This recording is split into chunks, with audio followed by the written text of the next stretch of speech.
Let's see, are we live? Looks live to me on YouTube.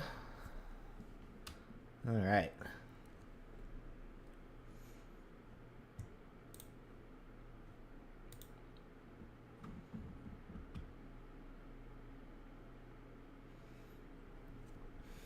Hello, Mac. Hello, Mitchell.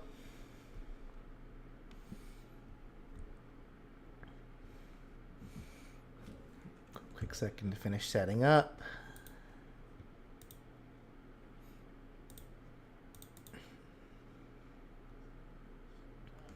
Hello, Ike. I'm doing just well, Mitchell. Thank you. Hello, Aubrey. Hello, Angel Troyd. Hope you guys are doing well today.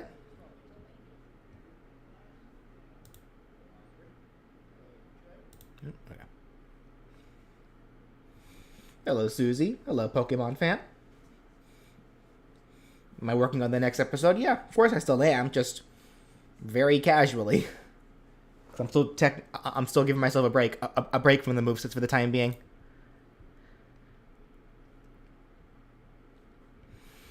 All right, let me get the 10-hour music started for today's character, and it's the only correct answer for if we're going with Hoenn music.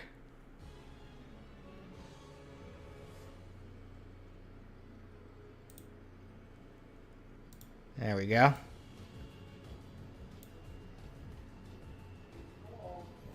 Can't watch the live stream because movie, but good luck on it. Okay, well, enjoy your movie.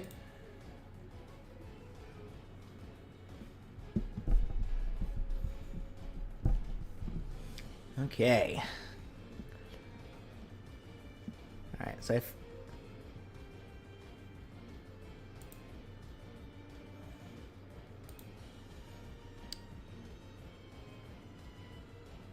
if Rex and Pyro took nearly 7 hours, I wonder how long this will. This one shouldn't be as bad. Like, yeah, we're still drawing 4 characters, but they're all much simpler designed characters, so it should be okay. All right. Real quickly, also, I should point out for those that notice, I did go back and make some adjustments to Rex and Pyra after that stream ended. They still definitely could be better, but I'm satisfied with with the result for now. I may end up going to mess around with them a little later, so. I draw Pyro cute. Thanks, I'm glad you like it. Alright, so this will be today's subject. The Hoenn Pokemon Trainer with Mudkip, Grovyle, and Blaziken. Can I do a smash moveset for Emrakul or Leo Tate from Balin? Do you really want me to touch Balin? I mean, okay, but just make sure you, put that into the, exclamation point requests. Do I think I'll make it to Goku or Tails today? I might be able to do Goku. It depends on how quickly I can get through Hoenn Trainer. Real quickly, though, I do want to show you guys, more of the up-and-coming sketches that I made for thumbnails. Because I don't remember if I actually did that last time. Because I was so focused on Rex. Yeah, because I know I showed you guys Up the Slime. I showed you guys Hat Kid and Bow Kid, Linkle. I think I showed you guys Eggman, right? I believe I did. I think I showed you Rayman and Glowbox. I forget if I actually showed that one or not. In terms of the new ones that I have, like, ready for drawings eventually. Here's Cuphead and Mugman.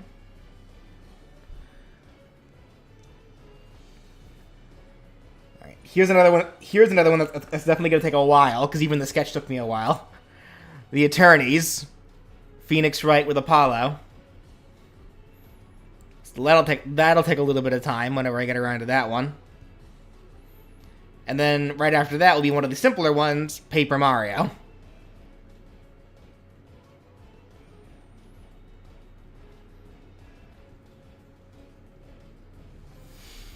Alright, so let's go ahead and jump right into the Hoenn Trainer today.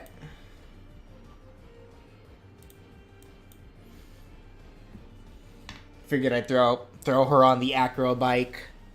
Because everyone loves the Acro bike, right? That's not just me.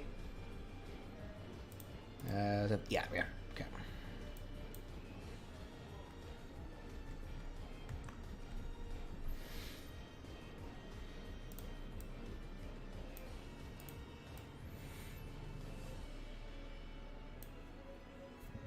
You believe in acrobike supremacy? Because it's just the, like, I mean, the mock bike is definitely the more useful bike, but the acrobike's just funner. Alright, Hoenn trainer. May, as it were.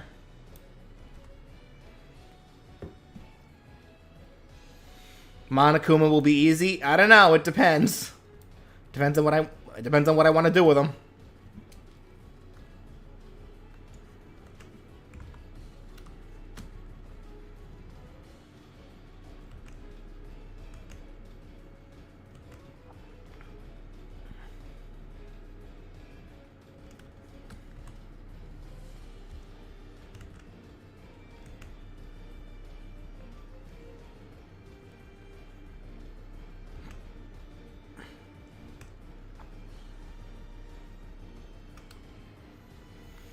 If you added just one more fighter to the series in Smash, what would each be? Oh, for each series in Smash? Alright, let's think about that. So for Mario, I'm inclined to say Geno. For Zelda, probably Skull Kid, because I do like Majora's Mask. Let's see. For Kirby, if I'm gonna pick personally what I would want, I'd say Adeline, but I guess with like ribbon, because Kirby 64 supremacy.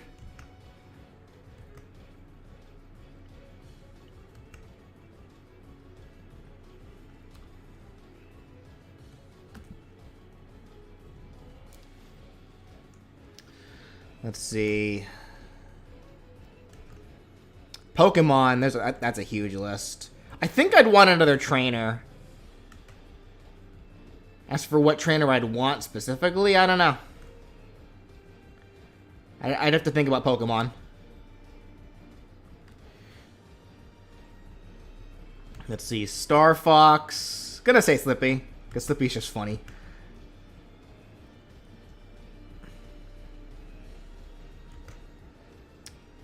Maybe I should have gone with a darker color than this. Hold on, that's an easy fix.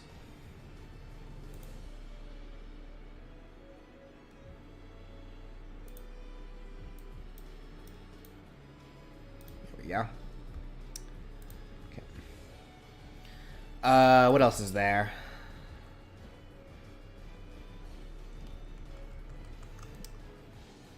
You guys are gonna have to remind me what series are in the game, because my memory just does not like being cooperative usually. Donkey Kong,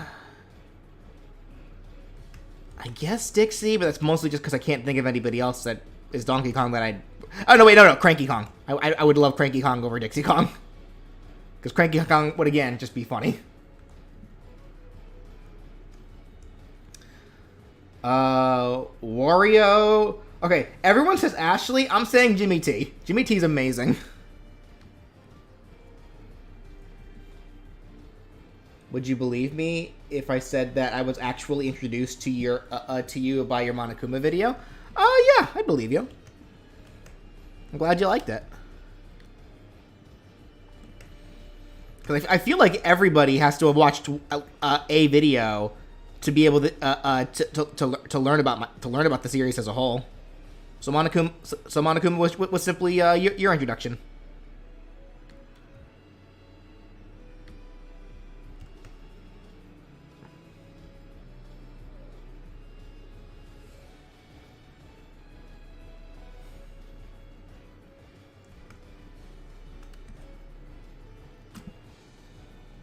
Like, when will I do another aesthetic stream? Probably whenever I need to start making more, of the series icons for these thumbnails. So when would that be? Let me see, because I do have this up. At some point, I am going to have to make an icon for Mortal Kombat. I would like to think I can do it soon. I do another extended stream sooner than that. But I really just have been enjoying these thumbnail streams. Like, they've been a lot of fun. Helps that I want to make sure that I get as many of these thumbnails actually made as I go.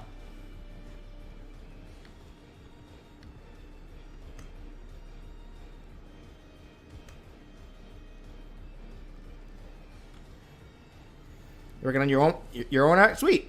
Hope it's going well for you.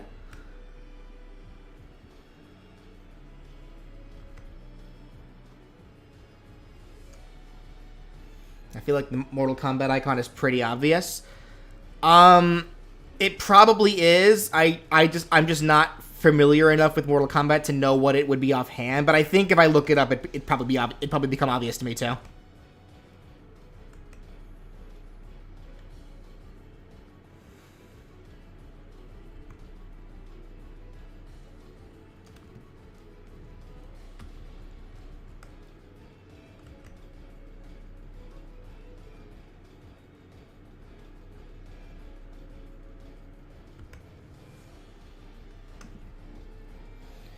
Do I personally agree with the Pokemon that ended up winning for each protagonist trainer? Or would you have picked differently? To an extent, I agree with how it turned out.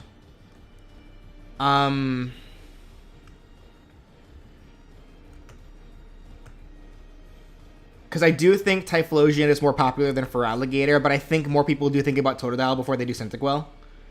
And I think Bayleaf is just it's just the most known out of the entire Chikorita line, just thanks to the anime. Since Bayleaf just had a huge role, a huge dominant role in the anime ever since Ash's Chikorita evolved.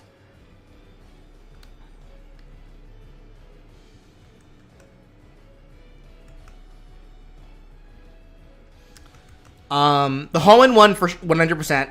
I agree with that one. Because Blaziken is like the big boy in terms of like the Hoenn starters.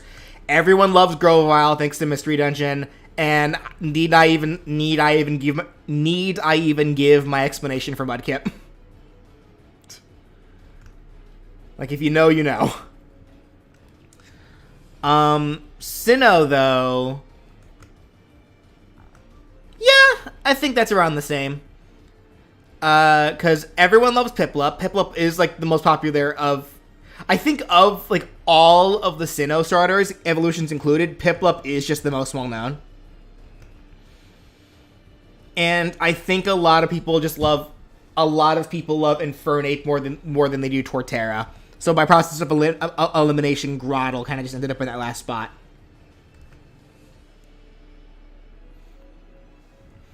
And then Unova Trainer. I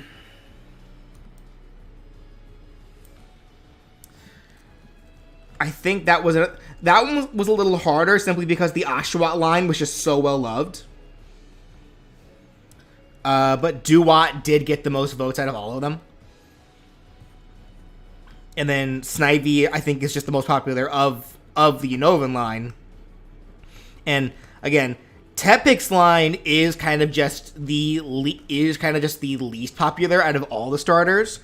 So I don't think anyone really cared who got that one. So that one became process of elimination of like, okay, which evolution from Oshawott's line, and then which evolution from Snivy's line, and then by process of elimination, whichever evolution wasn't held would be taken from for Tepig's line.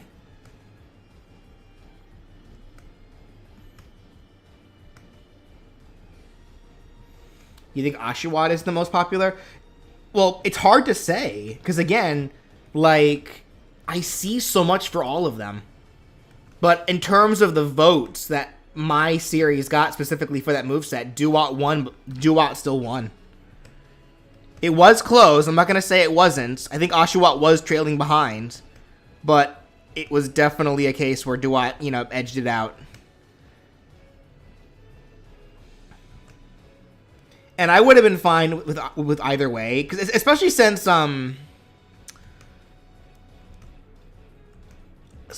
Snivy and Servine are pretty interchangeable, honestly, just because they have such a similar body type. What about Kalos Trainer? Greninja's already in. You know, I don't get this. People's like, what are you going to do for Kalos Trainer? Greninja's already in Smash. You know there's 2 other final evolutions, right? I don't have to stick with Greninja. And Greninja has 2 pre-evolutions. Like, why is that such a big deal, like, to people? Like, or they're like you can't do Kalos Trainer, Greninja's already in Smash. Or when you do when you do Kalos Trainer, you have to have Greninja in there. And it's like, no. Like, no, there's no reason for that. There are 9 Pokemon in that list. Just because one of them's already in Smash doesn't mean I have to like take that as a factor. Greninja just won't be a part of it at all. It's not that big a deal.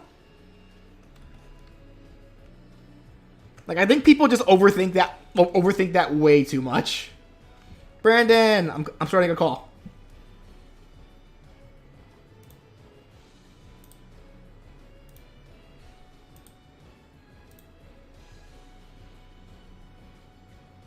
Brandon. Brandon? Hello. Brandon, how are you? That's good. Just talking Pokemon. Nice. If every Pokemon generation got a rep, who would be each one? Well, I guess ignoring the ones that already got reps. So Gen 1 does not even need to be touched. Gen 2 technically already has Pichu, so we're fine with that. Gen 3 never got a rep. Gen 4 has Lucario. Gen 5 never got a rep. Gen 6 has Greninja. Gen 7 never got a rep. And then Gen 8 has... No, I'm sorry. Gen 7 had... I don't know why for a second there I thought Incineroar was Gen 8. No. Gen 7 is Incineroar. And then, yeah, Gen 8 never got a rep because that came after Smash. A good Gen 3 rep... honestly probably would still end up being one of the starters, wouldn't it? I guess Blaziken in that regard, then.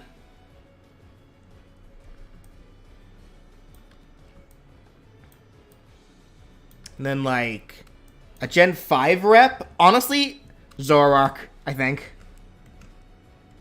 I think Zoroark's like the best answer for that. Then Gen 8... probably Cinderace, but my heart wants it to be Surfetched.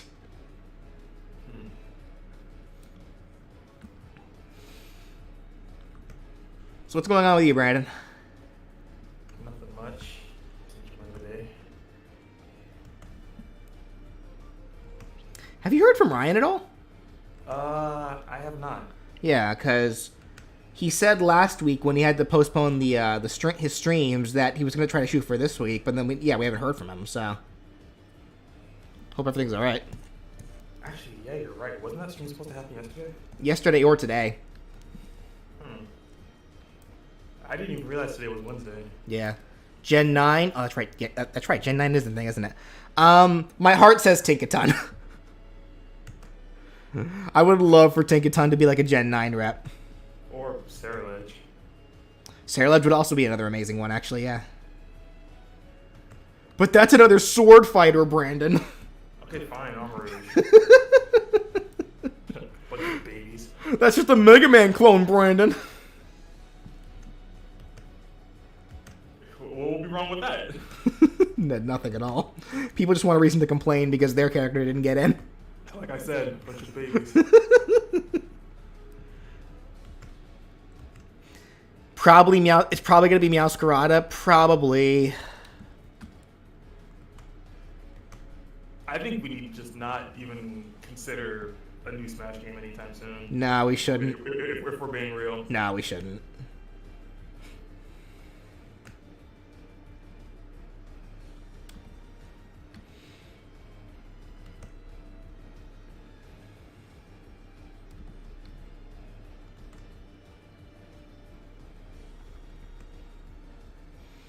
I want to see someone in Smash with a pike, staff, or spear.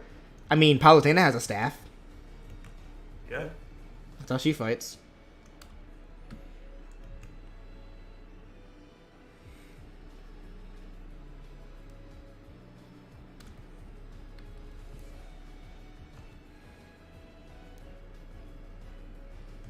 Would you argue that Sarah doesn't fight with swords? It fights with hands. Throw hands, which happen to be sharp. Yeah, technically. What's actually interesting though, I find it funny that we kind of know, thanks to like the trailer for like the new anime, we kind of know a little bit more about Sarah Lynch's autonomy, and that the swords, I guess technically aren't actually made of fire. They're I guess they're just some kind of magic malleable like part of its body that it can turn hot or catch fire. So if they're malleable, then they could turn into hands. Well, I say malleable in the sense of like because it's able to retract them. Like the way it does. But that would be cool if it actually could turn them into hands. But we haven't seemed to be able to do that yet, so I assume it probably can't. I mean, well, the only time we've ever seen Sarah in action is in battle, so. Well, even like casually, like during like the picnics, like it doesn't turn its arms into hands. It just keeps the swords retracted.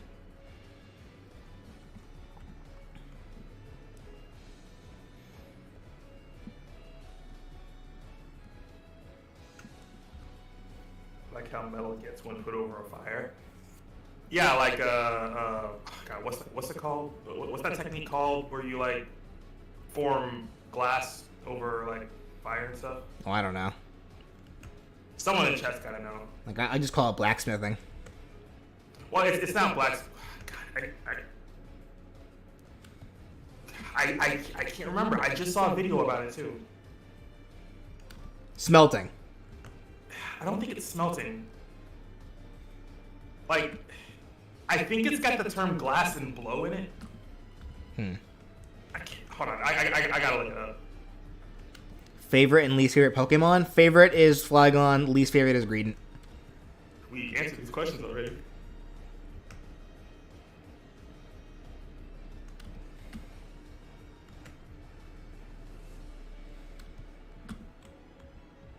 Brandon's echoing again. Dang it. Hold on. Did it reset the thing again? Let me see. No? I'm sorry if my voice is jarring for anyone right now.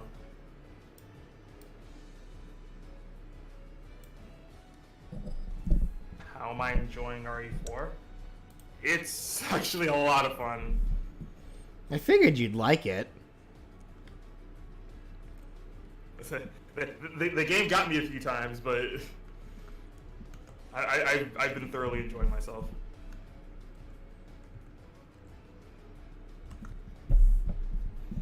Who would I choose for another Sonic rep? Eggman. As much as I like Knuckles, I think Eggman would be a lot more fun. Just because of the diversity that he can bring in terms of like his mechs and such.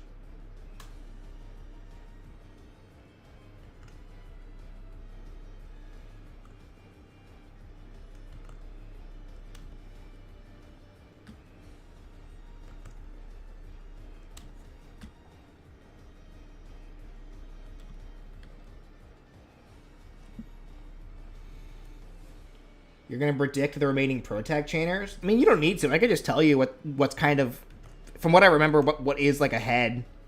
Because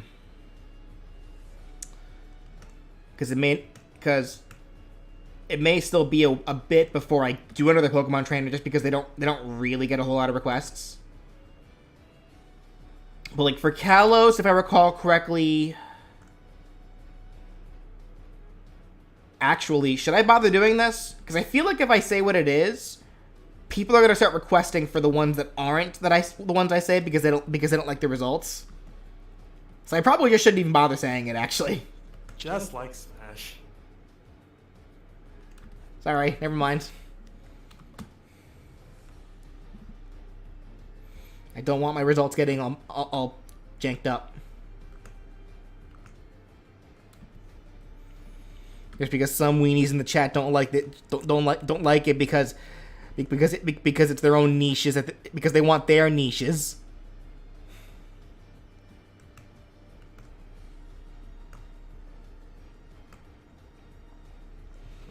Something I can tell you, though, if you were curious about what 3 Pokemon I'd give to other trainers, since the other trainers that aren't Pro Tag Pokemon trainers, I decide those no matter what. Like for Giovanni or Cynthia, like those are not those three the 3 Pokemon I decided to give them are not affected by you guys whatsoever. So if you wanted to hear some of those, like if you guys wanted to hear a specific trainer, like and what I'd give them, you can ask that. Don't talk too much about the remake Hound Plus, because I still need to experience it for myself. I've never played the original Resident Evil. I've never played any Resident Evil game before this one. Like, for all intents and purposes, RE4 Remake is my very, very first Resident Evil experience. So I'm doing just fine. Just fine, Ufio. How are you? I actually plan on continuing RE4 later today. So. What Pokemon would I give to N? Well, Zoroark's a no-brainer. He has to have a Zoroark. I want to say Darmanitan because of how like how much promotional footage we see with him with the Darmanitan, especially like in the intro and such. For his last one, that's a little trickier. If only because he did kind of have a wide variety of Pokemon, just because he released so many of them. I wouldn't give him Reshiram or Zekrom. That's more Final Smash material than it is actual playable Pokemon status. The third one, I guess like Archeops. He had a Kling at some point. That one depends. I'd have to think on that one. What would I give Brock? For Brock, Geodude I feel is a no-duh. I want to say Kabutops. And then for that last one, my brain says Aerodactyl, my heart says Tyranitar. Because it's like, he has used an Aerodactyl more often than he has Tyranitar, but he was even given Tyranitar in his Signa suit in Masters. So that one's hard to say. And the reason why I also say my brain says Aerodactyl is because I generally want to try to... I do generally want to try to keep the gym leaders with Pokemon that matches their generations. If that makes any sense. Which is why I think I would prefer Aerodactyl over Tyranitar in that regard.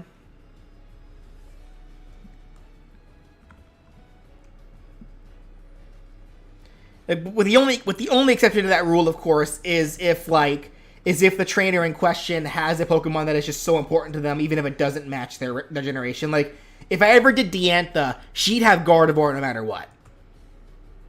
Diantha, however you say her name. Like, even though Gardevoir is not a Gen 6 Pokemon, it's so integral. It's her main Pokemon, so she'd have to have it. So exceptions like that, but I generally do want to try to keep trainers with Pokemon of their generations, if need be. Why wouldn't I give Brock Onix? Have you seen how large Onix is? Actually, I do remember. I was thinking about that like a while back. Like if I ever did make a Brock video, where it was like I'd list off the 3 Pokemon, and immediately people were like, "Why? Where's Onix? Why didn't you give him Onix?" And then it just immediately skipped to the Final Smash. I think Onix would work better as a Final Smash than he would actually a playable Pokemon. Because again, Onix is just too big. Ridley got in, cool. They shrunk Ridley down. You're shrinking Onix down too? Let's not.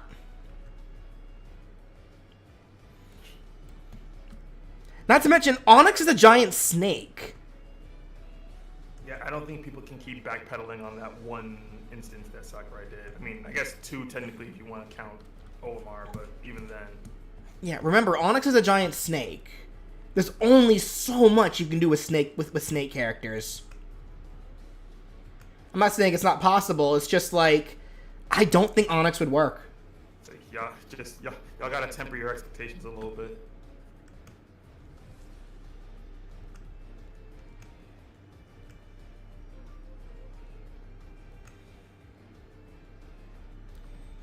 Leon or Gita.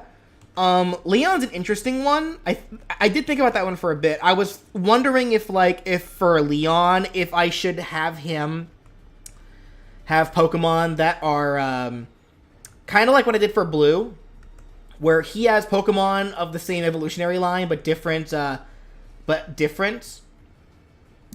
then have Charizard be have Gigantamax Charizard be his final smash. Because you can't give Leon Charizard. Oops, I did an oopsie. Hold on, let me back up. There we go. Accidentally combined a sketch layer there.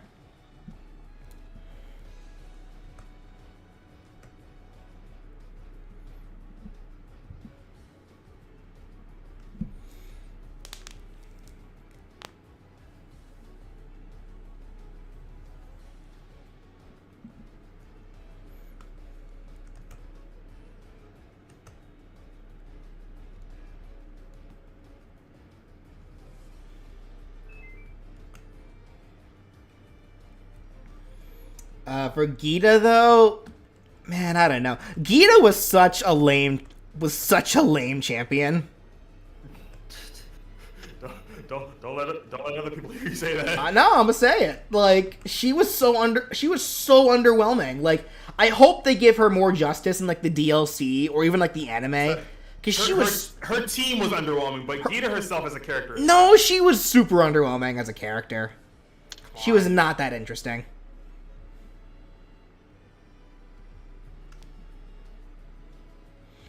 Jesse and James? I think I'd actually handle them a little differently, because I feel like if I were to include Jesse and James, it'd be less Jesse and James and more a moveset for Meowth. Because I do think Meowth is a special enough Pokemon to get its own moveset, and then maybe it could have attacks that involve, like, Quaffing and Ekans or Arbok and Weezing or whatever. That, I think, would be the best way to approach that one.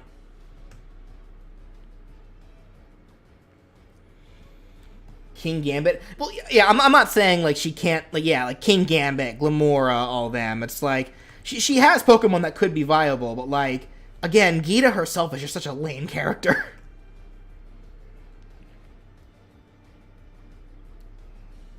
Opinions of the new protagonist, Liko? She looks nice. She looks cool enough. I don't really have many opinions on her because we don't know anything about her.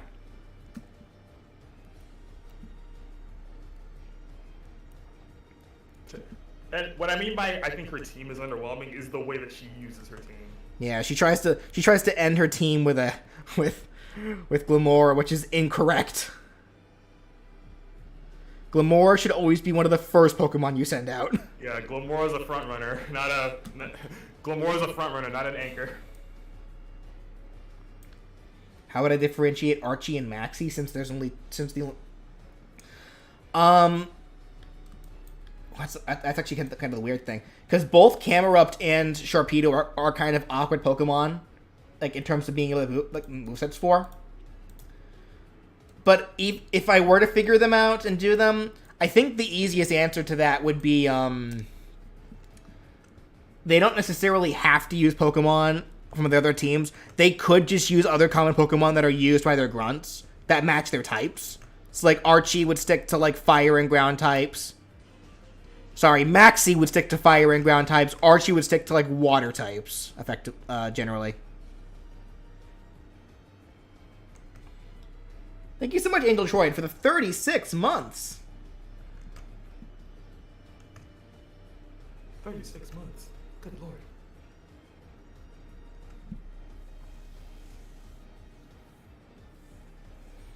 What would I give to Wally? Wally would have Gallade for sure. As for his others, I'm not too sure. Because what else did he use? I think he had an Altaria. He had a Delcatty. I think. I actually don't remember much about Wally's stuff, to be honest. Yeah.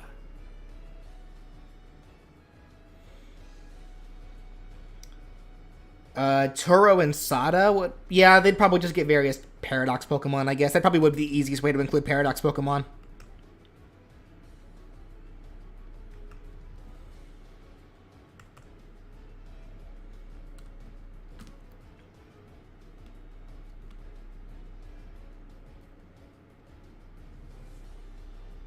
He had a Talonflame and a Garchomp? Wally? When?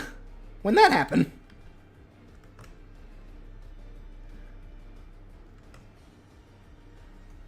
I don't remember that. Well, even then, I wouldn't give him Garchomp. I already gave that to Cynthia. Garchomp, like when you think of Garchomp as trainer, you think of Cynthia before anyone else.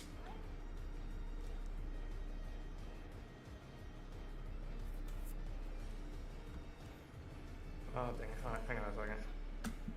What's up? Nothing, just checking something.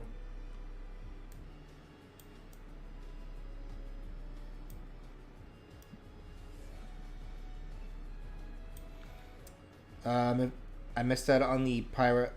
Oh yeah, I actually already fixed that. Her eyes being too far apart. Yeah, I already fixed that. I went back and fixed that afterwards.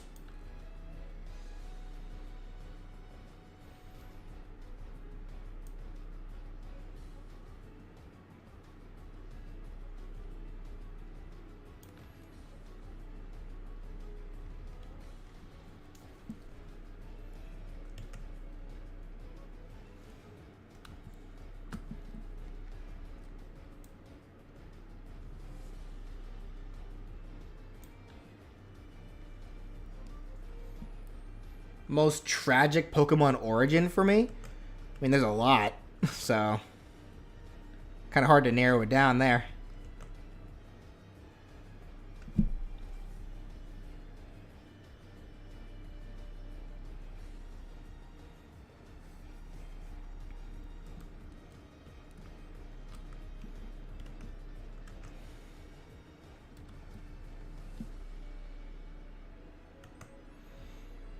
Trying to think of other Pokemon that I'd give to other trainers in general.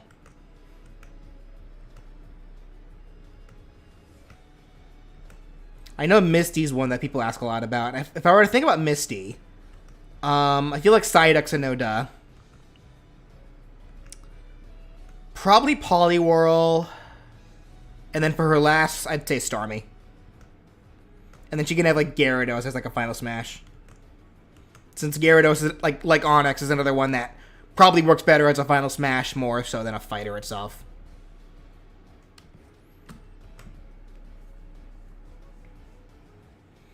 Marnie? Morpeko and Grimmsnarl I feel are pretty easy ones there. For her final though? I don't know. Because she has a couple.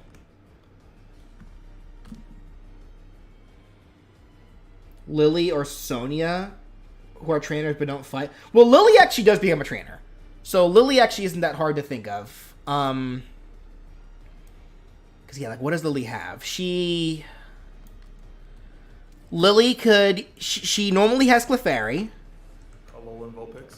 Alolan Vulpix was an anime thing, but it still fits the fairy... Because Lily is a fairy-type trainer.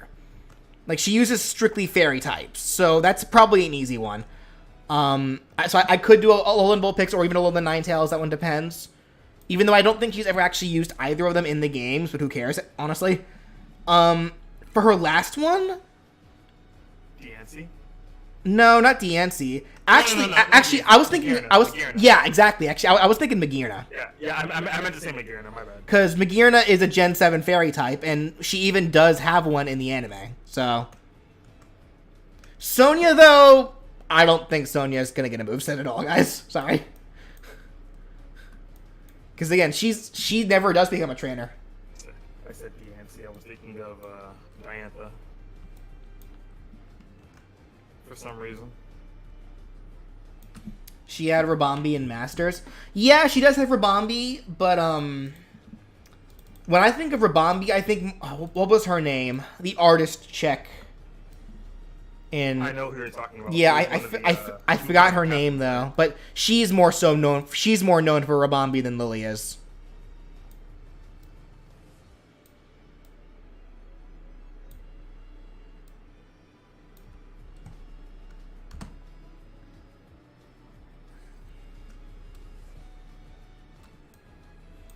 Piers? Oh, well, Mina. Thank you. Piers, I would give... Let's think about that one. I feel like both Toxtricity and Obstagoon are pretty easy bets there. For the form of toxicity, I think he mostly uses low key, but I do feel like the amped form is like the more well-known form. So I'd probably just give him that anyway.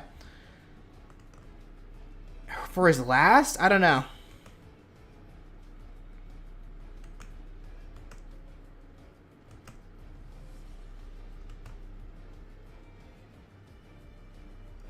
Here's a question. Como, nobody really uses Como. Nope, nobody really uses Como.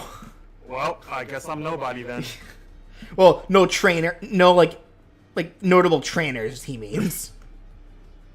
Okay, fair enough. So Como would just have to wait until somebody does start using them. Actually, no. There is one notable trainer that uses Como, Cynthia. And she already got a moveset that does not have Como in it, so better luck next time, Como. Hope somebody in the games just likes you enough to want to use you. It's like Como is one of my main Pokemon to use in Sword and Shield, and I'm hoping Como returns in Scarlet and Violet. Mustard in the Isle of Armor. See, I actually had a fun idea for Mustard. I think for Mustard, it would be less a Mustard moveset and more an Urshifu moveset, where all Mustard is there for is to allow you to switch between Urshifu's two forms. So it becomes a moveset where you actually can switch between Urshifu's two forms, which normally it cannot do, but if you just have two separate Urshifu, both of different forms, then technically you can. So that I think would be something I can do for Mustard. Specifically for Urshifu, if that ever got enough requests. For the pseudos, who would you get for each of the pseudos? Let's see. Dragonite, you know the answer to that one. Actually, for Lance, I actually had a fun idea for Lance. What if for Lance, I just gave him 3 Dragonite, but each with the exact same kind of moveset, but they had different properties. So like there was like a fire one, an ice one, and a lightning one. And it's technically a Dragonite moveset. But you could switch between the 3 Dragonite to kind of give them slightly different properties. It's like a harder hitting one, a faster one, and a more balanced one. Kind of like that. Because that makes sense for Lance, right? I think that'd be hilarious, actually. Let's see. Tyranitar. I brought up Brock before, but I'm still not totally sure. Because Brock is the only notable trainer I can think of that uses Tyranitar, aside from Blue, who I already gave a moveset to, so...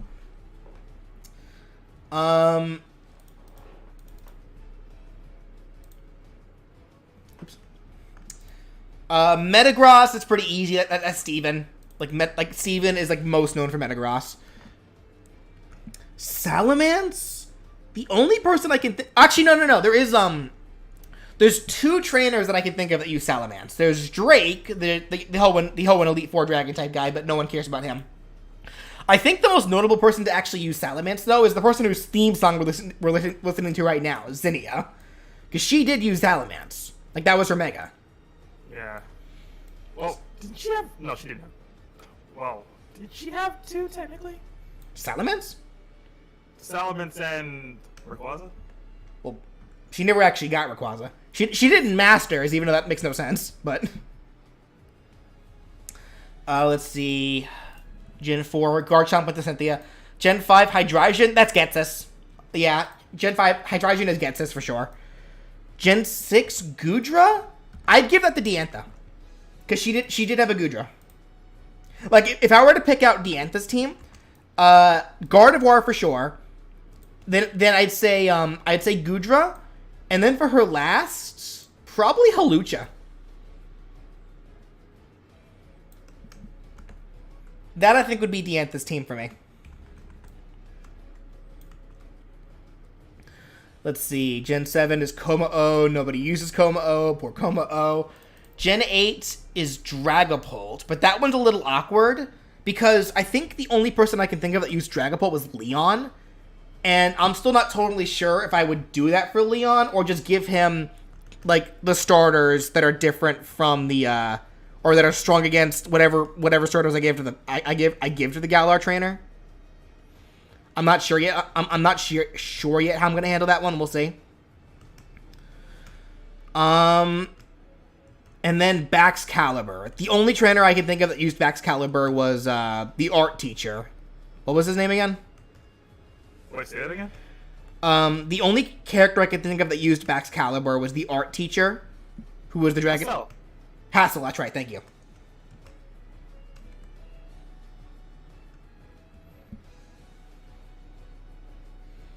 According to Cerebi, Grimsley has a Tyranitar. Okay, but who actually likes Grimsley enough to want to request for him? Nobody likes Grimsley. Oh, hold on now. That man was on the run. Like that man had to run from the cops. That's why he was in Alola.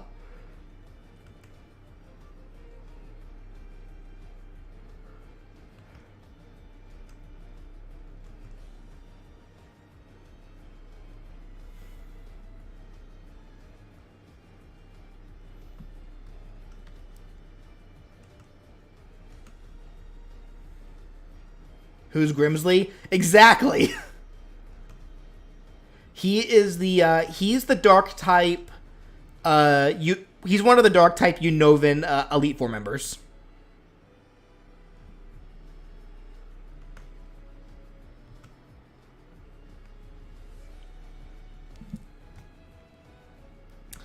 What would I give to Professor Oak? Honestly, probably the last three remaining Hoenn Kanto starters that I didn't give that Red doesn't have and that I didn't give to Blue. That I think is the easiest answer there.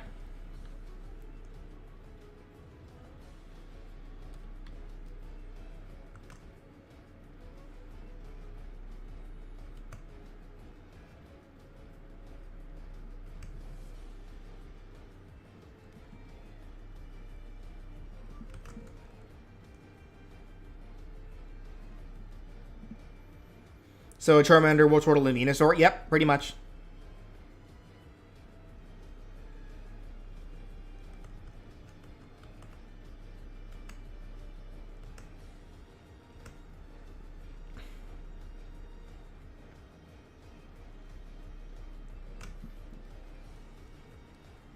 For other leaders like Cyrus, Getsis, Lysander, Guzma, let's think. For Getsis, we already said Hydreigon.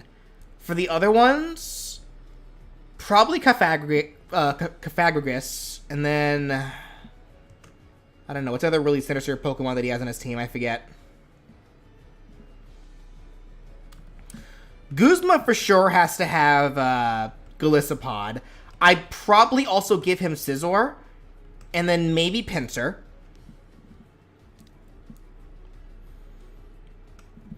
Because those are just heavy beatdown Pokemon that would make sense for him. Cyrus, what did he have? He had a Honchkrow, he had a Houndoom, he had Weavile, probably Pokemon like that. And what else did you say? Lysander? What did Lysander have actually? He had a Pyroar, didn't he? I think his Mega was Gyarados. That'd probably just be his final smash, though. Assuming I don't give that to Misty, but who cares at that point? See, I remember Lysander more from the anime than I do the games, honestly, because he was actually threatening in the games.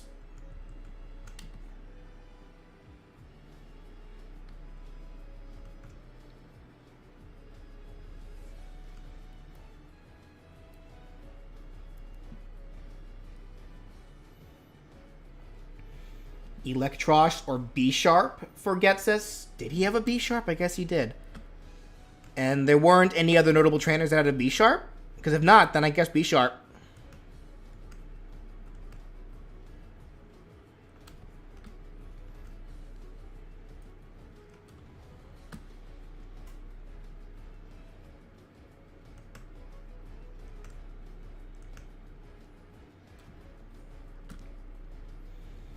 Maxie and Archie. We brought that one up before. Where, assuming Camerupt and Sharpedo would even be good as fighters. I guess they fathomably could work, but it'd be kind of awkward. I would just give them other Pokemon that are probably more so used by their grunts as opposed to what they actually use. Because aside from those two, they generally use Pokemon like Mightyena, Crobat, and that's about it. And there's no reason to give them both the same Pokemon. Lusamine? Or Lusamine, however you say her name. Let's see. She had a Clefable. I feel like Nihilego would have to be one I'd give her, though, even though technically it's kind of messed up thinking about it in retrospect.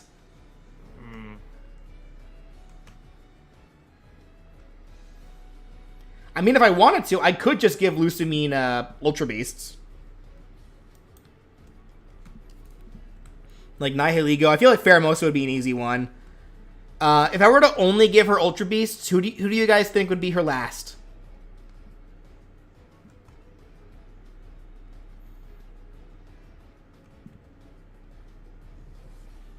Like, would it be Buzzwole? Because that'd be hilarious, seeing her with a Buzzwole. Or do you think she'd have something else?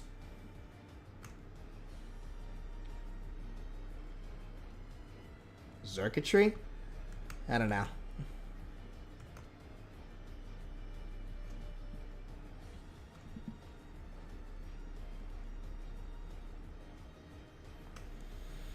Would Volo be an Echo Fighter for Cynthia? I mean, there's not really much to Echo.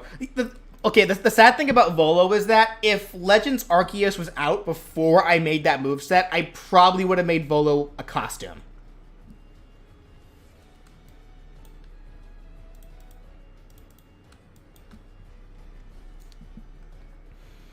So just pretend Volo's a costume for the Cynthia moveset.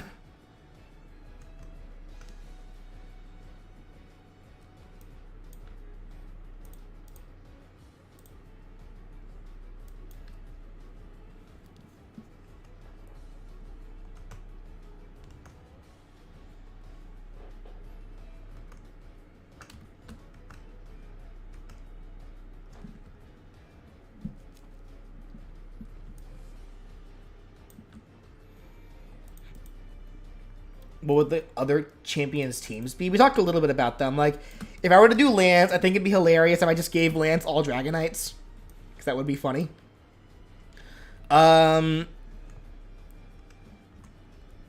Steven. I'd give Steven, yeah, Metagross, probably Aggron, and then Skarmory, I want to say. Just to fit the steel typing.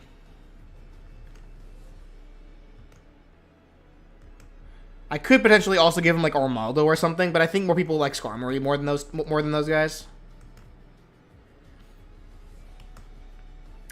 Already did Cynthia. Okay, who actually remembers or cares about what's his name, Alder? Because I certainly don't. Iris is the one everyone actually thinks about. Iris, probably Druddigon for sure. Would I give her Haxorus or Fracture? I guess that depends on the balancing and whatever I make her last Pokemon. Because I actually don't know what I'd make her last one. I mean, I think Haxorus would be more fitting, honestly. It depends, because I think when she was a gym leader, she used Fracture. But Wait, then when... leader? Sorry? You said gym leader? Yeah. She was champion, though. But remember, she was a gym leader first. I don't remember that. Well, In the original Black and White games, the final gym leader was the Dragon Gym Leader. In White, you fought Iris. In Black, you fought Drayton.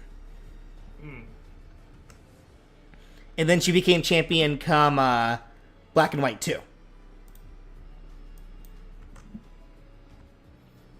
and she still has arguably one of the best champion themes in Pokemon. Yeah, Alder... I think Alder is right there with Gita for just being a not very interesting just champion in general.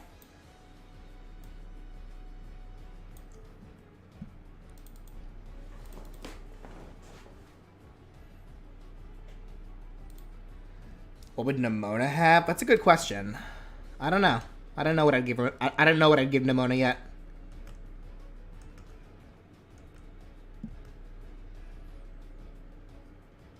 Because I feel like Palmont is an important one for her to have, but it's hard to say. We'll see.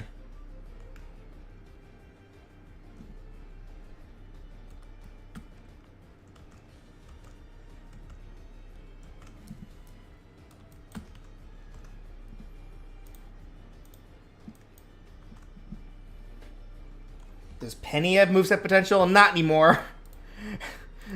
She would if I didn't already make a moveset for Eevee.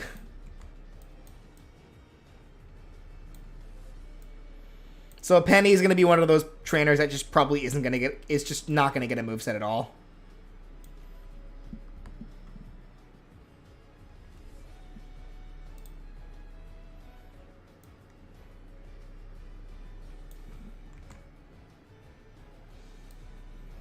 Meowscarada, Palmont, and Good. Okay, here's kind of an unwritten rule I have for starters. I do not want starters, no matter what part of the line they're in, to be by themselves. If there's going to be one starter... Okay, let me rephrase that, because we already have starters in Smash that are by themselves. What I mean to say is, starters be a part of a team of 3 that aren't with other starters. I don't want to do that at all. That's not happening. So if you include Meowscarada, you gotta have 2 other Galarian Paldean starters with it. That's kind of an unwritten rule that I have for this, which is now written. Consider it now written, by the way.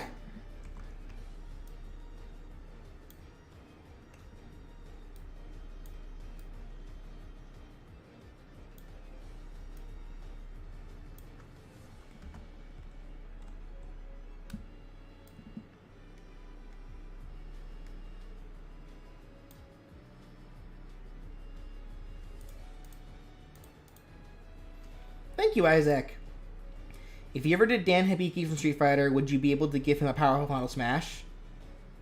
I don't know enough about Dan Hibiki to really answer to be able to answer that properly yet. Like, because a joke with him is that he does have like one really strong move. Is that the case, Brendan, or am I tripping? Yes and no. Depends on the game. Okay.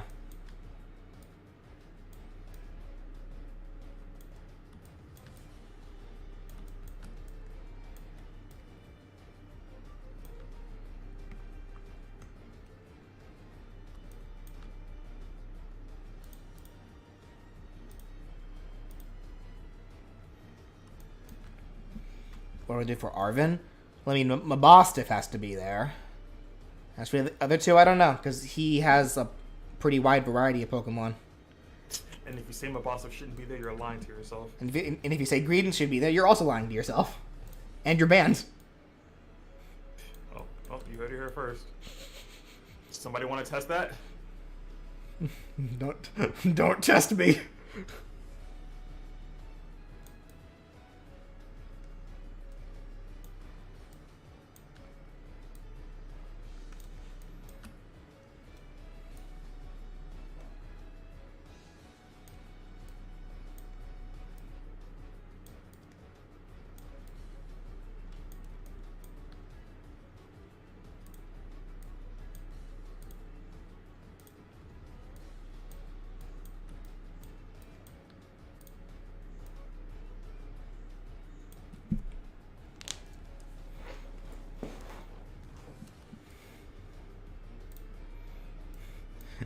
Any answer that includes Greedent is the wrong answer.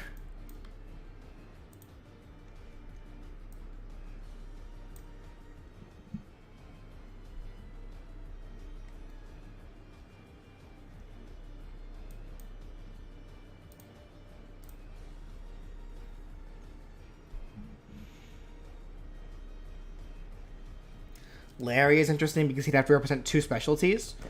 That's true. I'd say the best thing to do for Larry is to represent both those specialties. Like, have it where he has to have Staraptor. And come to think of it, I think Larry is the only notable trainer that actually uses Staraptor that I can think of. Yeah, it's also a Pokemon that covers both bases. Yeah, and then give him one like pure like one like solely normal type and then one solely flying type. I'm not saying they have to be pure of those types. I'm just saying like one normal type that isn't also flying and then one flying type that isn't also normal. That's probably the best. That's probably the best way to handle that. I don't think there's ever been a pure flying type of any Pokemon. There is. Wait, Tornadus. No. Tornadus and Rookidee and Corvisquire. Wait, they're pure flying? Yeah. I want to say there's more than that. I can check. I can check real quick. Let me see.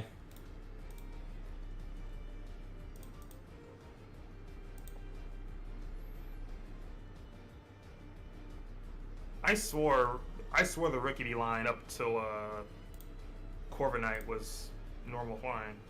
No, they're pure flying. That might be it actually.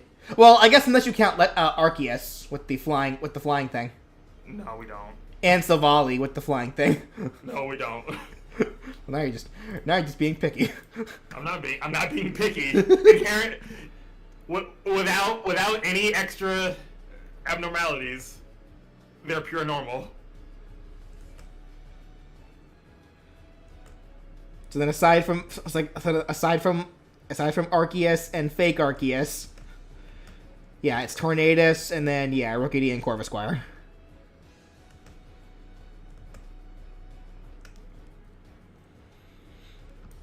I feel like though, aside from Staraptor, I think to Larry, I'd also give him either Komala or Dunsparce, and then Flamigo. The Dunsparce would probably work. I say Dunsparce mainly out of bias, yeah. Though Komala could work just as well. And I do feel like Komala kind of fits his just tired personality a little more. Even though Komala is a Gen 7 Pokemon, not a Gen 8 one, and Dunsparce technically is a Gen 8 Pokemon, so make of that what you will.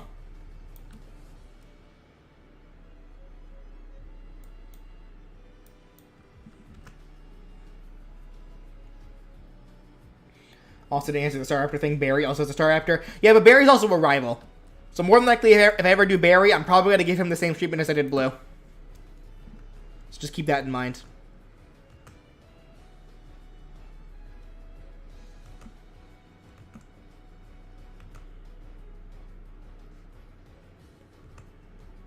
So if I ever make a moveset for Barry, more than likely, he's going to have Turtwig, Monferno, and Empoleon.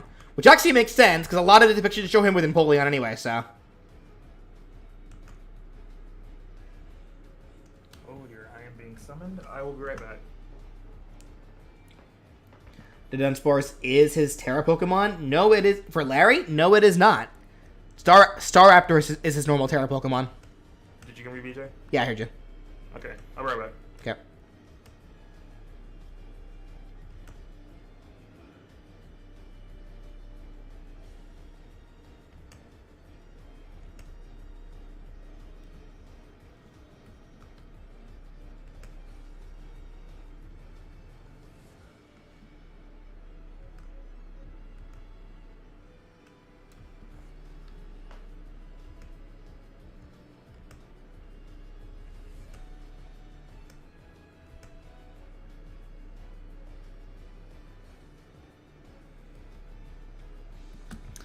Colress?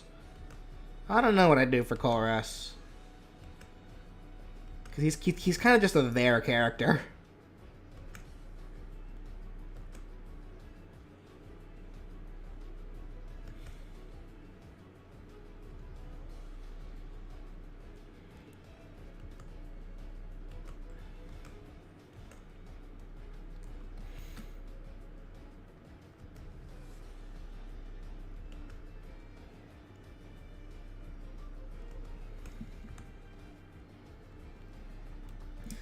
B? Let's see. B, I would probably give Sirfetch'd, Machamp,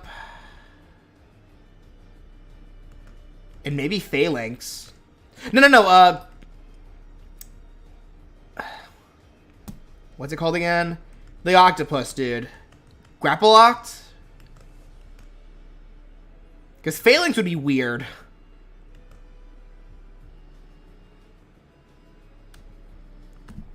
And then, like, her final smash could be, like, yeah, Gigantamax Machamp.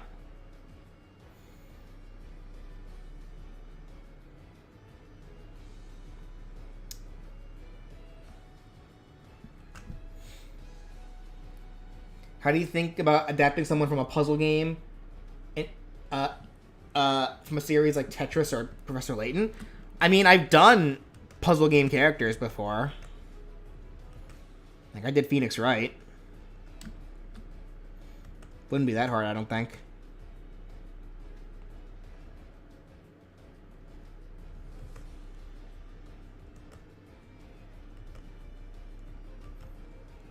Thank you, Isaac.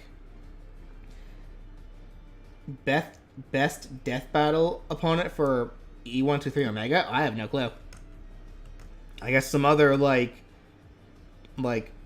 destruction hungry robot. I'm not sure.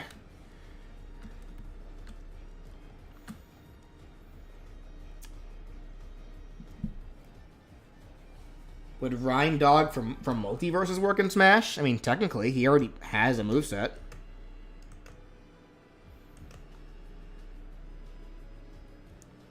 They'd have to give him a few more new moves and like adjust some of the ones that he has to better fit Smash's mechanics. I don't see why not.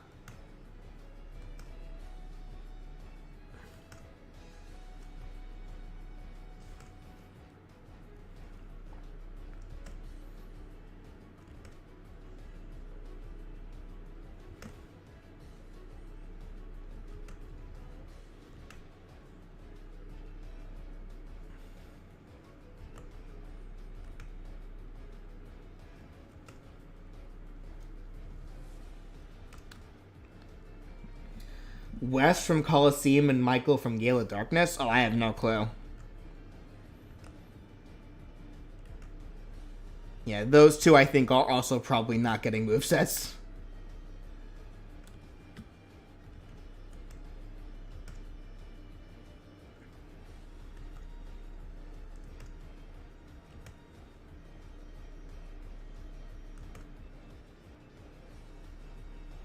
Well, I could think of one way for me to cheat Wes, but it really would be stretching it if I were to use him as the base trainer for the legendary beasts. Like if Suicune, Entei, and Raikou all had all were in one moveset together.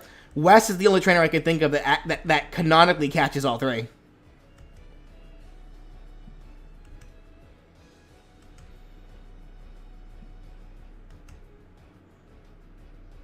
Michael, though, I guess the birds. That's a little weirder, though.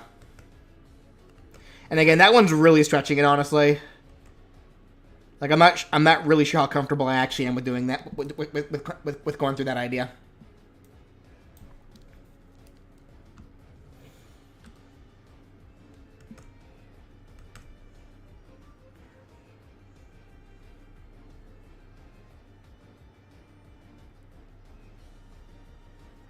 Hound, we already answered that question earlier. Like, we talked about that. We talked about that one pretty extensively.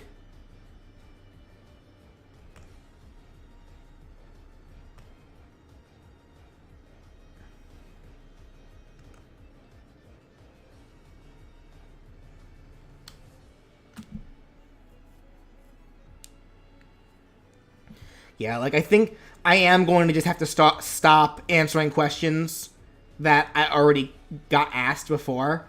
So if you see me ignoring your question, that just means I already answered that question. You'll just have to, if you really want to know it, you'll have to just rewatch the VOD. Sorry, guys. I can't let these VODs be too. I can't let these VODs be too repetitive.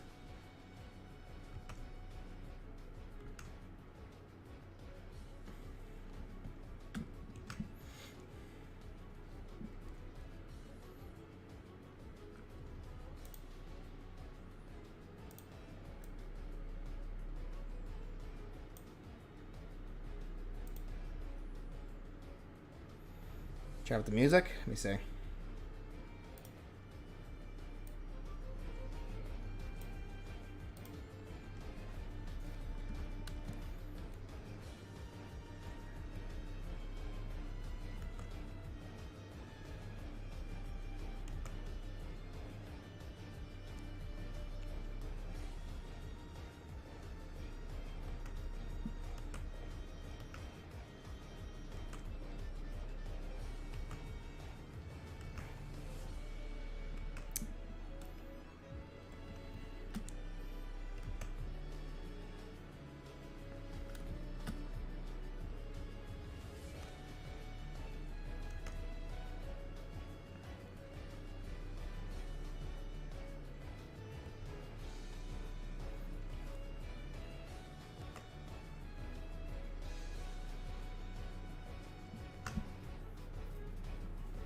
Out of all the Elite Four members, excluding Lance, which one do you think has the most team potential that you could think of? Probably Bruno. And I say that because I think if I were to ever do a moveset for Bruno, he would have the team that represents the Tyrogues line. Like, he could have Hitmonchan, Hitmonlee, and Hitmontop. Because he's the only trainer I can think of that actually has used all three.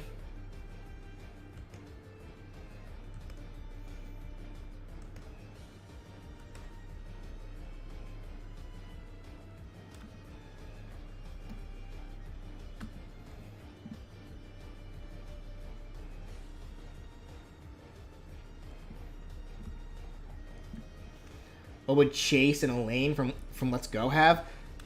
Probably not even be there. Because they're literally just rehashes of existing characters.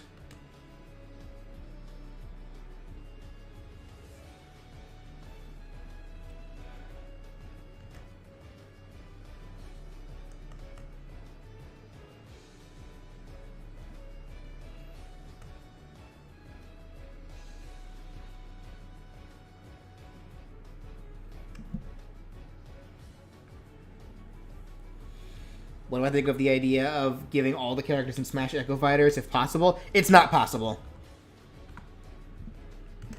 Because not every character in Smash really can get an Echo Fighter, honestly.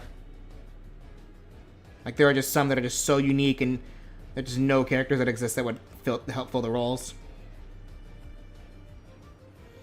And I promise, because I'm sure it exists on YouTube where someone has tried doing that, I promise it's going to be the most forced-looking video you're ever going to find.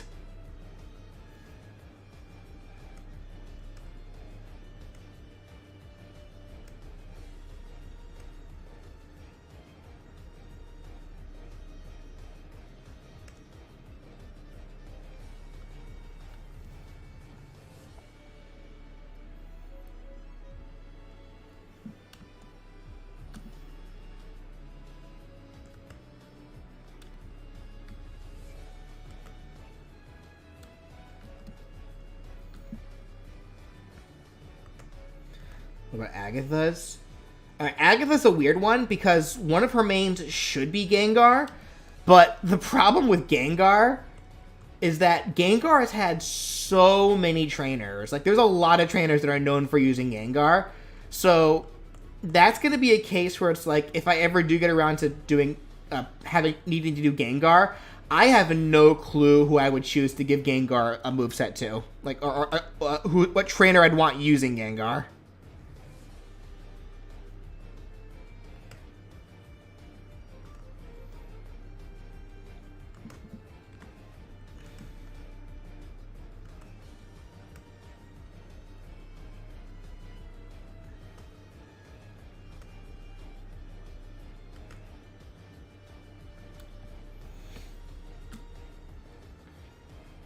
A lot of people, for some reason, made Shulk's Echo Rex. No, that would not work at all.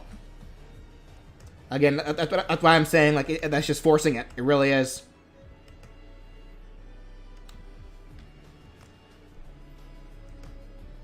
Like, at that point, they're just trying to give characters Echo Fighters for the sake of them having Echo Fighters, and that is not a good mindset to have.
Gengar will be his own character.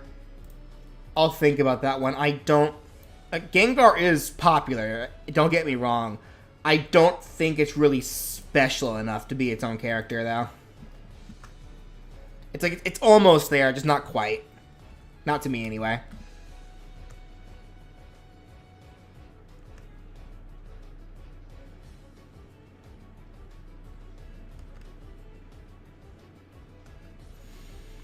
And for this moveset series, it's really all that matters.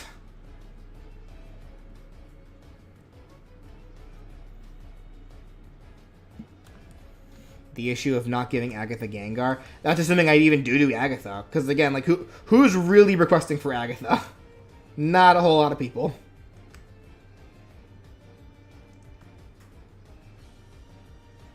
Because it's like, I do plan on doing this series for a long time. I plan on making movesets for a long time. But just because of the sheer number of characters that exists, there are unfortunately just going to be some characters that are just not going to get videos. And a lot of these trainer characters that we're talking about right now, like, yeah, there's going to be a lot that just probably aren't going to happen.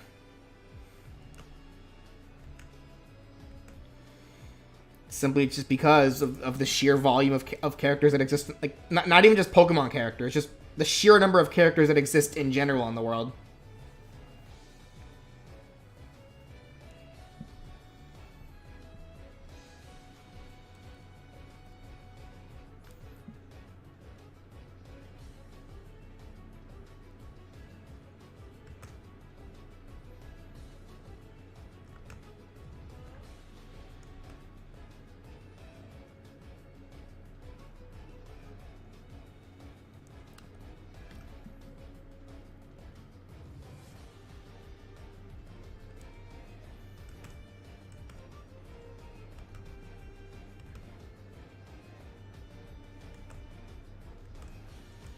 What to do for Miraidon and Koraidon? I don't know yet. For that one, I don't know.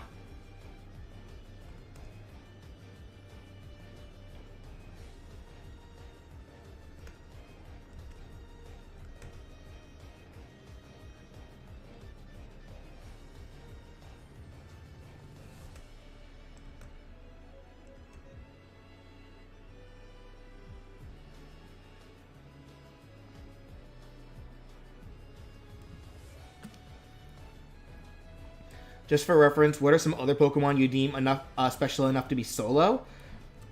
A good chunk of like legendary Pokemon, like I would say like Zeraora is pretty special by itself. Or I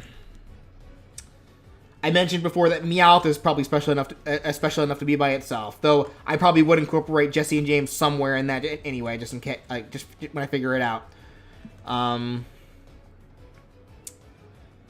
Who else? Yeah, like a lot of legendary Pokemon come to mind. Unless the legendary Pokemon in particular just, like, kind of is its own thing. Kind of fix this hair thing. That's not what I meant to say. Unless the legendary Pokemon are kind of in some kind of group. But even then, there are some that I feel like are fine by themselves, even if they are in a group. Like, Tapu Koko, I think, is special enough to be by itself.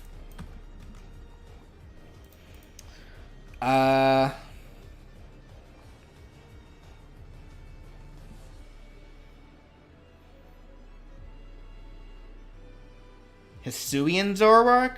Probably not Hisuian Zoroark. I would say that Zoroark probably would be special enough to be by itself if it weren't for the fact that I was already planning on giving Zoroark to N.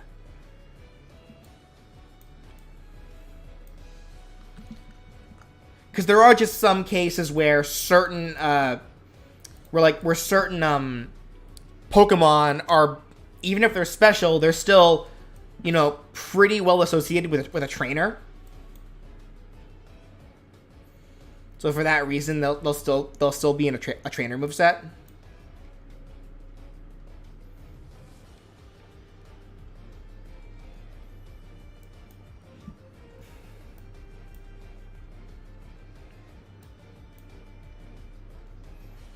Okay.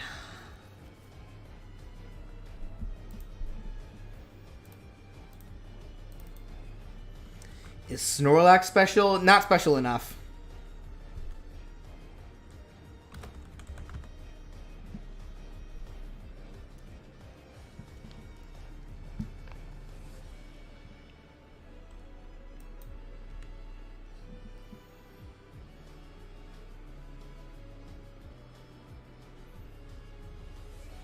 Do I think Octolings would work as an Echo or something for Inkling? They could be either or, I think, because like they could very well work as an Echo for the Inklings, but they could also very well work by themselves, just using different weapons. Like they can use they can stick to like a bunch of like the Splatoon 2 weapons.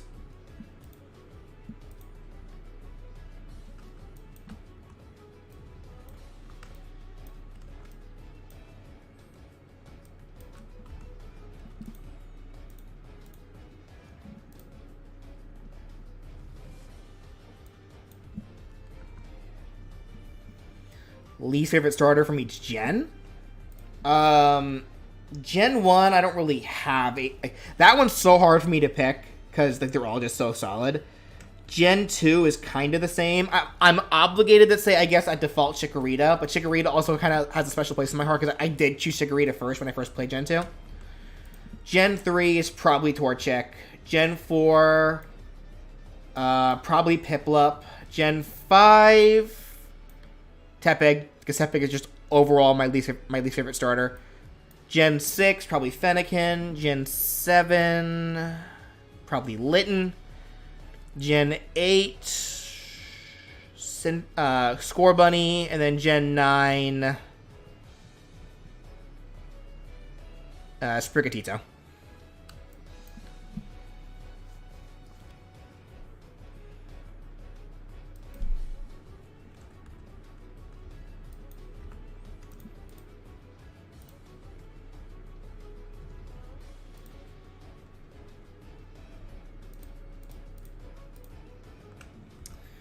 Doing it again. Here, let me just do this so I can actually see what's...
Most wanted new item in Smash 6? I don't really have one, because I don't really use items.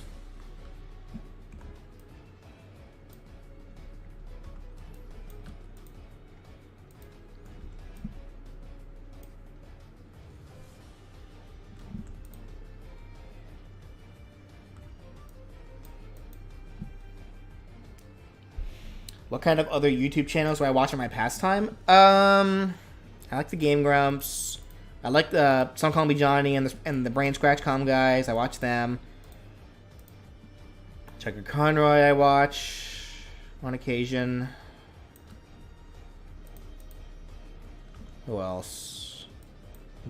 Pull up my YouTube subscription so I can actually remember this.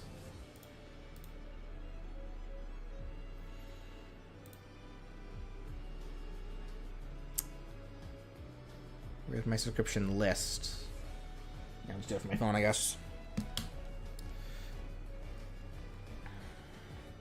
Who is BrawlFan1 subscribed to? Let's see here.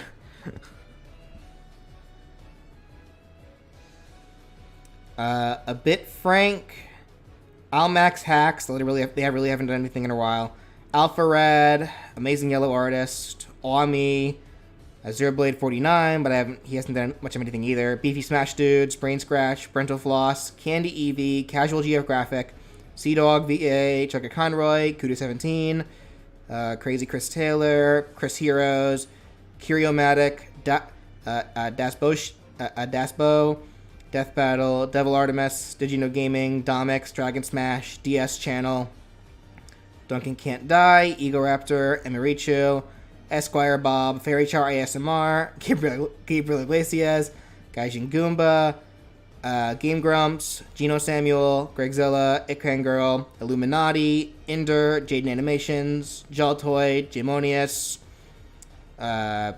Johnny's Stream Archives, Josh Hano, Jules Conroy, Lacey Green, Last Week Tonight, Legal Eagle, Level Up, Lindsay Ellis, Little Karibo, Little Z, Loxton, Lonalk, Lethero, and Lethero Streams, Molly, Mark Haynes, Sakurai's Creating Games channel, Maximilian Dude, Miss DBZ Babe, Mystery Ben, Nintendo of America, Nintendo Fangirl, Peanut Butter Gamer, Peardian, Brandon, actually, Platinum Rhythm, Pokemon Free For Alls, Proton John, Relax, Scott Falco, Shippage, Ryan, Smooth McGroove, Song Call Me Johnny, Spilled Rings, Styles X2, Super Best Friends Play, even though they're actually done, so I really should have something from them. Super Butter Buns, Super Teeds, Swoozy, the Team Fortress 2 channel, Team 4-Star, Teeds, Super Teeds, Temp 6, Terminal Montage, Team 4-Stars Gaming, Daily Show, the Grumps channel, a lot of these here, the official Pokemon channel, Problem with Jon Stewart, Super Gaming Bros, but they're also done technically, J-Wits, National Dex, but they haven't done anything either, Versus, but they haven't done much of anything either, Weedle Twin Needle, and Yo Video Games.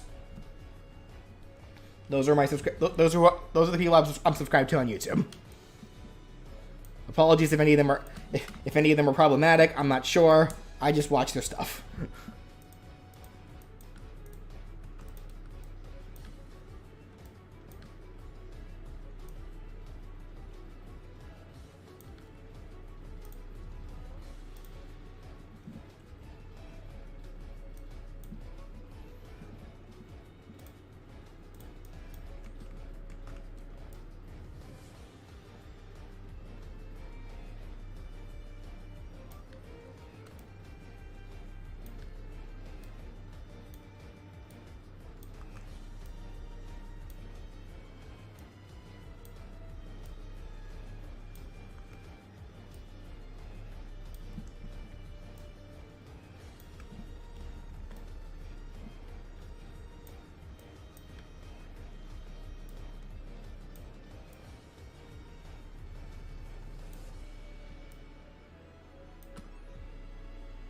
Will there be a time where you show us your voting system? You mean just how I decide movesets? It's literally just whoever has the most votes. That's it. Nothing too complicated.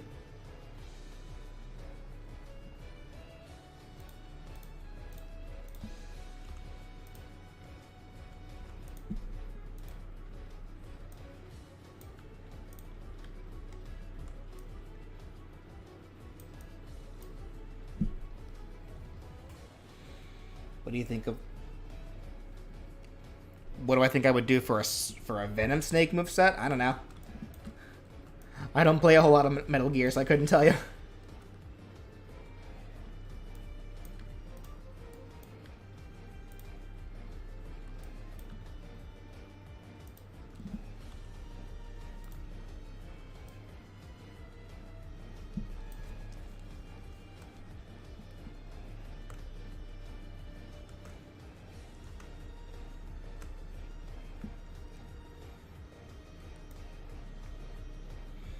Am I sad that Ash Ketchum was leaving Pokemon? Yeah, to a degree. Like, it's sad to see him go, but it be what it be. It is what it is.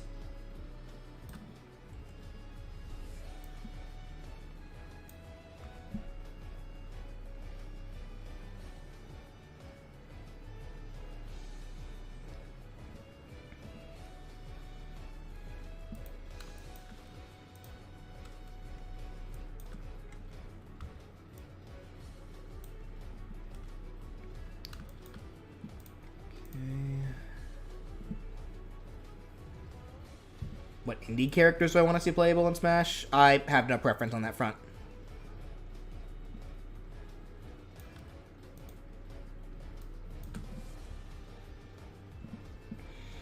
If you were to choose 5 other characters from the What If series to get into Smash, who would I pick?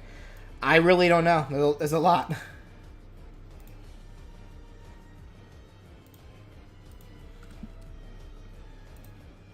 Like that's just generally stuff that I don't really think about. I just like making the move sets.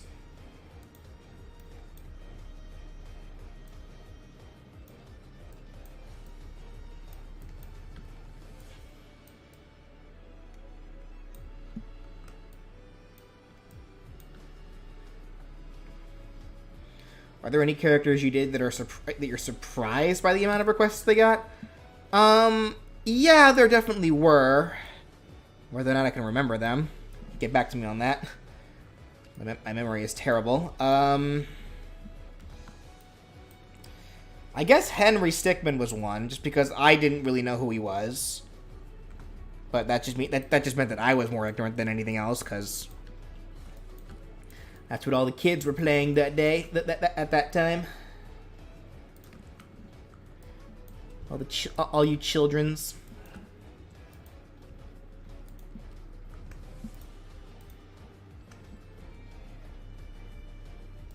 Silver?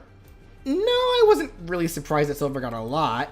I know I was a little surprised that he got more, like, before other Sonic characters that I figured were more popular, but I wasn't surprised that he got a lot.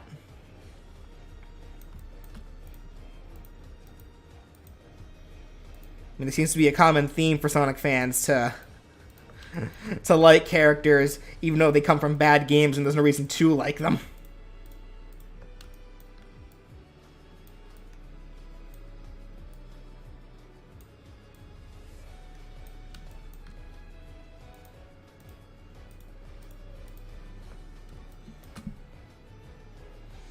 I'm doing fine, Dylan. How are you doing?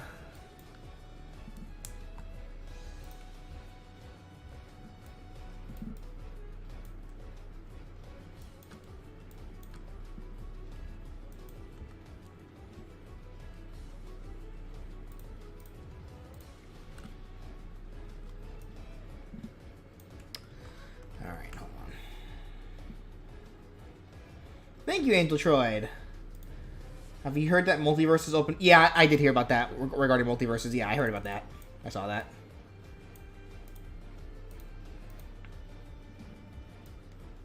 Yeah, like the game. Yeah, for those who don't know, Multiverses, the open beta is closing, here in the next couple months, and they're not going to re-release the game until sometime early 2024.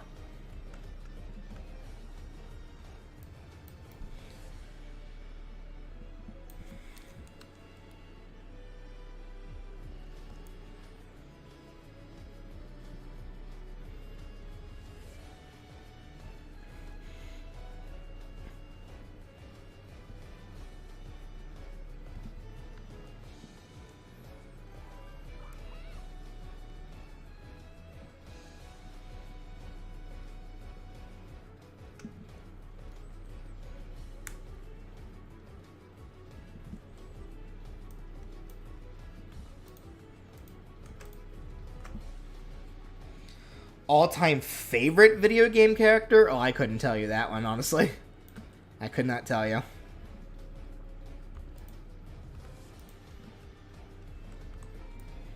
There's a lot of characters I like, but just choosing one, no, that's an impossible task for me.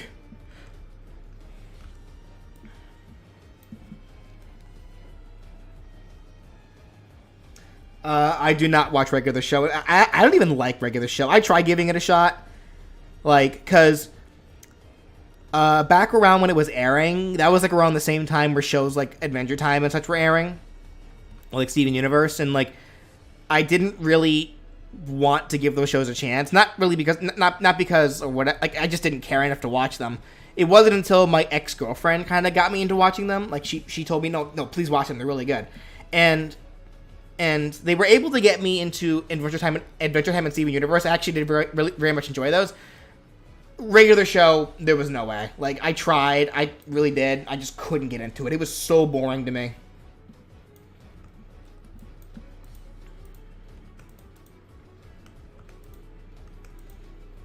Like, there was just nothing about that show that, like, that I could find myself enjoying.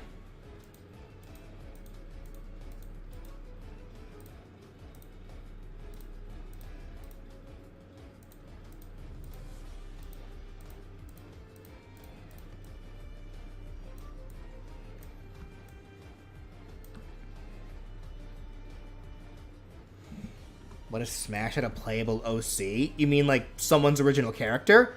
I mean, if you want to get super technical, every single character ever made is someone's original character. Like, they had to make up they had to make the characters up before they can get their own games.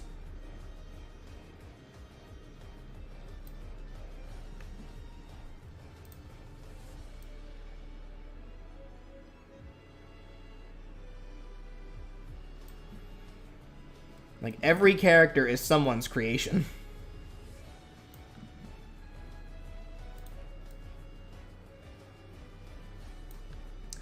And I just realized I messed something up here. Hold on. Let me fix this real quick.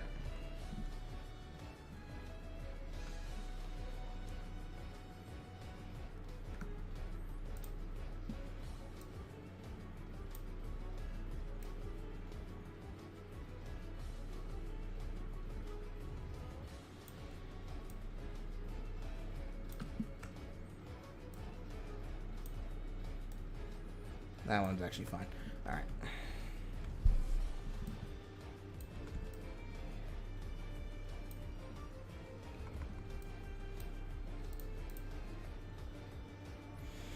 Just get back from work and are emotionally drained. Yeah, that tends to happen.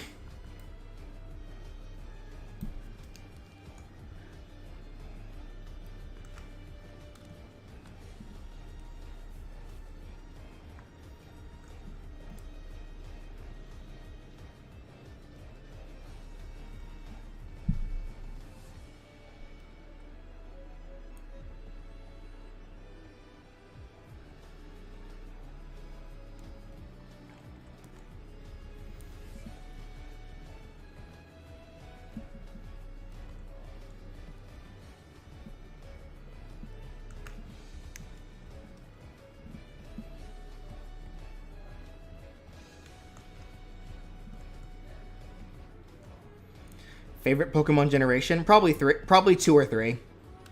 I generally probably will lean towards two because I really just like the Gold and Silver series. But I also really enjoyed three.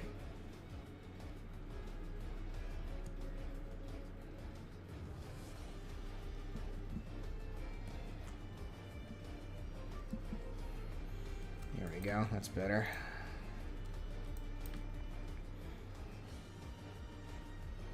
Do you respect everyone's opinions about cartoon movies or games, whether or not they like something or don't like? Yeah, I'll like so long as the opinion isn't harmful. Like I see no reason not to respect everyone's opinions about it.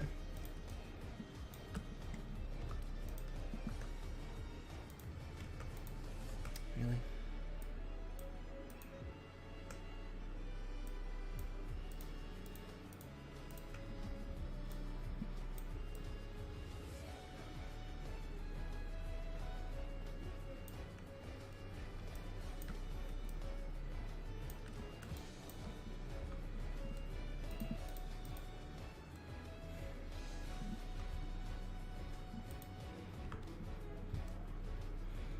Would you do a Q&A with one of the YouTubers you subscribe to? And if so, probably not. Like, you guys can already just hear just from asking me questions. I'm really bad about answering stuff. So me asking questions specifically, like, I'd have to really think about it and like really force it. But no, I see no reason to myself. I like just the people I'm subscribed to. I just enjoy watching them. Like I don't need to know anything more than that.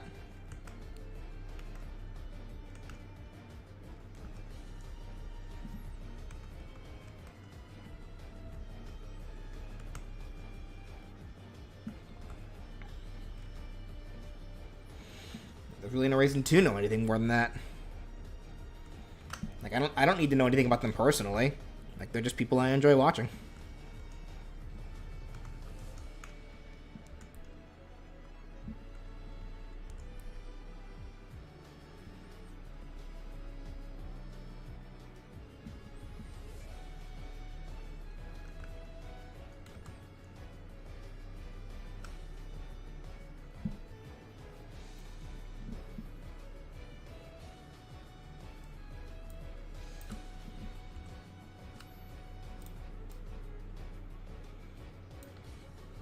Most annoying Pokemon out there, just wondering? Chad already knows the answer to that one.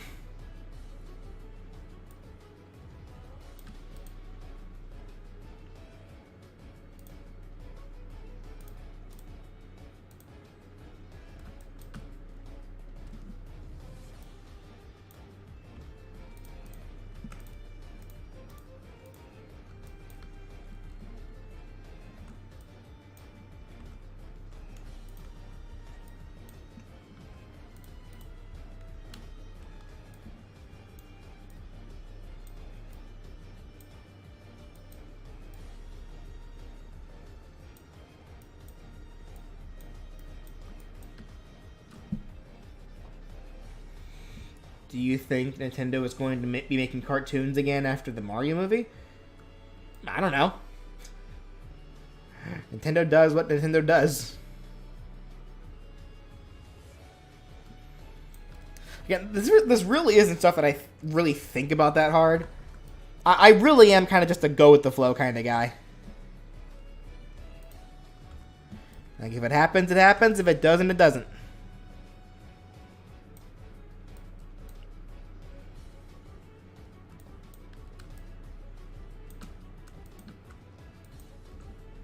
Which I guess might be a little weird for some of you guys, considering that I did make this whole channel based off theoreticals. So, probably not a great mindset for me to have, but that it kind of just is. That kind of just is how I view things. I'm very, I guess I'm kind of just laid back to a fault, if that makes any sense.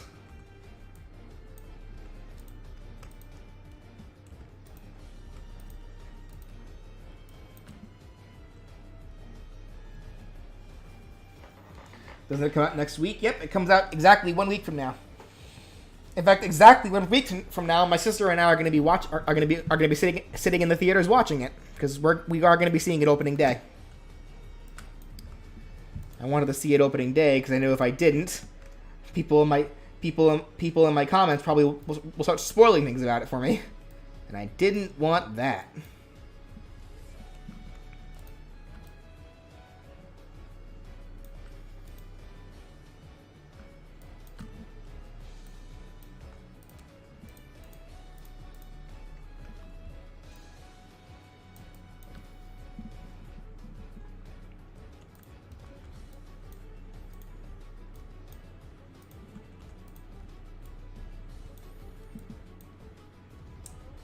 Do you think Smash should add a character that originates in and is specifically made for Smash? I mean, if they want to, sure. It doesn't really matter. Doesn't really matter to me one way or another. That said, they kind of already had. Like, I assume you're just saying, like, specifically as a playable character, but they kind of already have done that, because they made Smash original characters like Master Hand, or literally any of the Subspace Emissary characters.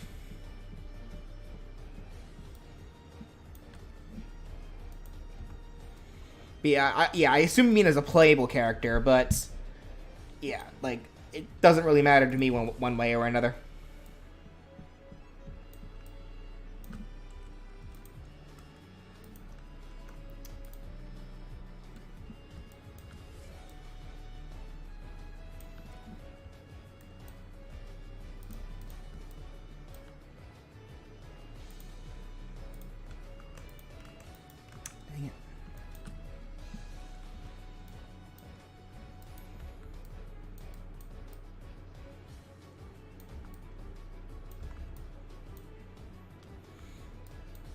Subspace's peak. I really enjoyed Subspace. Like, I played that mode a lot when I was in high school. Where is Brandon? I don't know. He just goes off and does his own thing. He'll be back whenever he gets back.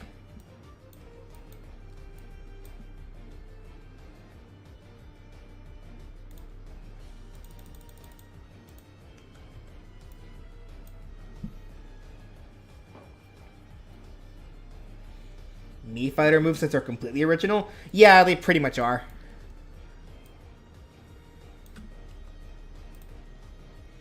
Like, there might be there might be some reference to certain things with the Mii Fighter stuff, but if there are, I really haven't looked into it myself.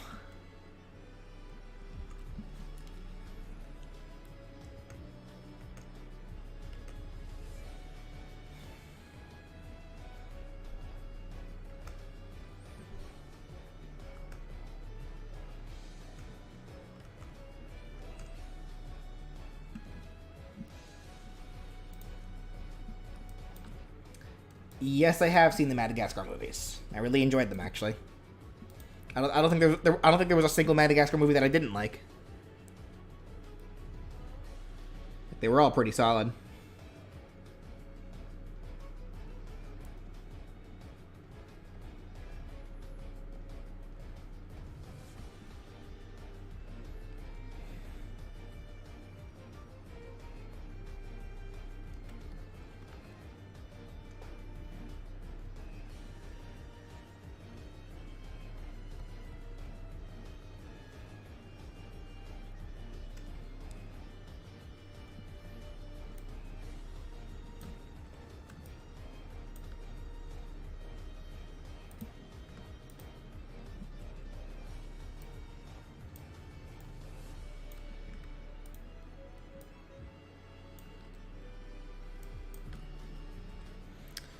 I'm going to need to find an image of the Mega Bracelet that the Home Trainer wears so I can properly repeat its patterns.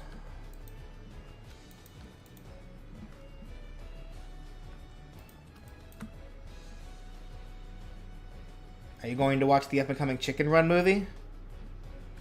Chicken Run. Wasn't that like an old, like, claymation movie? What, are they remaking that?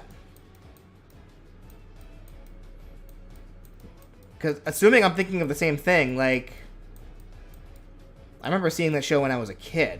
Like, I think it was made by the same people that made Wallace and Gromit, right?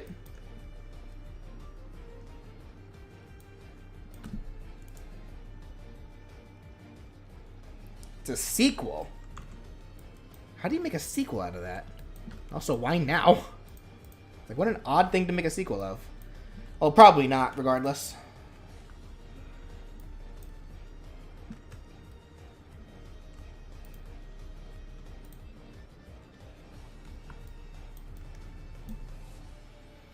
Have I seen the Tears of the Kingdom Direct?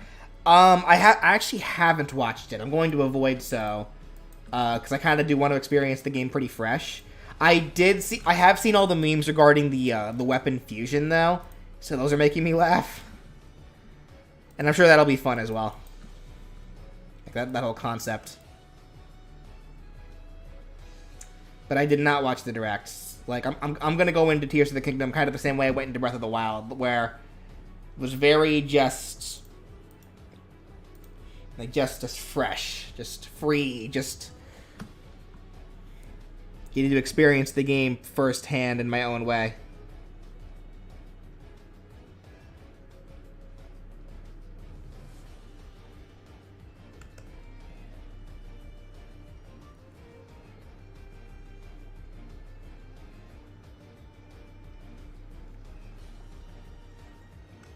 I think you made a mistake with the left leg skin color.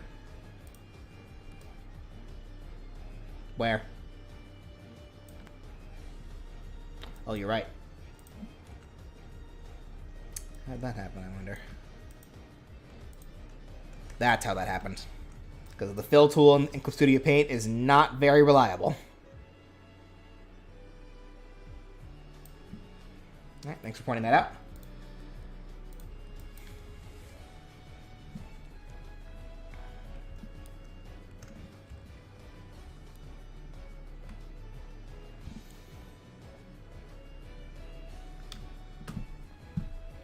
Play the Wario Land games. I've never had that much of an interest in playing those games. Maybe at some point, but not anytime soon.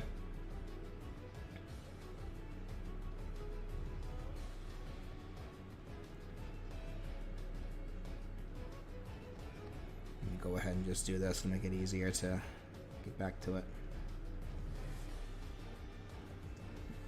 I can just do this.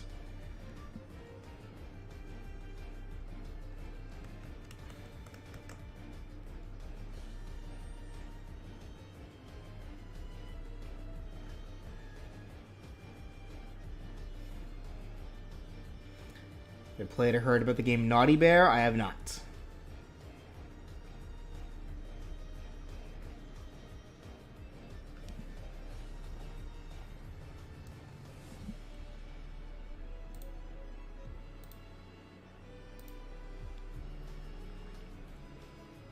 If I was a student in Hogwarts, I would not be a student in Hogwarts because I refuse to go to a school created by a turf.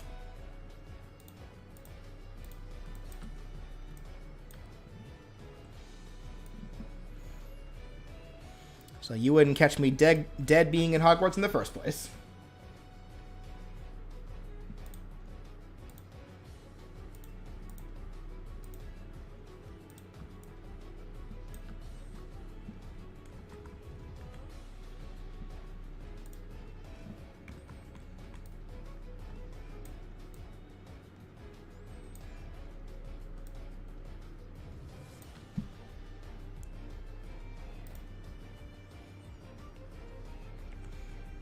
A turf.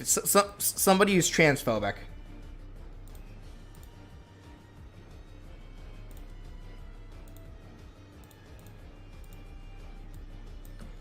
Am I gonna go see Elemental? I don't know yet. Again, I'm just not much of a moviegoer anymore. I'm really not. Like, I want to go see the Mario movie because it's Mario. But I really just don't have time to be watching movies anymore.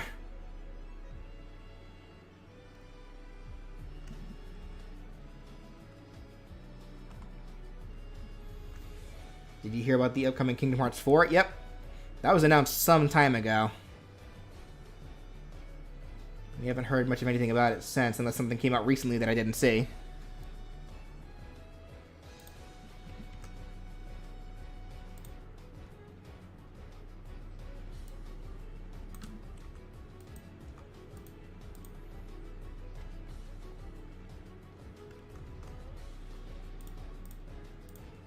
I'm not saying there aren't good movies, I just haven't been watching them.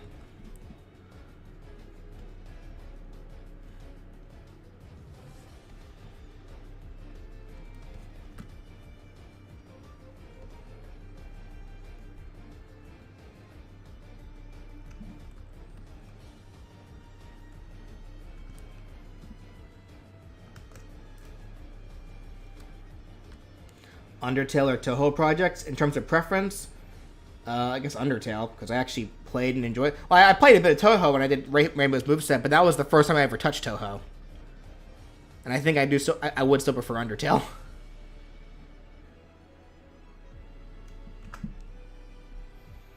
Opinion on Pixar theory? What's Pixar theory? I don't know what that is. Okay. Now for kind of the hard part here, I gotta figure out how I'm gonna handle these, the bike, whatever these are in the middle of the wheel.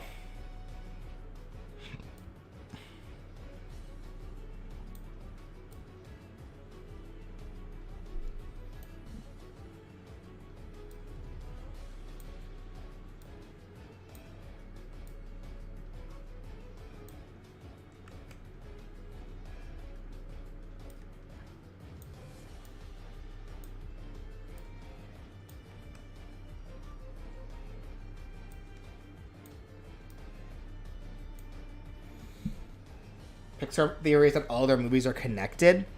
I never really bought in. I've never really bought into stuff like that. Like, it's interesting enough, but like, I never really bought into stuff like that. Because more than likely, a lot of those connections, quote unquote, are just cameos. That's probably the extent of it. Let me do this. Hold on.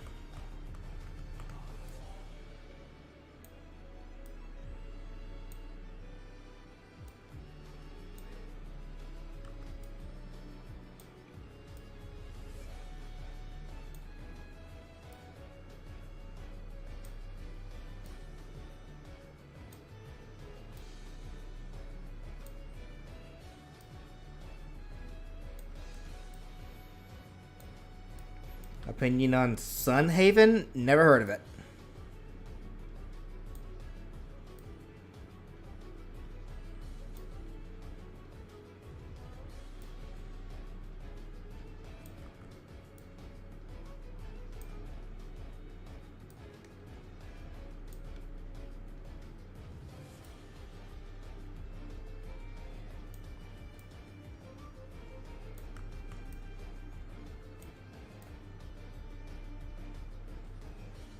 New farming sim game? Oh, that's probably why. I don't play a whole lot of farming sims. And like, the one farming sim that I really find myself enjoying is Ruin Factory. Like, that game is my jam. Like, I love me some Ruin Factory. Like, the remake for 3 is coming out here pretty soon, and I can't wait to play that.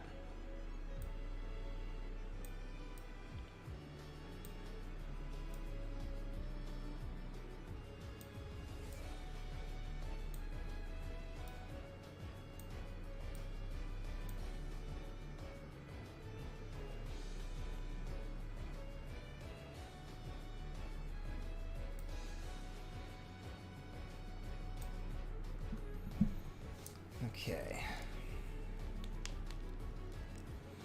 If Mickey Mouse got into Smash, would he have his Sorcerer's outfit or his Kingdom Hearts outfit? He'd have his original outfit. Like the OG Mickey. Like, that's what he'd be in.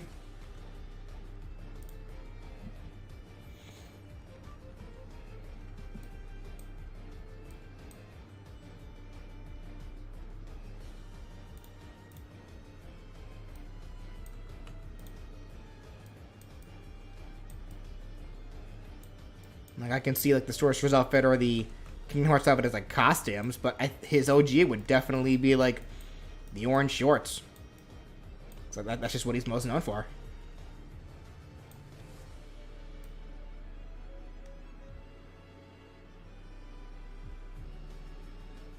Or orange. The red shorts. Don't know why I said orange there.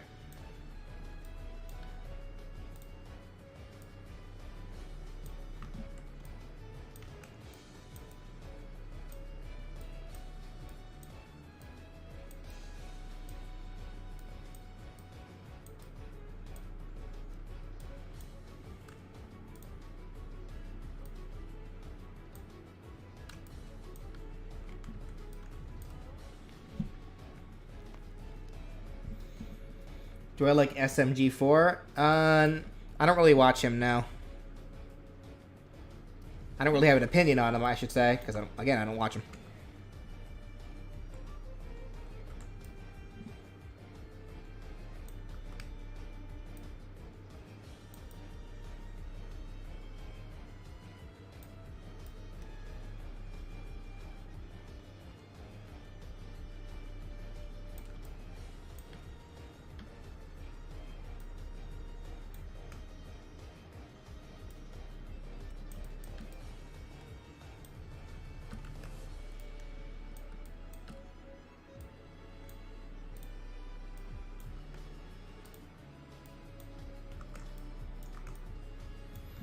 Every series in Smash got a stage. Got a new stage? Oh, I don't know. Pick your favorites, I guess.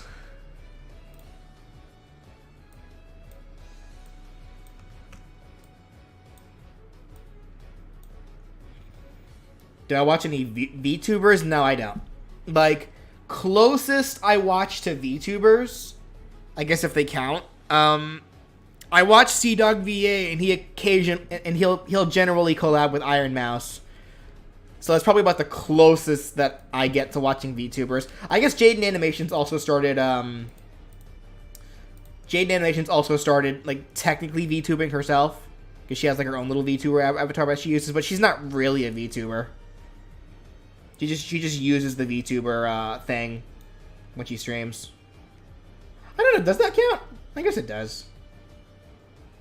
Then again, I don't really watch her streams, so like I've watched some of her VODs, but I really haven't sat around and like watched her streams like while she was streaming.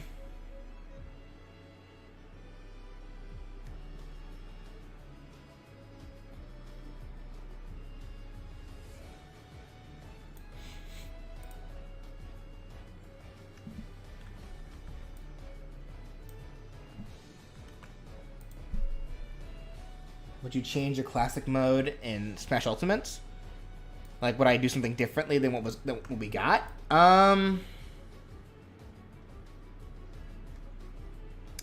Would I?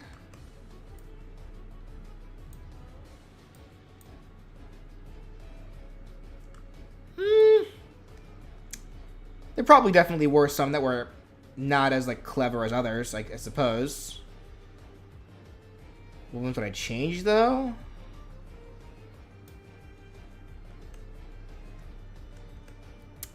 Like, I'm, like, getting distracted here with this one. I don't know what ones I'd change. Probably some of the ones, I guess, just aren't as clever as others. Or just were repeats of others. If that makes sense.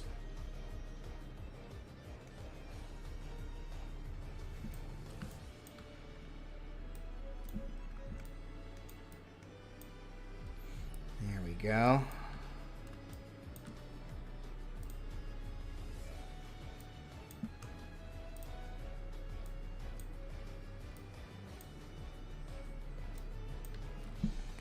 Zeros at Samus? What was Zeros at Samus's? Because I unfortunately don't remember them all off the top of my head. That required me to have a good memory. Which, as we established, I don't have.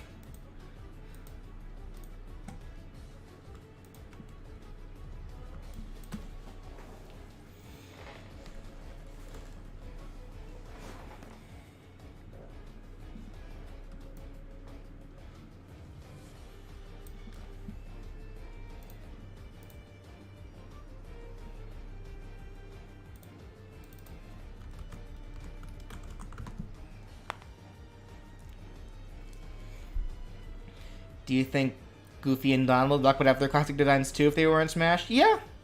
I don't see why not. Like, again, like, Kingdom Hearts designs would end up being, like, costumes, but they would definitely have their classics. Because if, and this is a big if, like, Mickey, Donald, and all of them got into Smash, like, it wouldn't just be Kingdom Hearts. They'd be based around, like, I see them being based around, like, any and all video game designs that they have.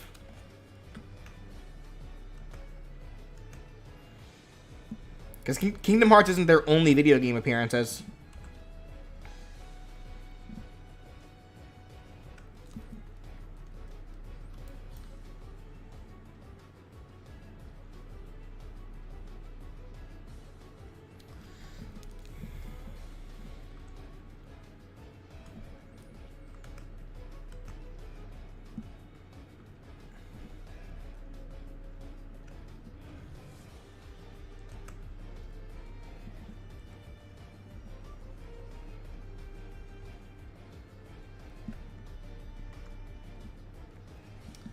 Were they an Epic Mickey?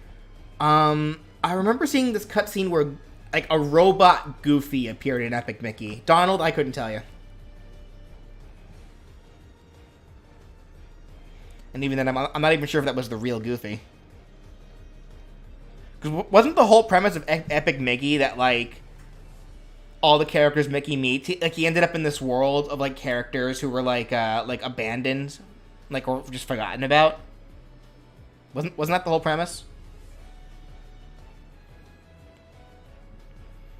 Okay, May's finally done. At least her flat color art is.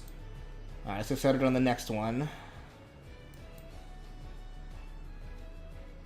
We'll do Grovyle next. I know how much you guys like Grovyle.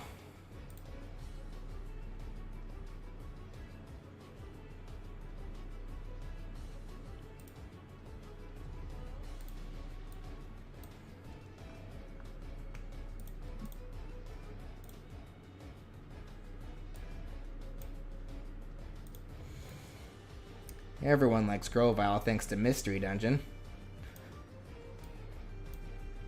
Isn't that the common opinion?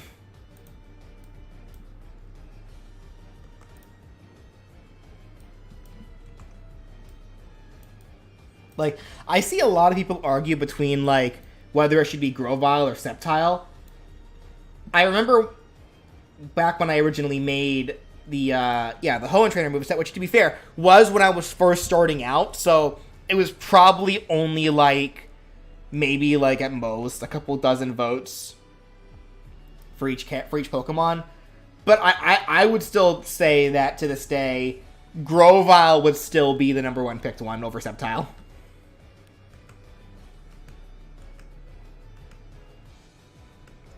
Like I say that I say that with confidence.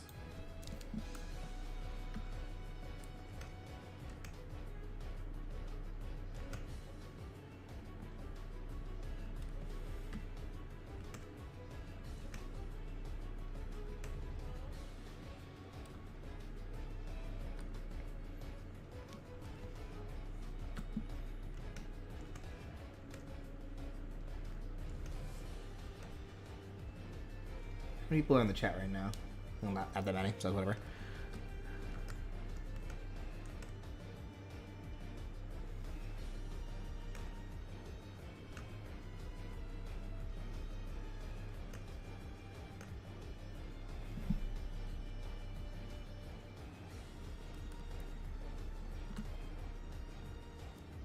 What would you think about the idea of Star Wars representation in Kingdom Hearts? I wouldn't mind it, assuming they wanted to go that direction. Again, I'm a very go with the flow kind of guy. Like, if I'm never one to really be bothered by the ideas that they present, I'm more so focused on how those ideas are presented. Like, I want good execution. Like, I think any idea can work so long as it's well executed. That's what I'm more focused. That's what I'm more focused on.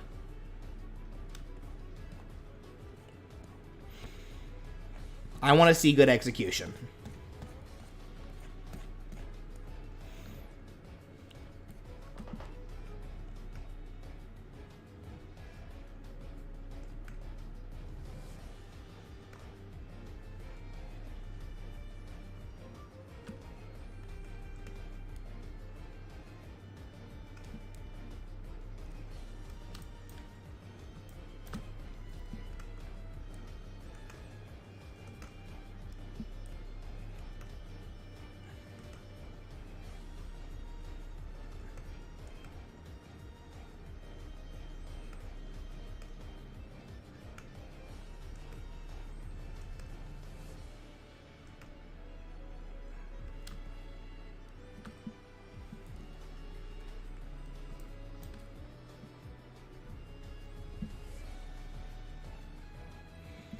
What character in Smash was I most surprised to see? In Ultimate specifically, probably Joker, because that just opened the reign for, like, I think Joker set the premise of the entire thing, where it was like, okay, it's fair game for it's pretty much fair game now.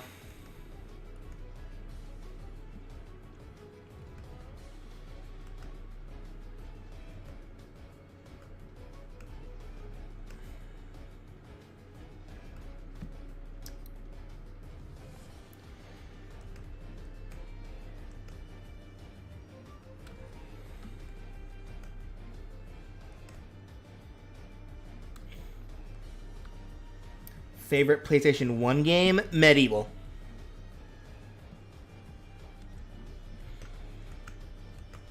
I do also enjoy Digimon World 3, but I never actually beat that game. I still need to.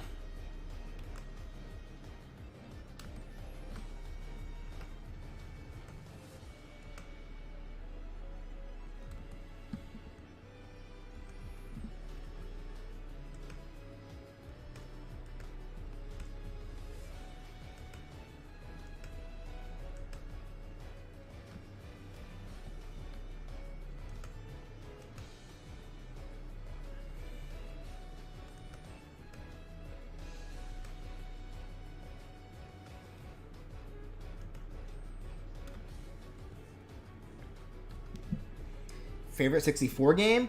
Kirby 64 probably. Also enjoy me some Paper Mario.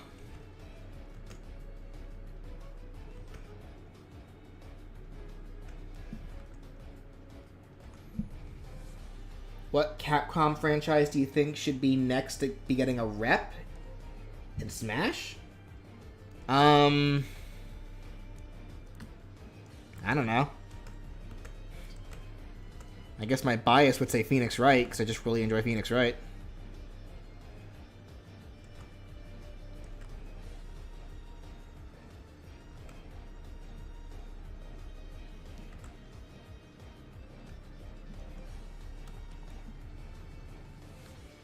Favorite PC game?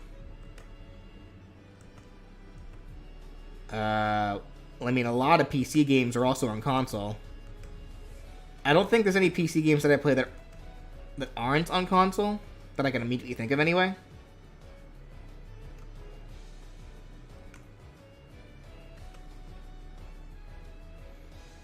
I mean, it's like I enjoyed TF2. I don't really play it anymore. Like, I played it a lot back in the day. I'm sure if I played TF2 again, I'd still enjoy it.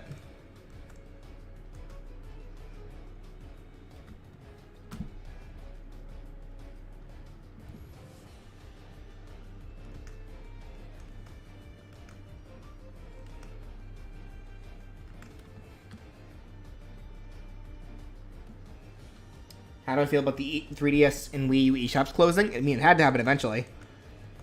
Like, it costs money for them to keep it open. And it reaches a point where if no one buys off of them anymore, then they start losing money. I just hope that a lot of those games that were like eShop exclusive, like, get to see the light of day again at some point. Because it would be it would, suck if we never see them again now.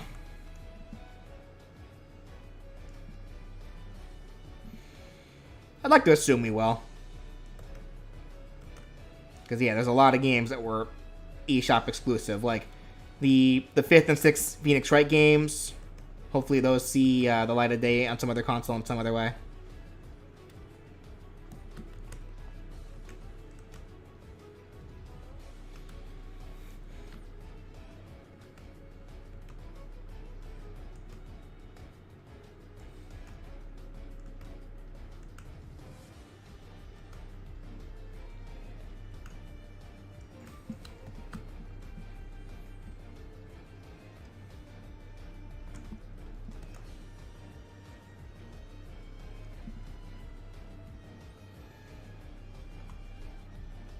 Did you know there was a Crash fan series called Crash Bandicoot Nightmare? No, I did not. Never heard of that.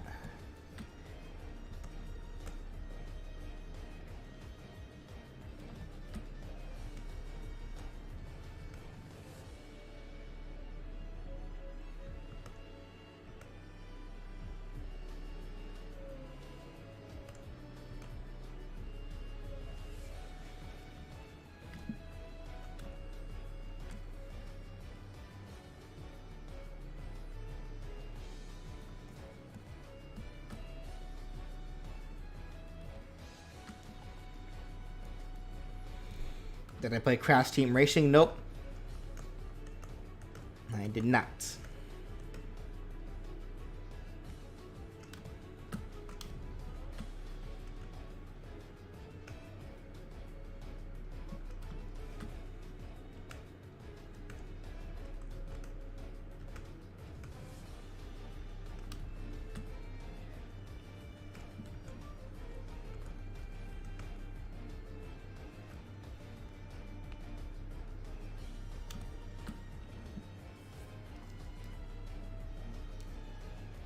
Prices for those exclusive games are probably skyrocketing now. I mean, assuming they still exist. Like, you're talking about like the 3DS or Wii U exclusive titles that beforehand people could only get on the eShops, and yeah, probably those probably did go up.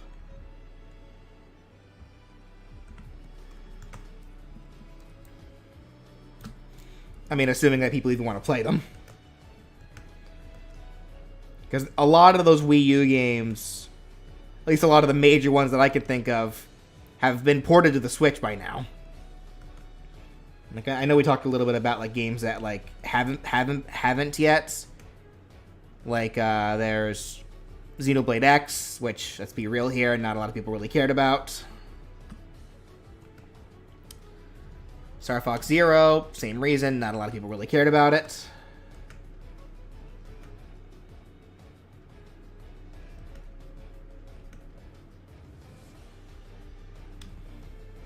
Like, I feel like they're at a point now where the only folks who kind of really suffered from the eShop closing were the ones were like the indie developers. And even then they shouldn't suffer that much, because if they're smart, they'd put a lot of their games on other consoles and not just 3DS or Wii U. Since they don't really have those ties to Nintendo.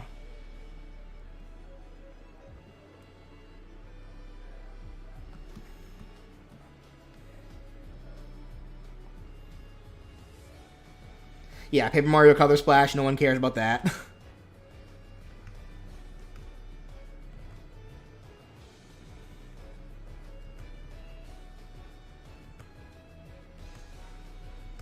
Like, that's one I still haven't played yet, but I keep hearing a lot of mixed receptions on it.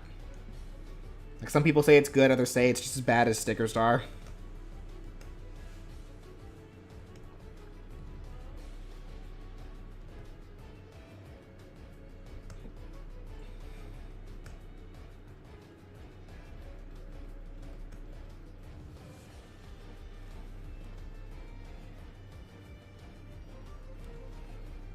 Like, I have no opinion on it because I haven't played it yet. Like, again, I try to make a habit of not having opinions on games that I myself haven't played.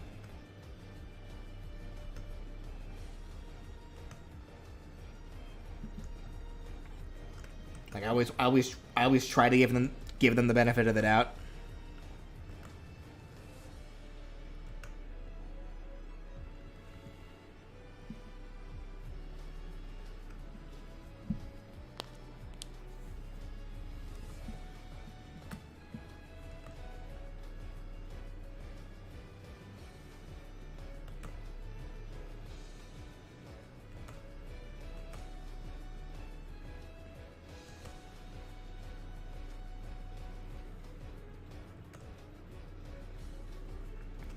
I still find the whole Paper Mario thing funny, because there's so many people that, like, will try to, like, defend the newer Paper Mario games, like to the ends of the earth, and they're usually their one and only argument as to why people don't like it is because, well, it's not like the old game. It's not like the older games. And for some people that might be the case, but a lot of those people that make those arguments tend to forget that Super Paper Mario is a thing, and a lot of people loved that game. Like, it was pretty mixed, it had pretty mixed opinions when it first came out, but nowadays a lot of people love it. And it plays nothing like the original Paper Mario games, but it still had the charm of them.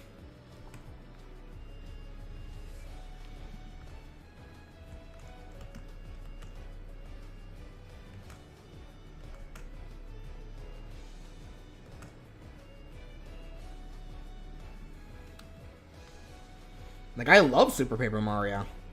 Thousand Year Door is still my favorite, but like I still very much enjoy Super Paper Mario. Like, when I had to replay it for Dimentio's movesets, like I was having fun the entire time.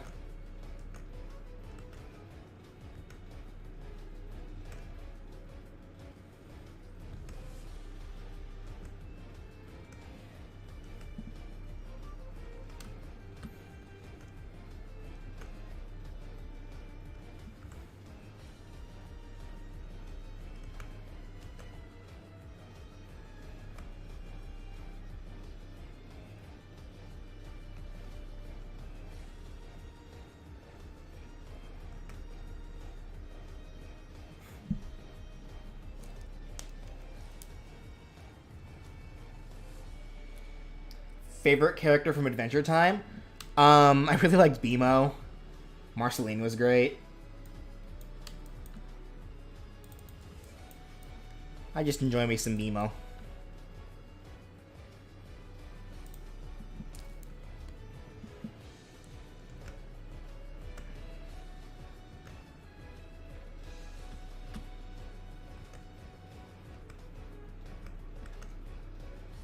Yeah, like there's no redeeming Sticker Star.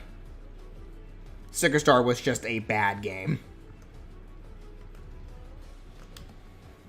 And that one I did play, so I can say that with confidence.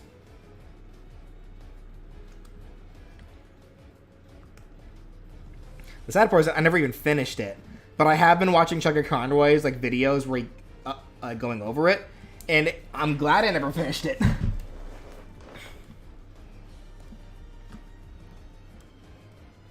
Like, that is a game not worth anyone's time.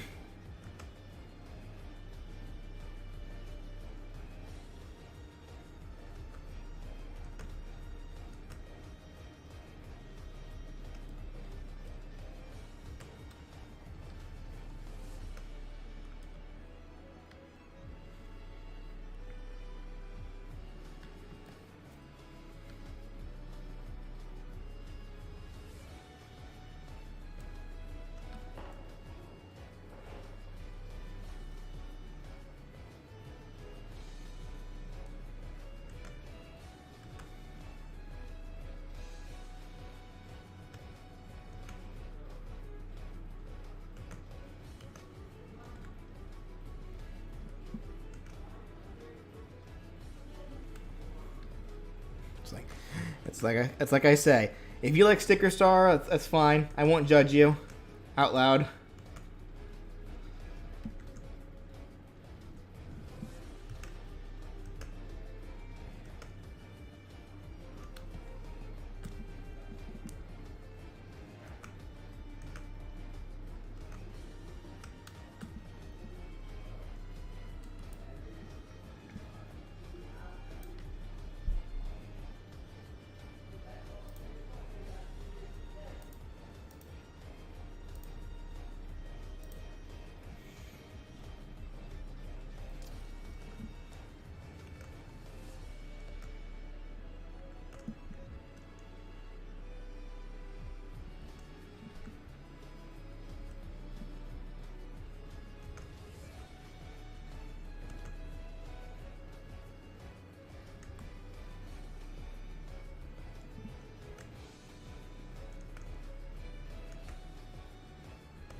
Not sure it was the lizard. Yep, it is a lizard.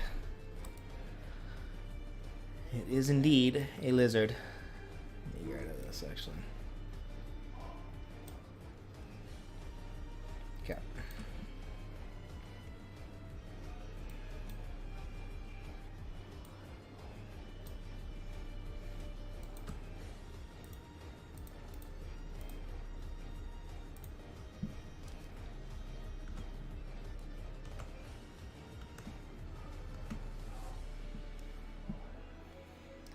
Yes, I did play the Mario and Luigi games.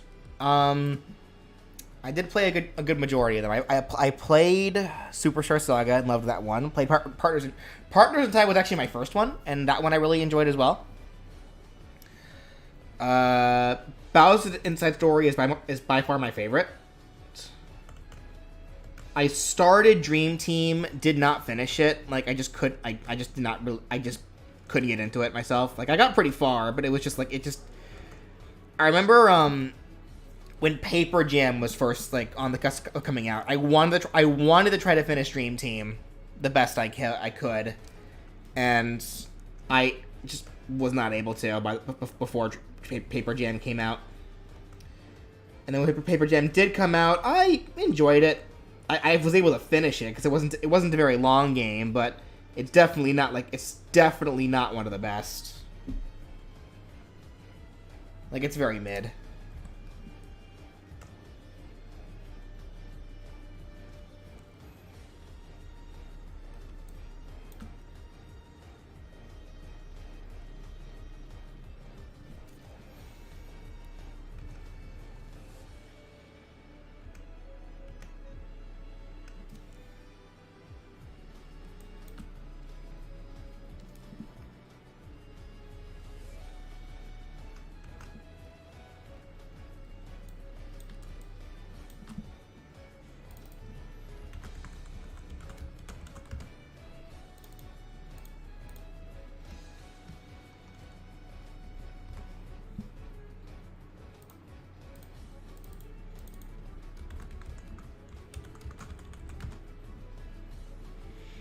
Are we just not going to talk about the remakes with the bad side mode?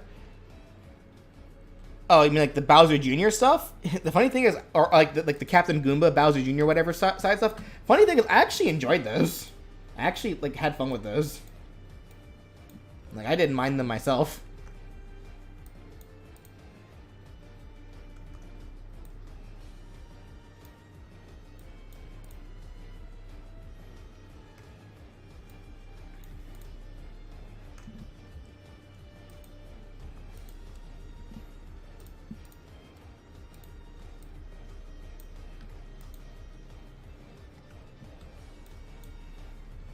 Like, I thought they were very harmless.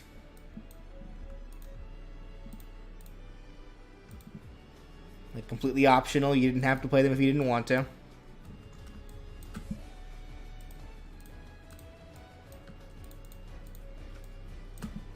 And that, I think, is the right way to do things if you want to add additional content to, like, remakes.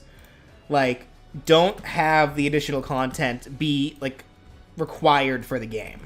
Like, make it optional.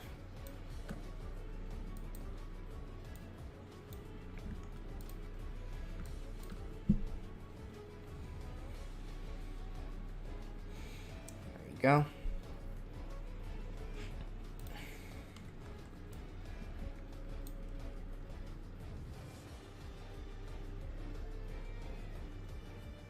Disney Infinity, yes, I own it and I did play it for a little bit. It didn't really have me for too long though.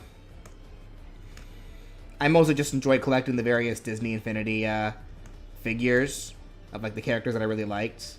Like, just because, you know, Amiibo were also the craze at the time, so it was a time to collect.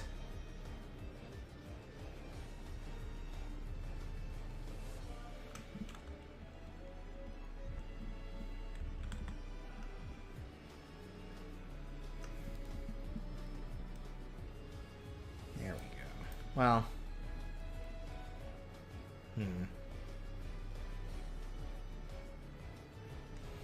Let me do this.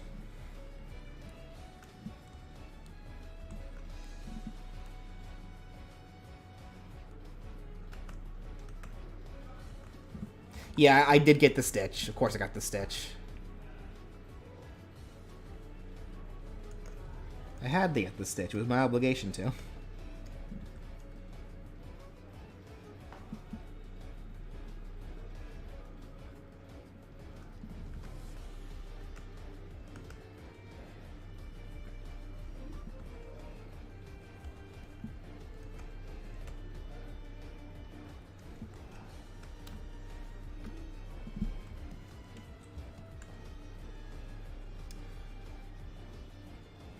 Oh, it's weird.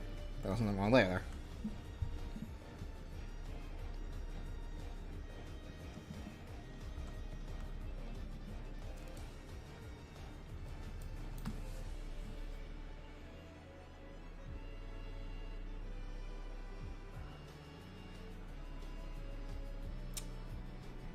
Something about this doesn't look right to me. Hold on. I'm trying to fix this.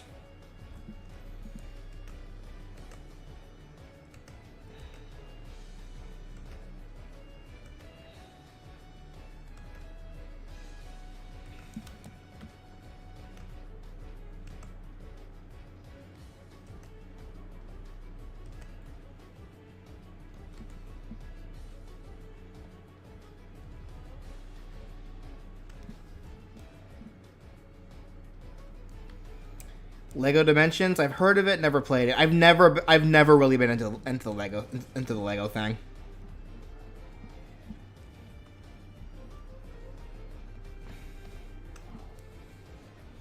The most amount of Lego I ever played was the Lego Star Wars game when I was a kid, and that was it. Like I never even played with the toys. Like, we had them, but I just hardly ever played with them.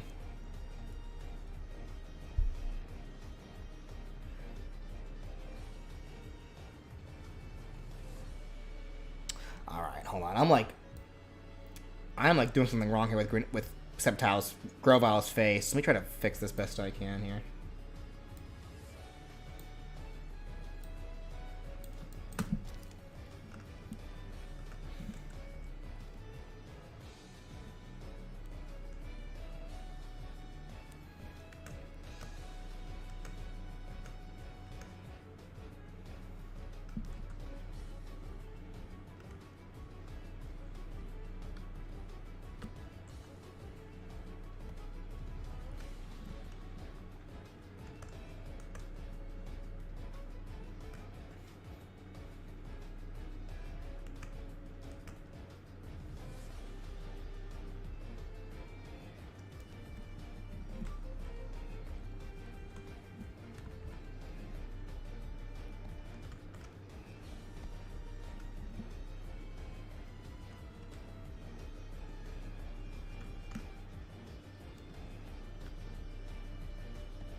That looks better. Okay.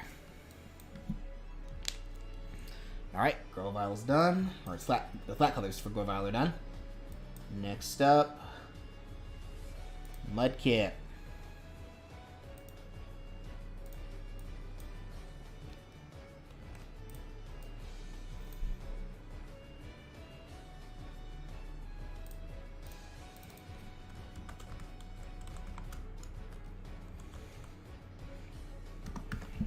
One of the best starters ever. And that is not opinion, that is factual, and I will not hear anything else of it.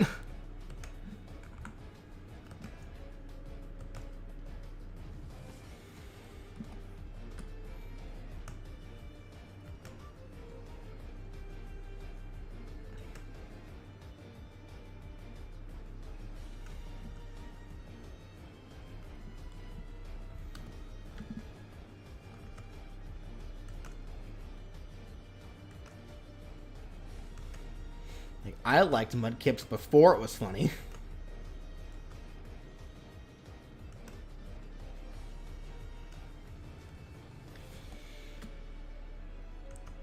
I liked Mudkip before haha funny meme.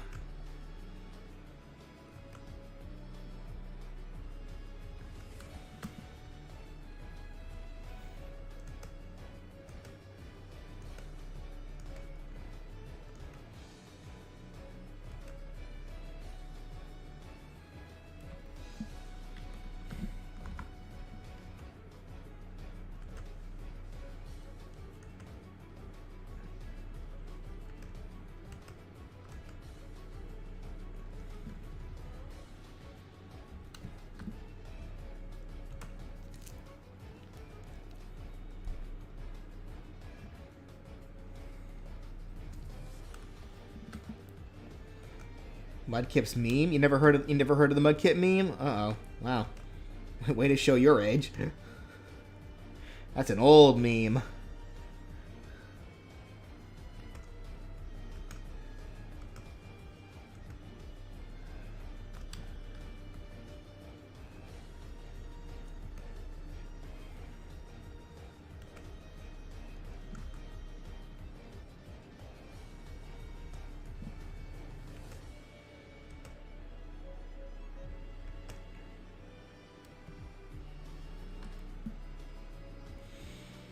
There are other Pokemon with memes out there too. Yeah, but none. Well, there's a few, like some of the Pikachu ones. Yeah, because a lot more people know who Pikachu is than they do Mudkip. But I heard you like Mudkip's meme is pretty prevalent.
Yes, I did hear about multiverses. We talked about that a little earlier.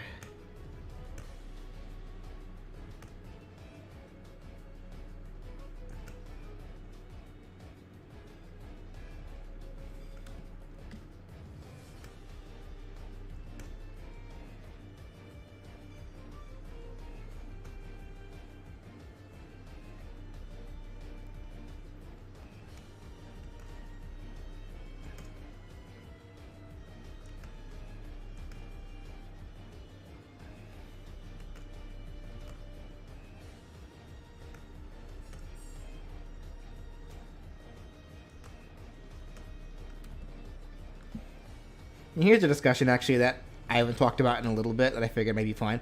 The topic of the edgelord. Because someone commented on my Shadow the Hedgehog video, you know, claiming that I don't know anything about Shadow the Hedgehog just because I called him an edgelord. And I'm just thinking, how much copium are you huffing to think that he's not one? Because I should reiterate, I know I've said this before, being an edgelord character is not a bad thing, just so long as you're well written. Because you can be an edgelord and still be well written. We've seen tons of characters that are like that.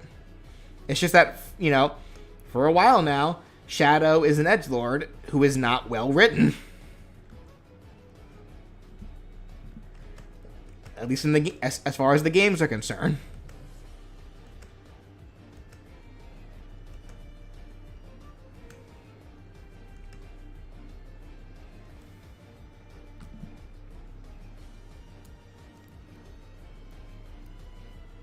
I'm more of a Marvel guy. How do you make requests in chat again? It should be at the bottom of the screen, unless it's not. Yeah, it's saying it's scrolling by at the bottom of the screen. Just put in exclamation point request in the chat, and it'll pull it up. It'll pull up the link for you.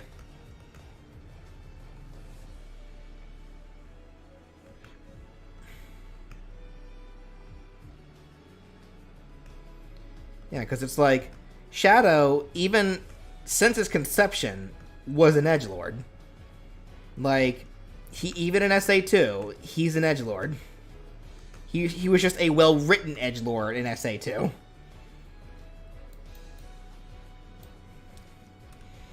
His biggest problem currently is that he was supposed to die. They were supposed to kill him off.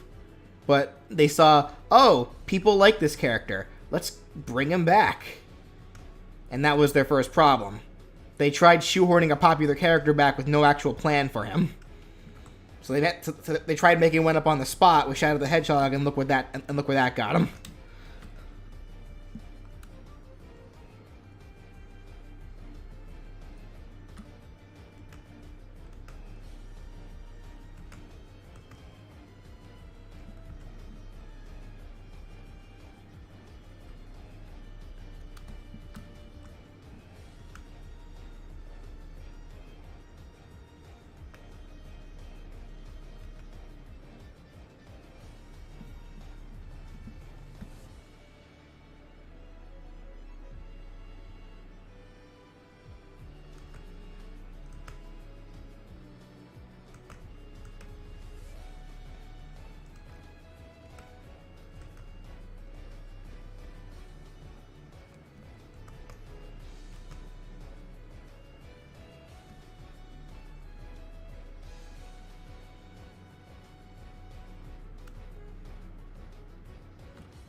His major problem is his whole doesn't care about anything writing.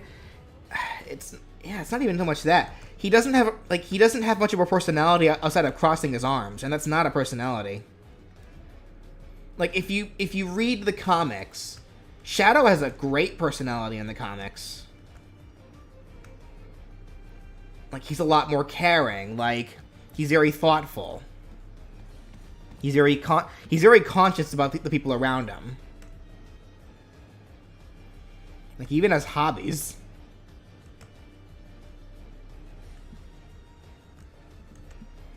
Like, let's just say there's a reason why, when he appeared in Sonic Boom, they wrote him the way they did. They made fun of they made fun of him being an edgelord in that trope. Like, they turned it into a joke.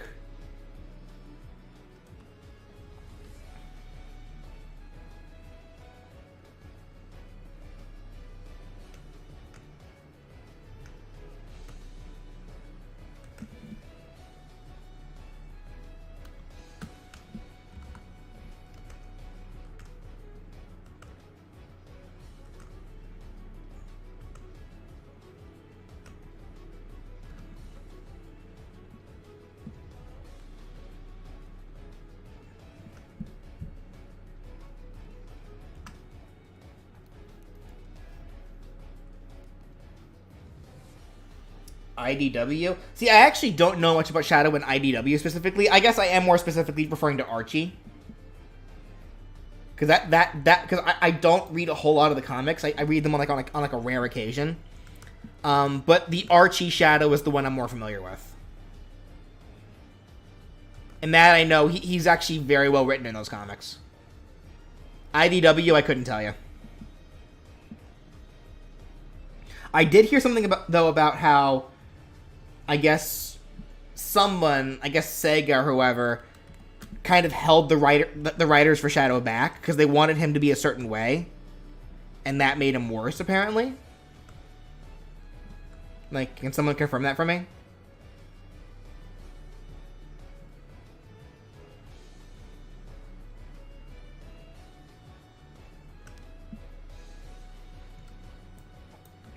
He's the same as he is in the games, and that's correct. That's a shame.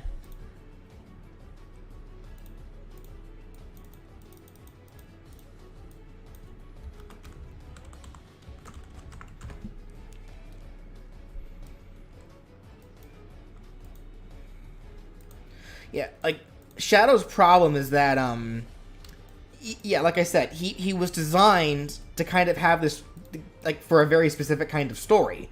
And that story ended in Sonic Adventure 2.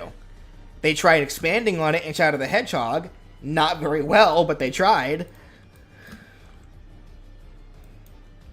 So, I guess points credit for effort, I guess.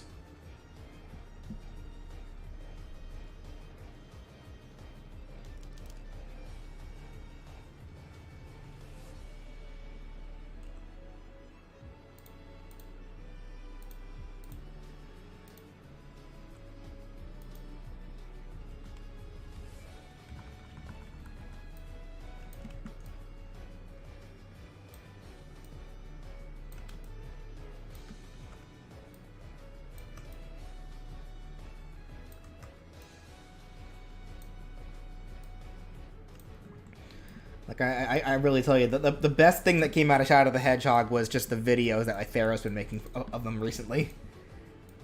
And even he's not taking that seriously. Like, he's turning them into giant jokes.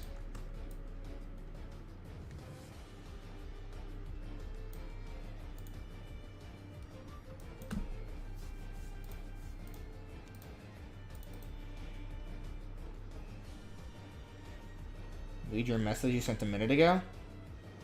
I guess send it again.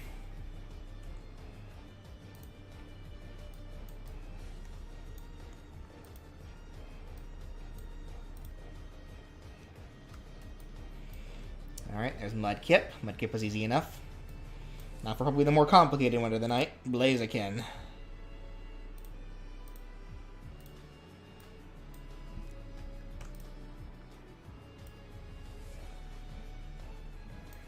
I wonder how Shadow would have been in the Fleetway comics if they would have lasted long enough to incorporate them. Oh, I have no clue.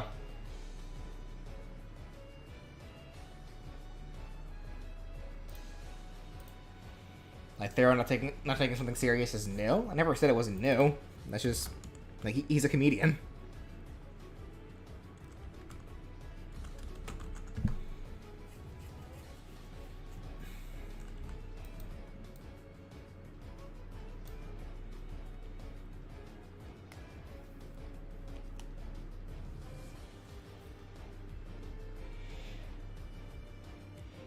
Sin Shadow is appearing in the third Sonic movie. Let's hope there's a... Yeah, I really hope they do him well.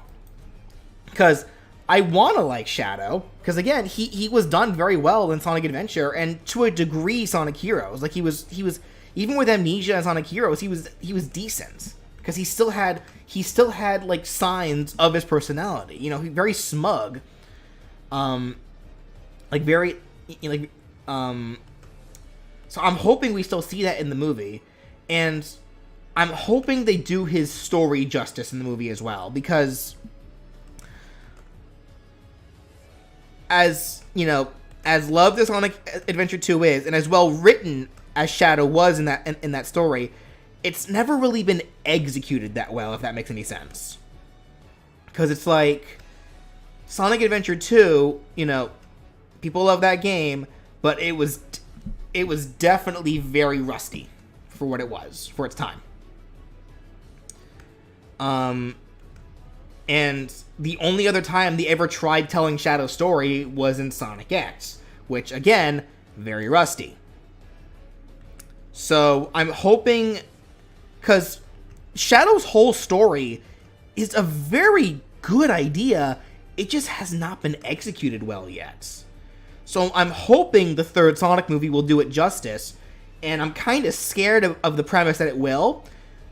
Not scared as in I don't think it'll do well, because the Sonic movies so far have proven that they are doing very well and they can do well. What I'm scared of is that they're going to tell it so well, it's going to hurt. Because Shadow's whole story is a very tragic one. So I'm just waiting for tears from people when they see that movie.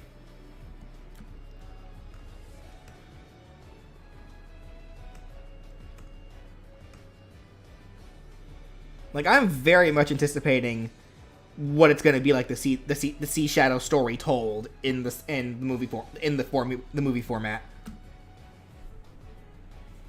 Did I see the Blaziken mod in Smash 4? I mean, I saw a lot of Smash 4 mods, but they were mostly skins. So if it was like a mod actually adding Blaziken like a whole new moveset, no, I didn't really see it.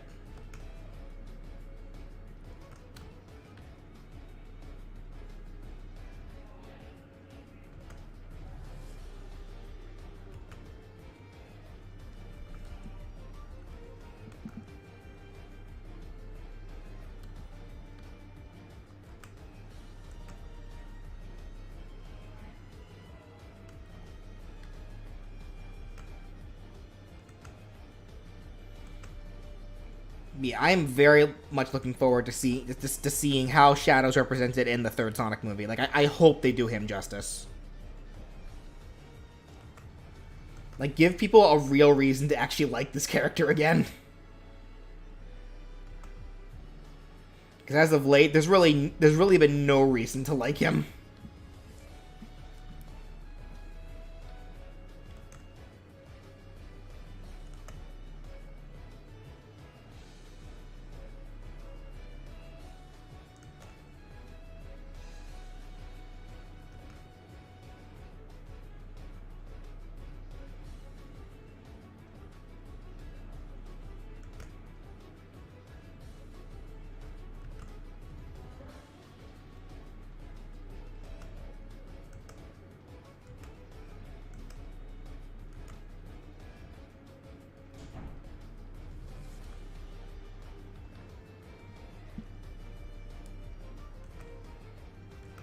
Can I imagine a future Pokemon region with 4 starters instead of 3? No, because they gotta stick with the rock paper scissors formula.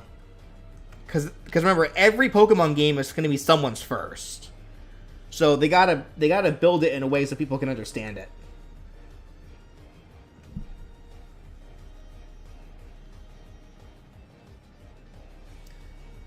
I was watching an old VOD where you were drawing Pyra and Rex, and my brother came on my account and said some mean things like, I can draw better than you and stuff.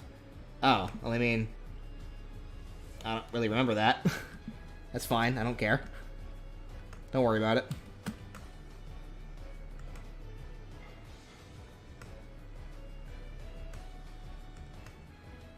Like, again, like, you guys are gonna be hard-pressed to hurt my feelings.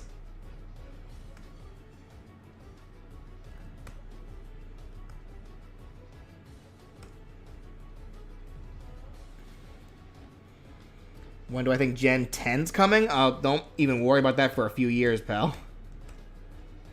Because I'm sure we will get one. Pokemon's not ending anytime soon.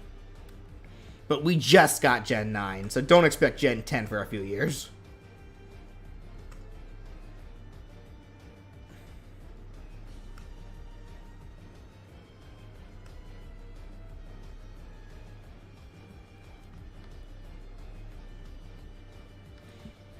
Favorite legendary Pokemon from each generation? Gen 1 is probably Articuno, though I do love Mewtwo.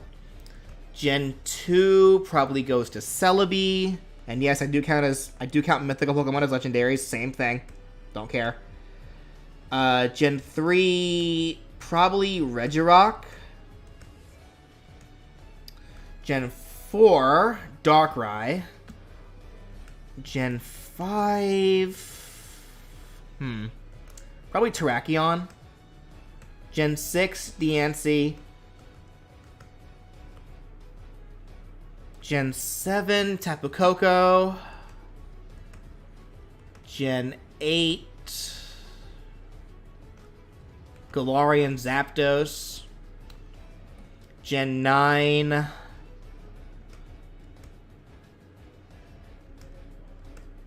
of the Gen 9 legendaries that we know about anyway, probably Koraidon, actually.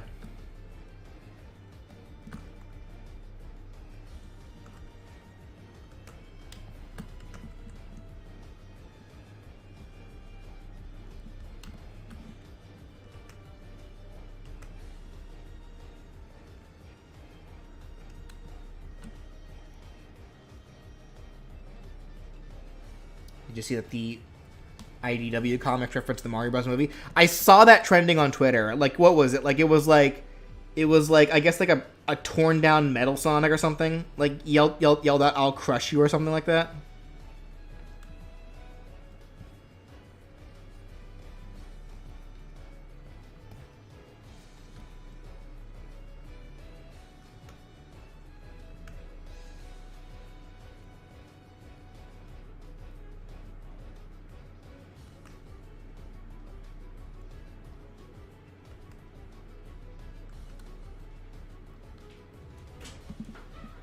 Are you eating? No, I'm fine. You're okay?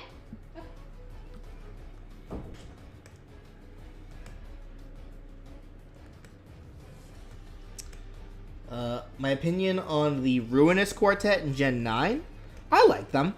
I think their concept is neat. I'm not like super attached to them. Like, I know my sister really loves what was it called? Chien Pao, the leopard. I think I got that right. I'm still trying to remember their names.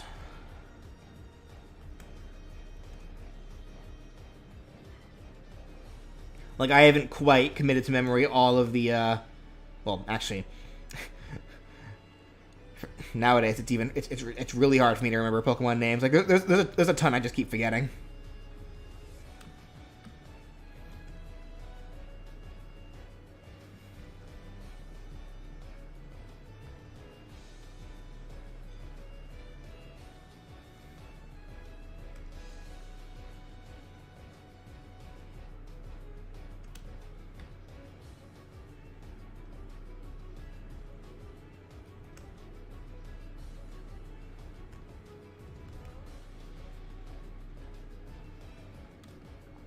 Which Pokemon region would I want to live in?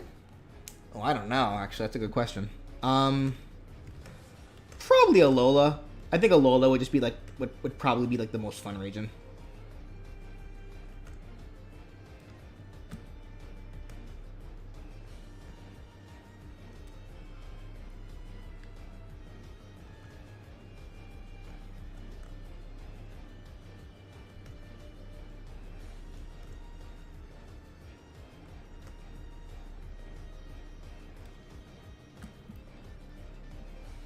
If the Paper Mario moveset was made after Origami King, what changes would I have made? I honestly don't know. I know a lot of people would have brought up like the Thousand Arms Fold whatever. Like some people say that could have been like a grab, but then it's like, but then I'd have to replace Throw.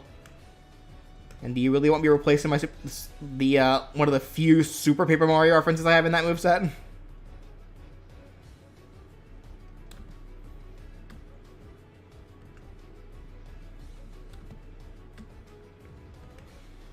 I don't want that.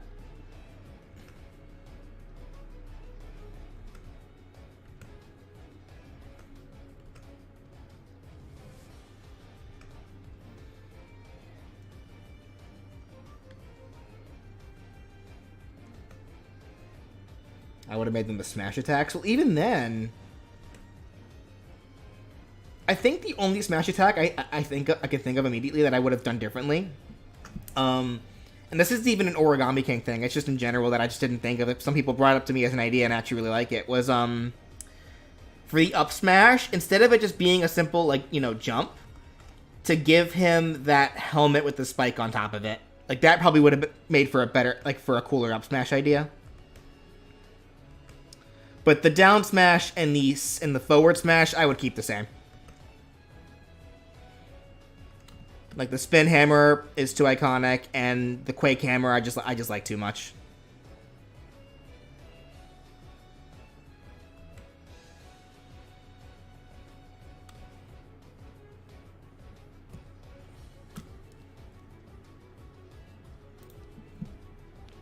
Am I gonna try Mega Man Battle Network? That's Brandon's been going on about that one. That's the RPG one, right? I've been thinking about it because it is an RPG.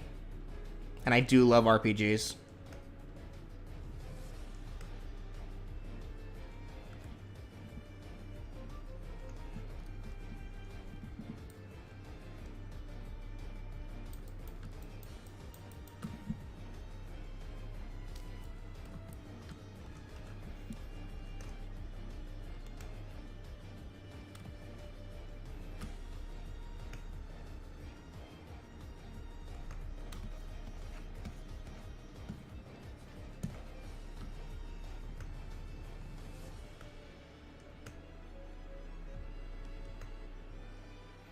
So I may give it a try.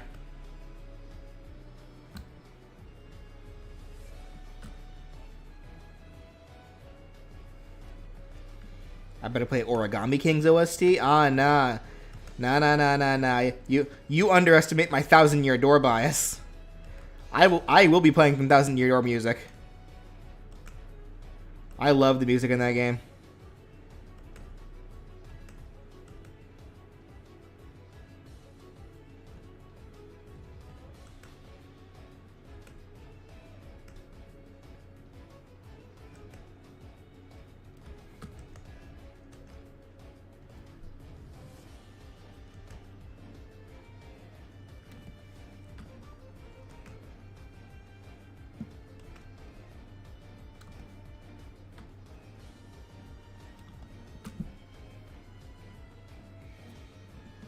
Hey Malik, everything alright?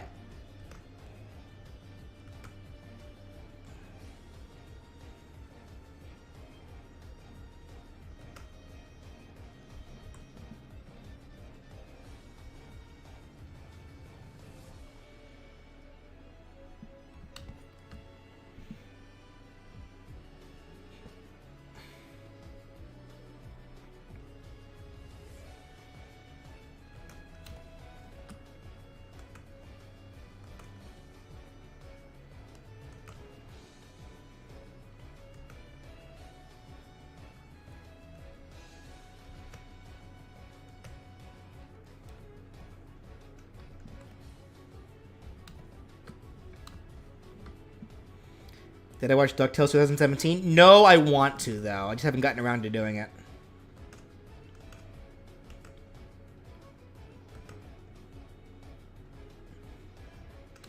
Because it gives me huge Gravity Fall vibes, and I loved Gravity Fall.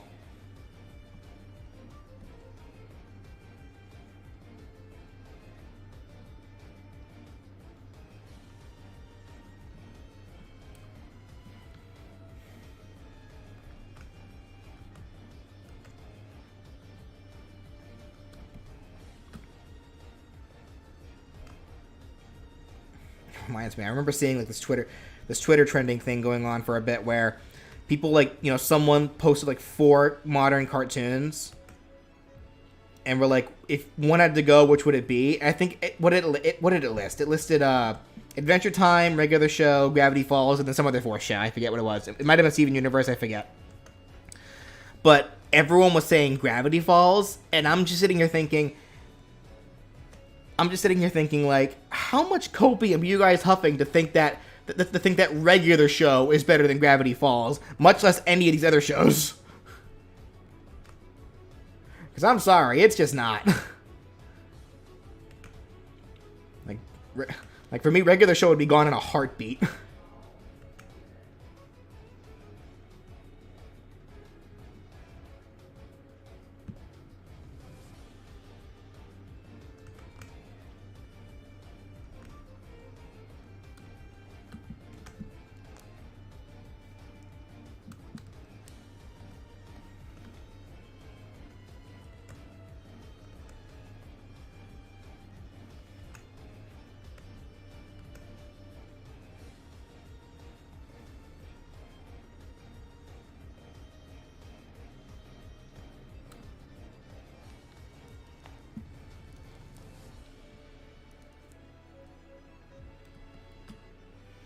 Yeah, see, I just don't see it. Like, I don't see what was so great about regular show. Like, when compared to Adventure Time, Steven Universe, and Gravity Falls, like, those shows were just, to me anyway, I should preface that, like, my opinion, but, like, those shows were just so superior. Like, both in writing and comedy.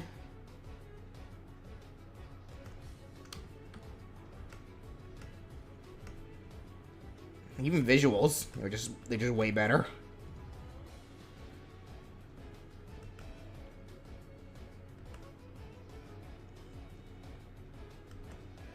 You know what it might have been with regular show, actually? I could never get into its art style. Its art style, just to me, just looked really ugly. So, like, all these just pale, muted colors, which was probably the point, because it was literally a show about some guys working at a park. But, like, I could just never get into its art style.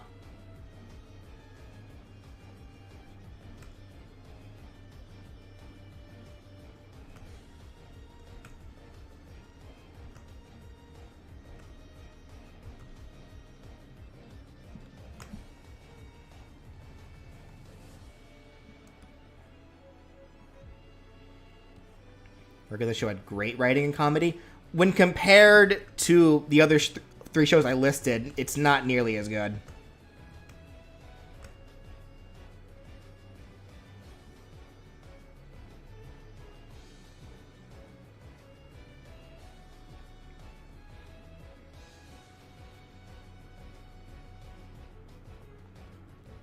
Like, I was barely able to get a laugh out of that show, whereas the other three shows made me laugh, like, quite often.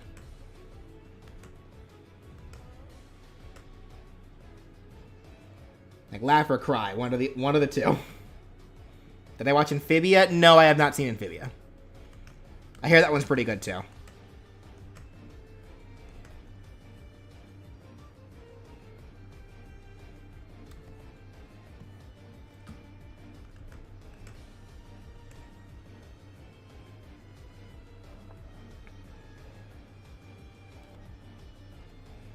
Favorite character in Gravity Falls? Quite a number. I loved Grunkle Stan. I loved Bill Cipher. Bill Cipher was a fun villain.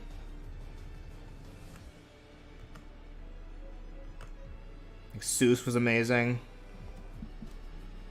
Like, there were very few characters in that show that I actively disliked.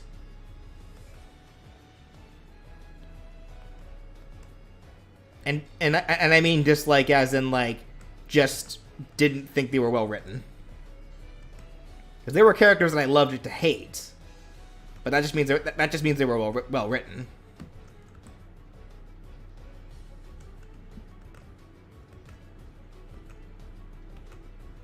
This is not Star Wars: The Forces of Evil. See, I never really got into Star Wars.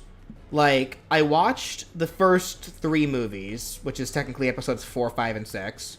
I've never seen any of the prequels. I watched the first 2 sequel movies, but never the third one. I never watched any of its cartoons. I just was never able to get into Star Wars.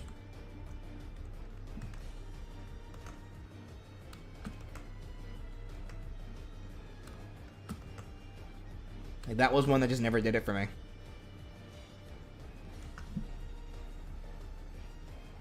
What about Wendy? Wendy was another good character. I like Wendy.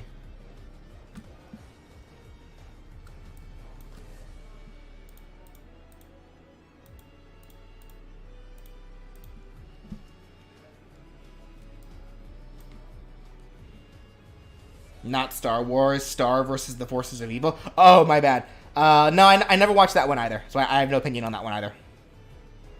Sorry. Hold on, I need to find a picture of Blaziken with its flamey things.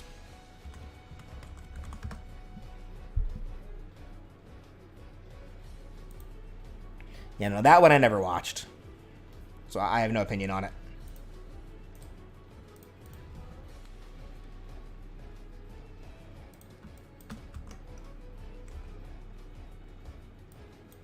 Shiny Blaziken? Yeah, it is. Why did it blow up Shiny Blaziken to me? I just need normal Blaziken.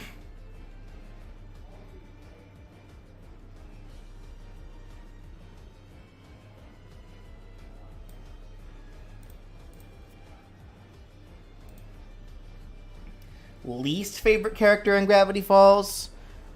Again, it's like I couldn't tell you. Probably the least interesting character to me was, what's his name? The guy who was like Wendy's boyfriend originally. But I think he was purposefully kind of written to be uninteresting. Like that was the intent.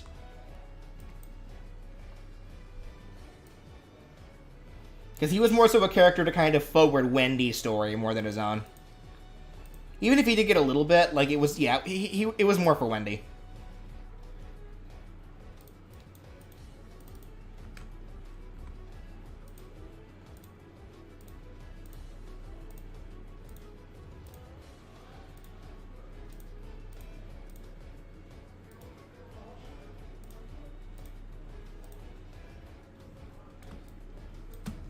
It's like I don't even remember that guy's name, honestly.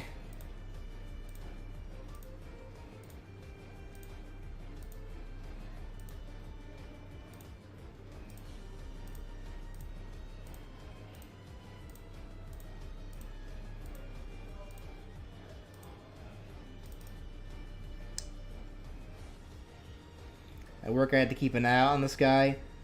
Kept coming back, trying to sneak into the bathroom so we can do drugs. And a homeless thief tried to steal food. Caught by me on his way out. Spit on the door. That sucks, man. I hate that sucks. Yeah, you're gonna have those days. Sorry to hear that.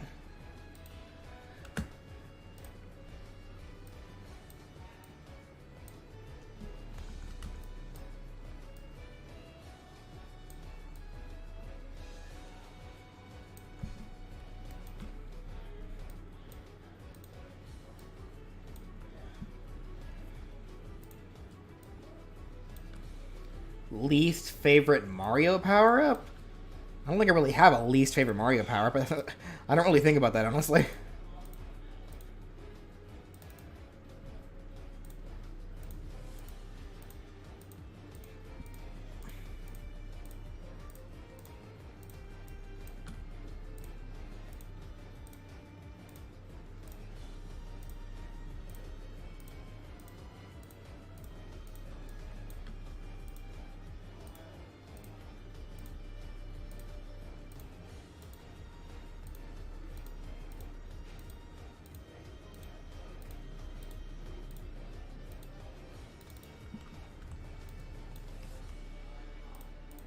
Oh, oops.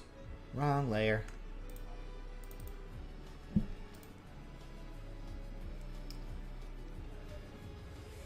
What do I think of stealth games in general? I don't really play a whole lot of them.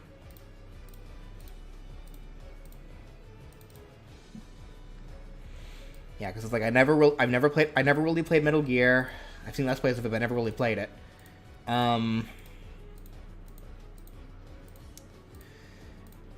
Does Sly Cooper really count as a stealth game? There's stealth elements, but it's not really a stealth game. It's more of a platformer. Like, I do really like Sly Cooper, but I'm not really sure if I'd count that as a stealth game.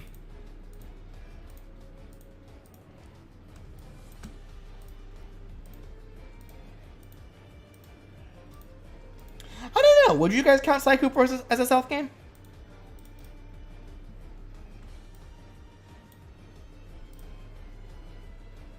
Because again, there's stealth elements, but having elements of stealth does not make you like a full-blown stealth game.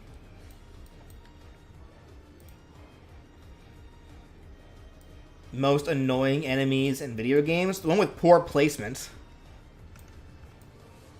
Like, don't, like, when I'm playing a platformer, don't place enemies in spots where I can't see where I'm landing. Because that's just cheap. Like, that's not good game design right there.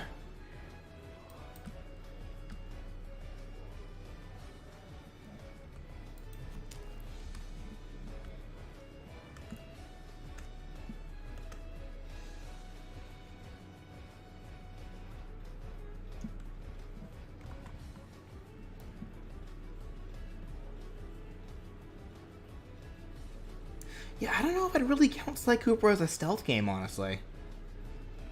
Like, again, there's stealth elements. Like, you definitely get an advantage for, for, you know, sneaking up on an opponent as opposed to fighting them. But it's like, well, when you're Sly specifically, when you're Murray, go hog wild. But it's like, should I readjust this arm here? Yeah, I think I should. But that's not really what a lot of the game's about, though.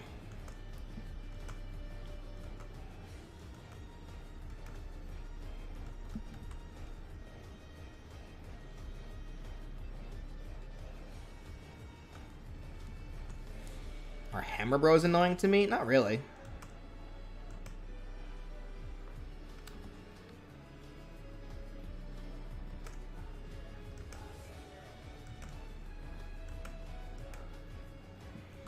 Like, I never really found an instance where Hammer Bros gave me any issue.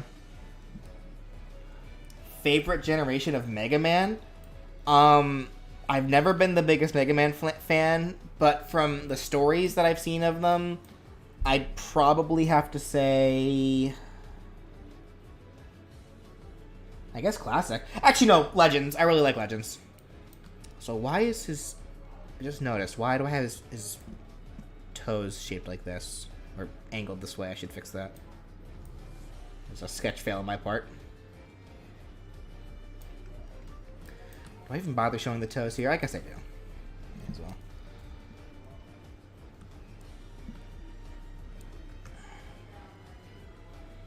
Like, I never played Legends, but but from the Let's Plays that I've seen of them, I really enjoy its characters.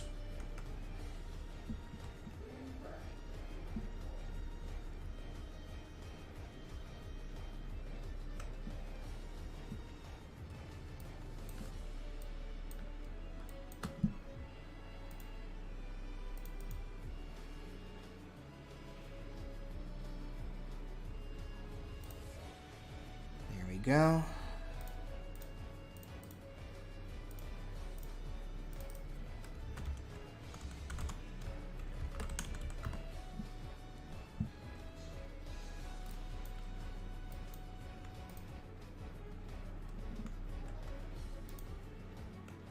Dang it.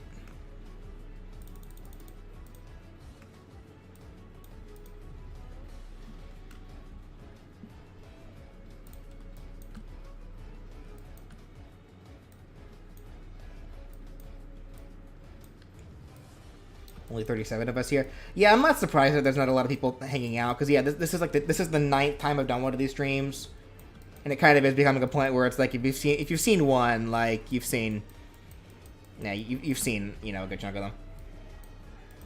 That's all right. I don't mind just chilling.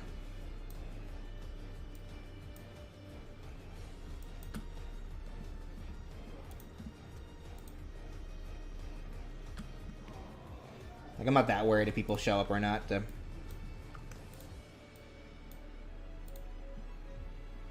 I played or heard of the Donkey Konga games, that's specifically the rhythm-based ones, right? Because I played I played Jungle Beats. Konga, like the Konga games, no, I did not play.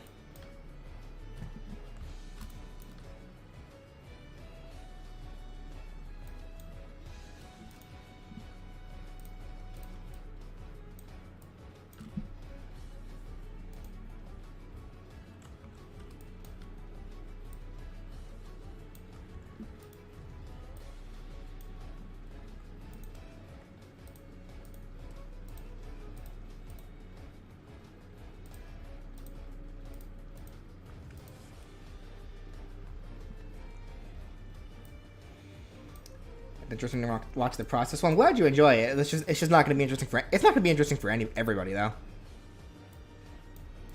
Like, I know most people right now are mostly just waiting for my next moveset video, which is... Yeah, which I get. That's why people subscribe. That's what people want to see.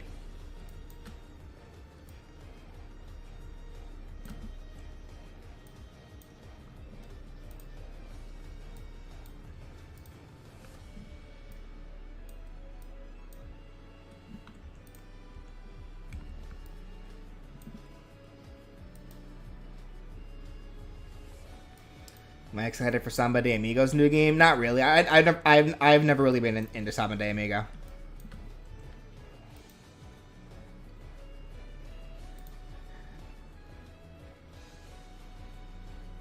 Have I played? No, I have not played the new Kirby game yet. I need to get it, though. I haven't gotten it yet.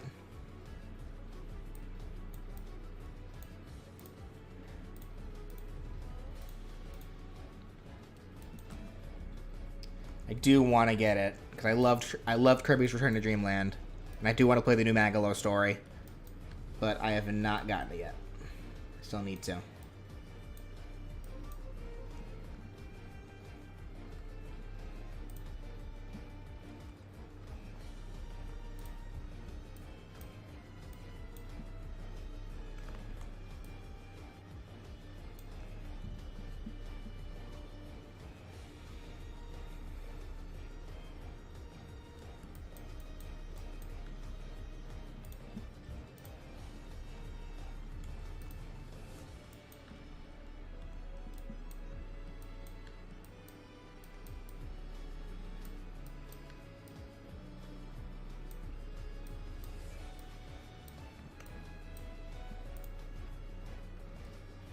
I played Stanley Parable. I have not.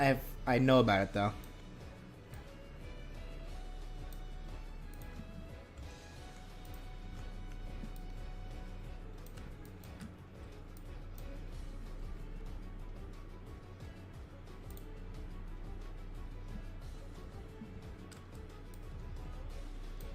Yeah, actually, what happened with Splatoon 3? Like, did that game kind of just fall off? Because it's like, everyone was so excited for that game for it to come out. But I feel like now I don't really see people talking about it anymore. Like, not even I don't think my sister's even playing it that much right now. And she was super excited for that game. Like, what happened with that one?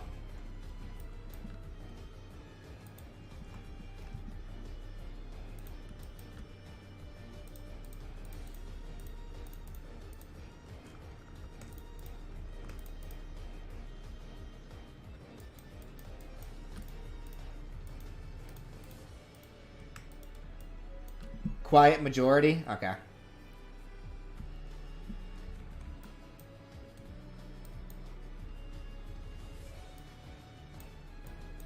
Waiting for the DLC.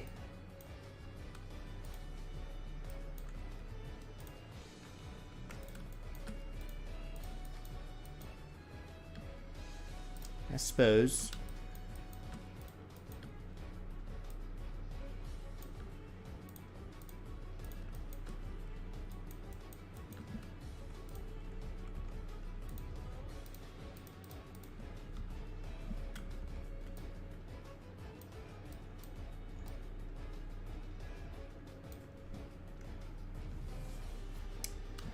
Okay.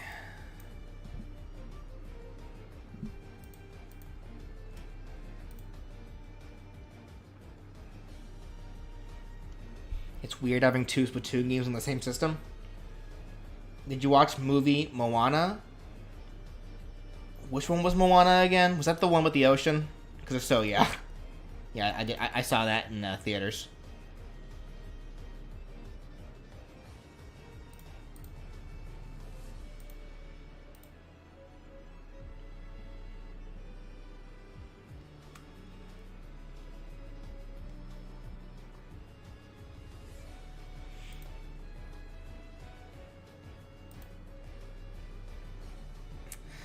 Yes, it's the one with the ocean.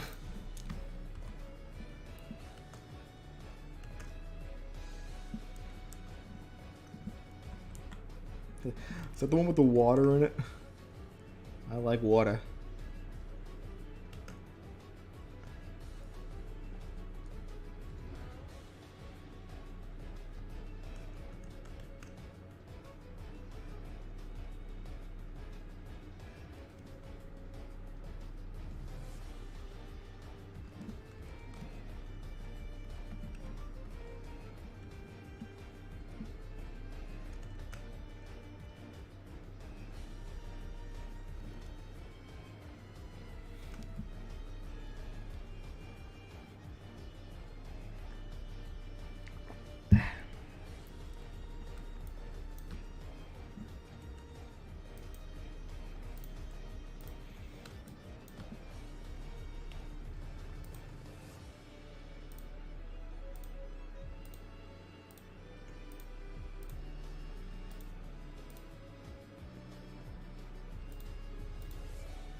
Did I watch Camp Lazlo?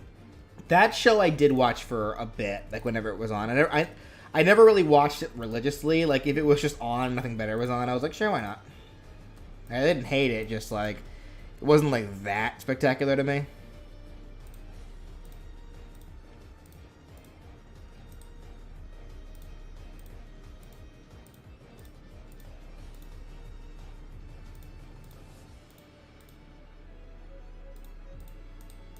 Some of you might recall the random Camp Lazlo reference I made back in my Freddy moveset. Because for some reason I just randomly remembered that joke in particular. With the falling air conditioning.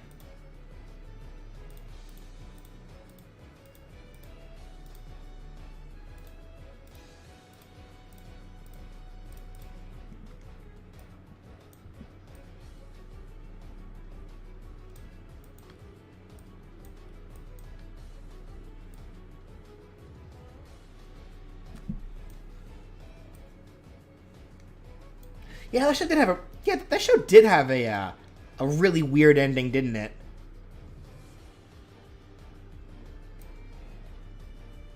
Yeah, because that was one of the few Cartoon Network shows that actually had an ending, and it was like super just freaky.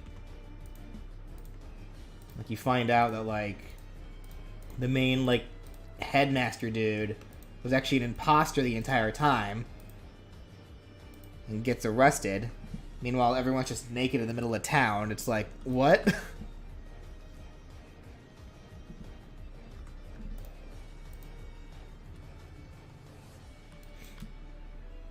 There we go. Blaziken.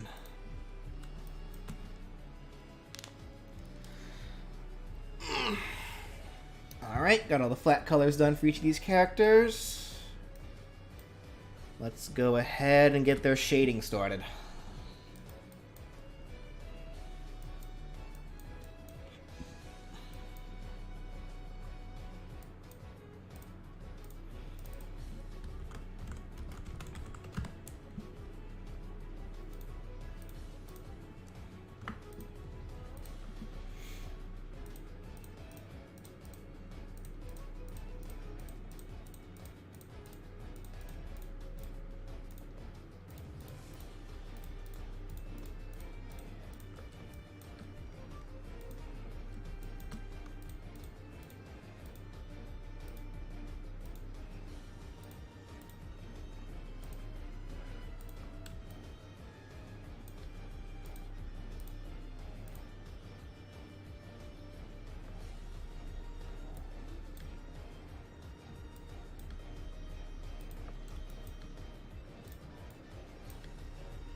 Looks like I missed a little spot on the coloring. I'll get that here in a second.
Okay, select invert.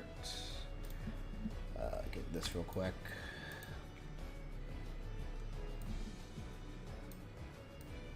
There we go. Okay. Start adding shadows now. Let's see here. How do you shade a bike?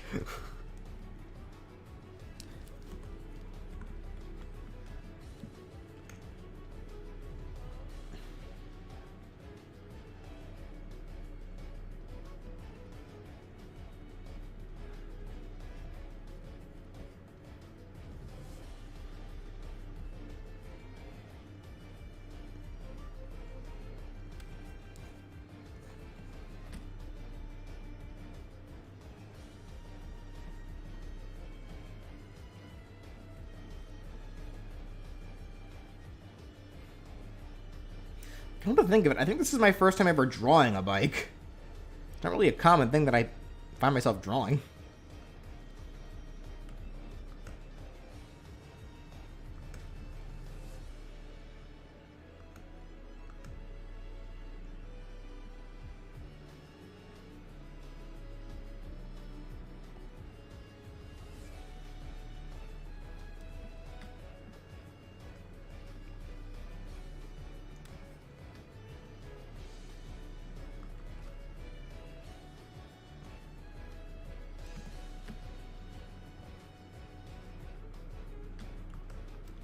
How's Brandon? Good question.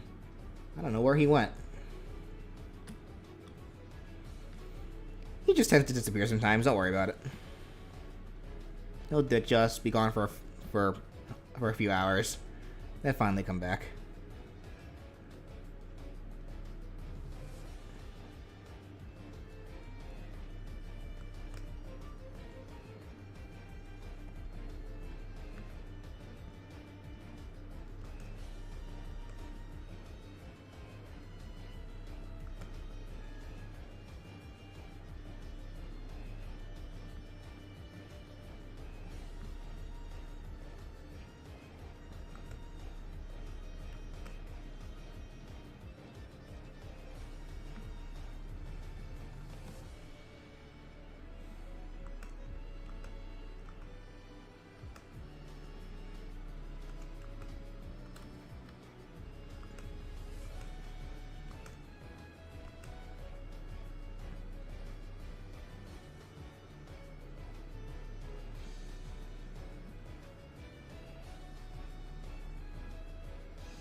Which do I like better between Mega Evolution and Gigantamaxing? Probably the Mega Evolutions.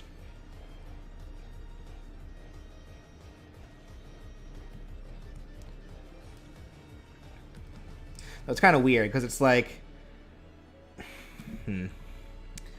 I think of, like, the, you know, the oops. Of, like, the gimmicks that they introduce in each game, it's like, I do prefer the ones that any Pokemon can use, and not just a select few.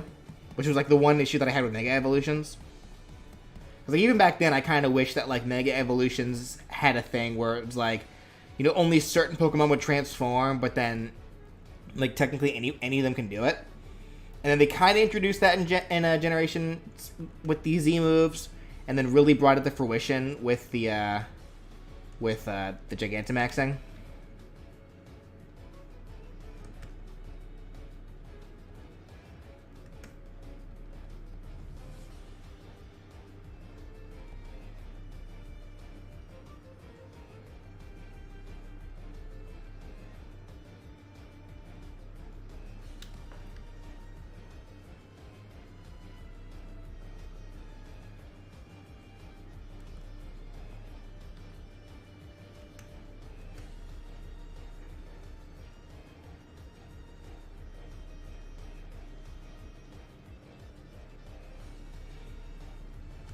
Like, I do prefer the idea of, like, I don't mind the unique transformations, but I just wish, I do just prefer that, that the Pokemon have, like, that any Pokemon can do it, like, the gimmick as a whole, and then, like,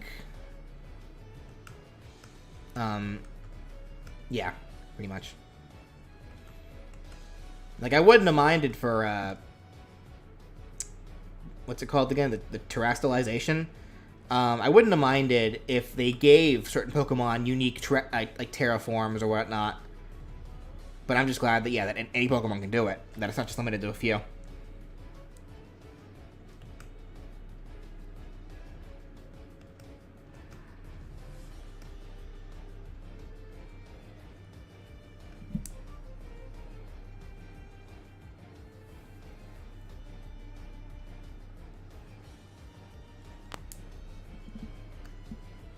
Found it funny that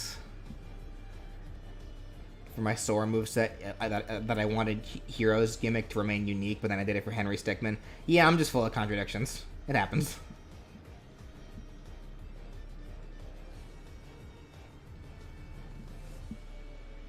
Mainly because, again, I just have a bad memory. And something that I may think about, you know, at one point, I'll just totally forget about, and then be like, oh, this is a good idea, even though at one point I said it wasn't. That's something that just happens with me. Because my memory does not allow me to remain consistent, unfortunately.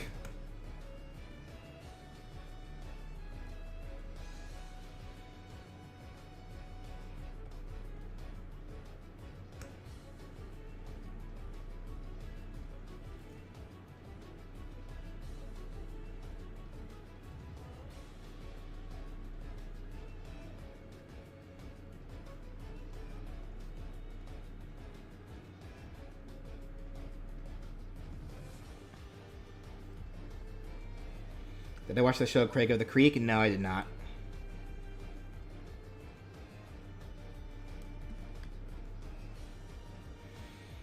No, that was another one that was kind of after my time.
Do I like cake? Yes, I do like cake. Don't know very many people that don't like cake.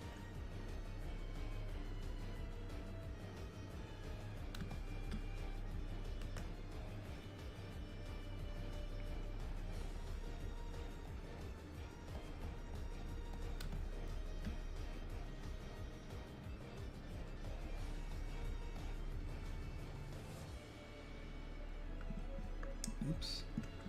Missed a spot.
Let's see here.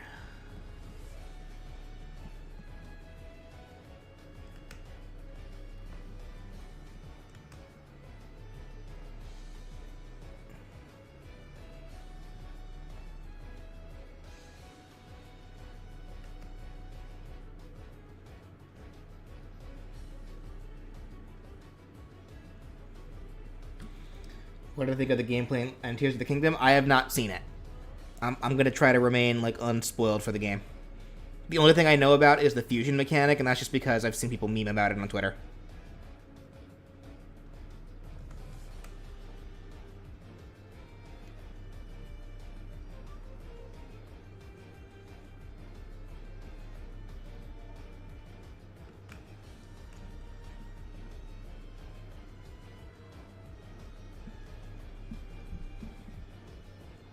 Like, I was already planning on getting the game anyway, because I loved the first Breath of the Wild.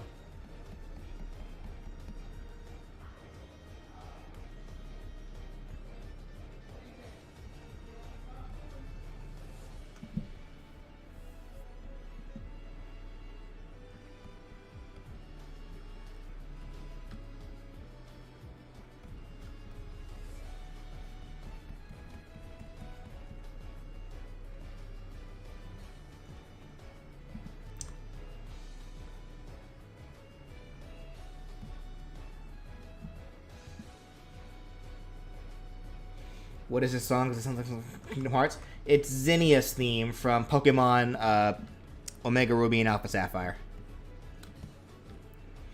And it's probably one of the best Pokemon themes to ever exist.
Do I think bunnies and seals are cute? Sure. Don't really think about them too often. Kind of a random question to ask.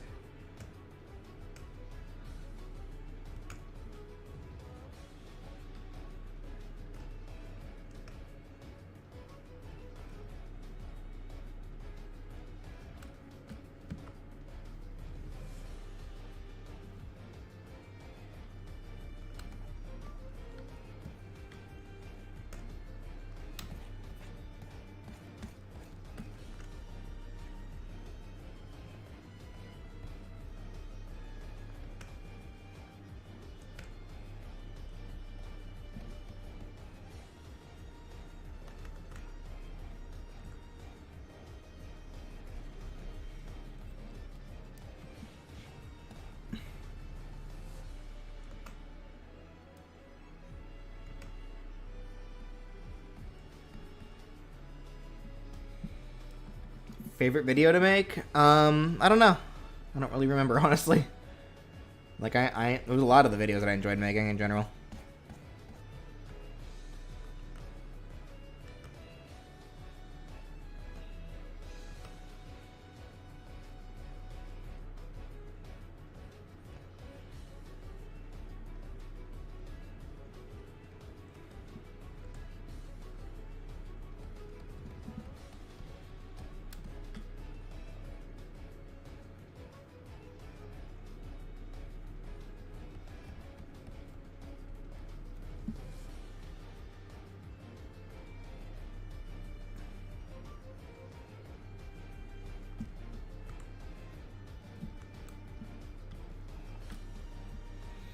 At least tell us how soon until the next match. I can't tell you that. I have no clue.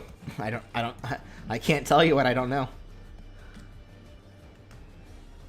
It just depends on whenever I feel like putting it back out. Like really finishing it. Because right now I'm still kind of just taking it easy.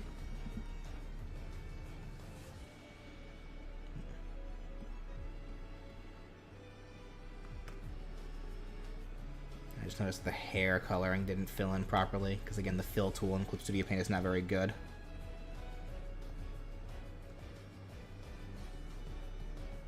Let me fix that.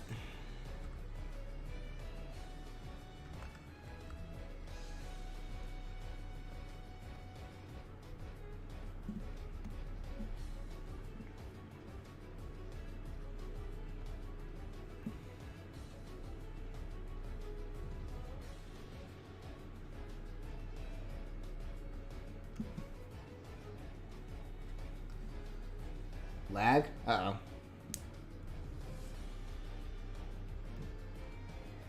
Everything looks fine on my end. Might just be you.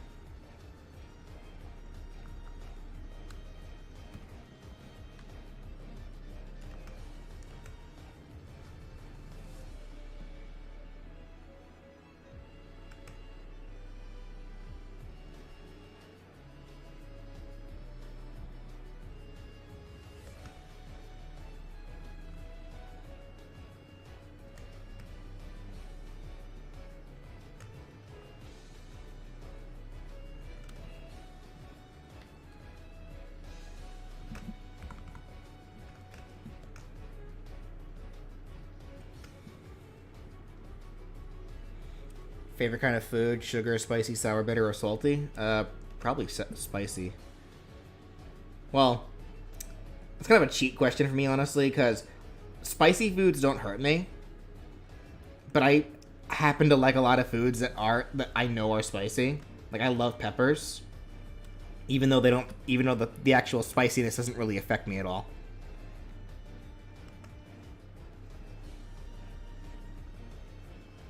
So I guess in terms of the ones that I actually can taste, I guess sweet then.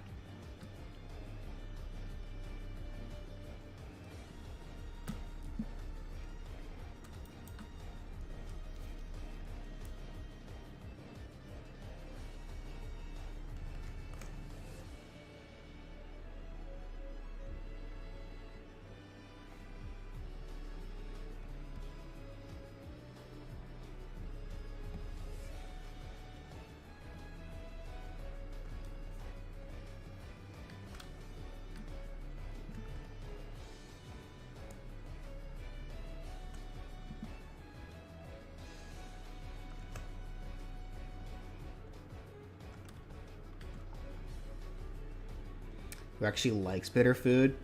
That's a good question, actually. Definitely, probably more of an unpopular food opinion to like bitter.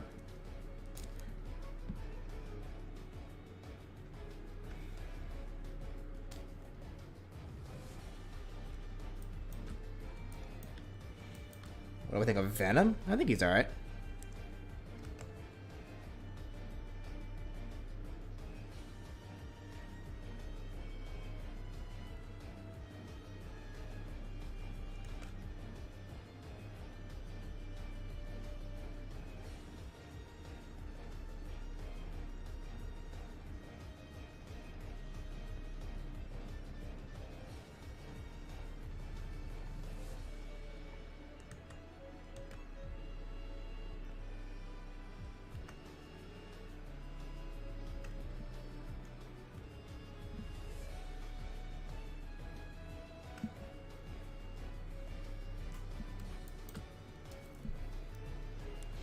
I'm sure there's someone that likes bitter food. Yeah, I'm sure someone exists that likes it. I'm just saying it's probably not a very common thing to like.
that's right. The next Spider-Man game. Yeah, I'm really looking forward to that.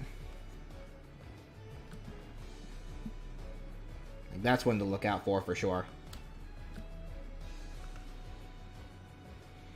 It's supposedly coming out in September. Sick. That is something to look forward to.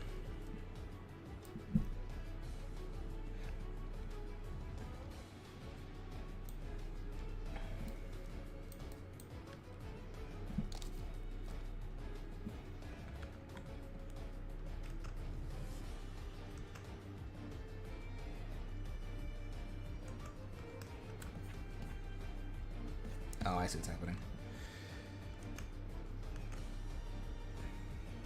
There we go.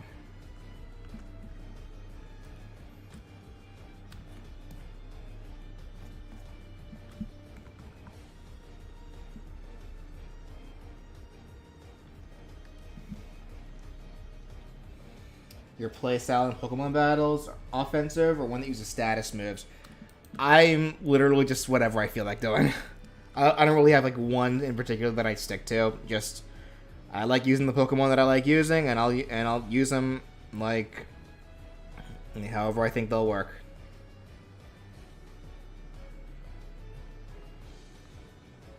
Like, I enjoy competitive battling, but very, very lackadaisical.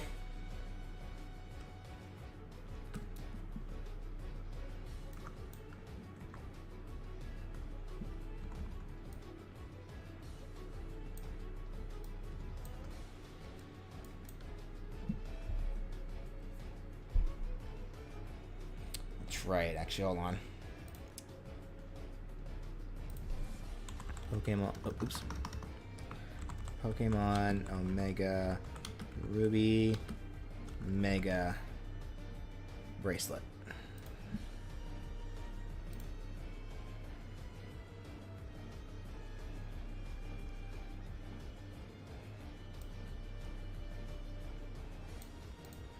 There we go, that's what I need. This is what I needed to see, though I think I'll do that after I finish the shading. Do I plan on going to Super Mario World? Not anytime soon.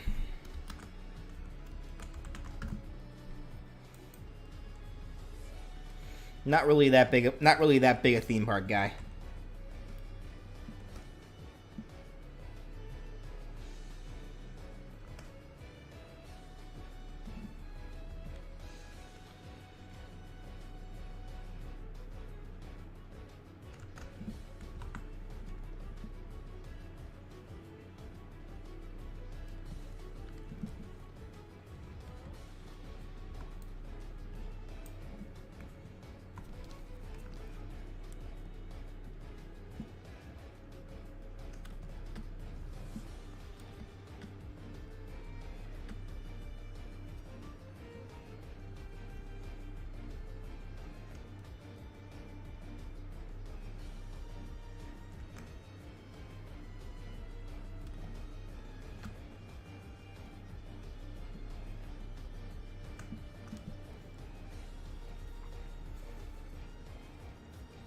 Do I think Gwen could work as an Echo for Spider-Man? I guess. Assuming she fights the same way as him. I know she has some different things, but assuming she fights the same as him. Sure.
Is there an estimate to when the next moveset will be? Nope. Can't tell you what I don't know. Sorry. All I ask is you be patient. It will come out. That I can promise is that it will come out eventually. I'm just taking a break is all.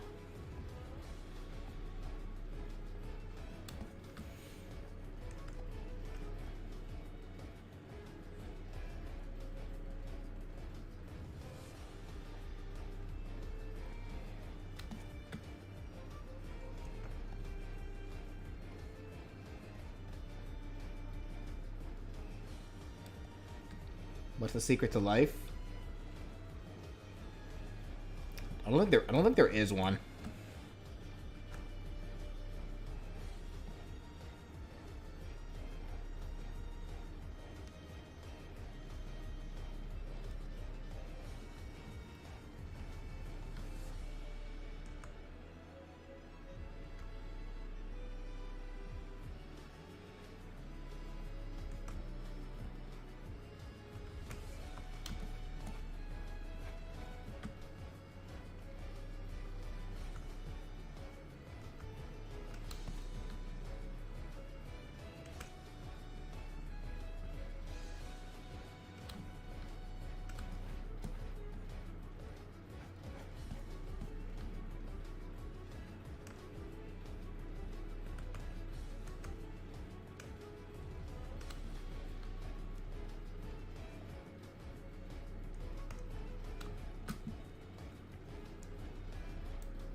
Okay.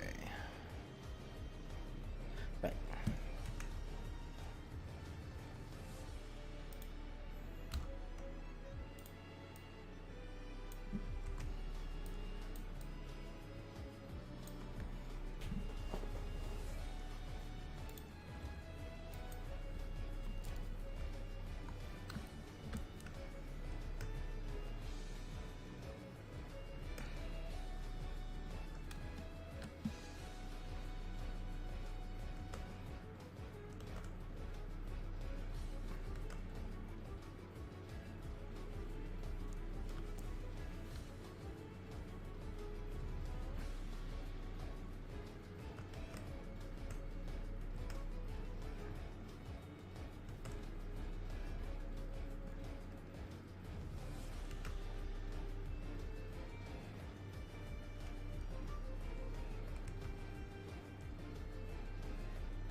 Do I like 8-bit, 16-bit, or 32-bit? I don't really have a preference on that front because any of them can look good so long as so long as the art, so long as it actually looks fine. Like good, yeah, like any of them can look good. Because there are some 8-bit games that might look uglier, or that might look actually better than some 32-bit games. So, on that note, I really don't have a preference.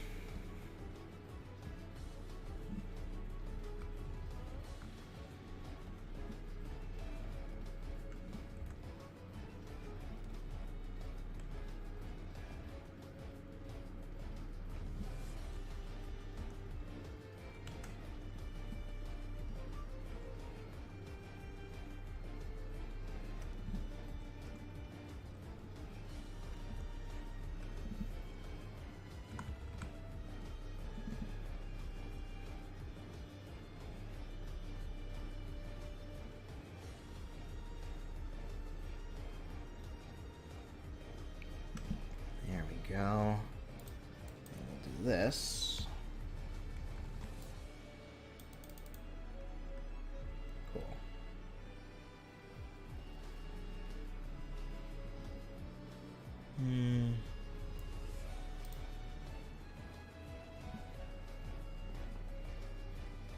Yeah, that should be fine. Alright. No, it's not. It bothers me. It bothers me. Literally, like, it's okay, it's fine, it's okay. It doesn't bother me. It bothers me.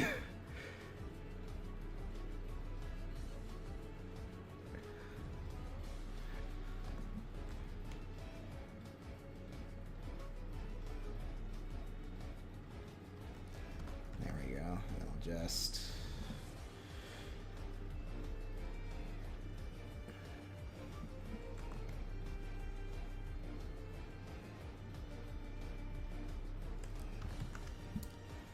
There we go. Better.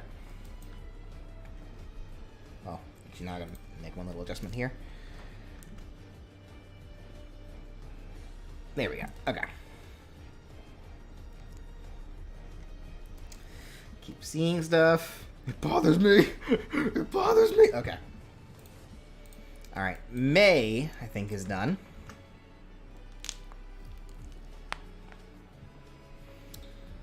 Okay. Go to grow vial now.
Favorite series of Pokemon anime? Probably Sun and Moon.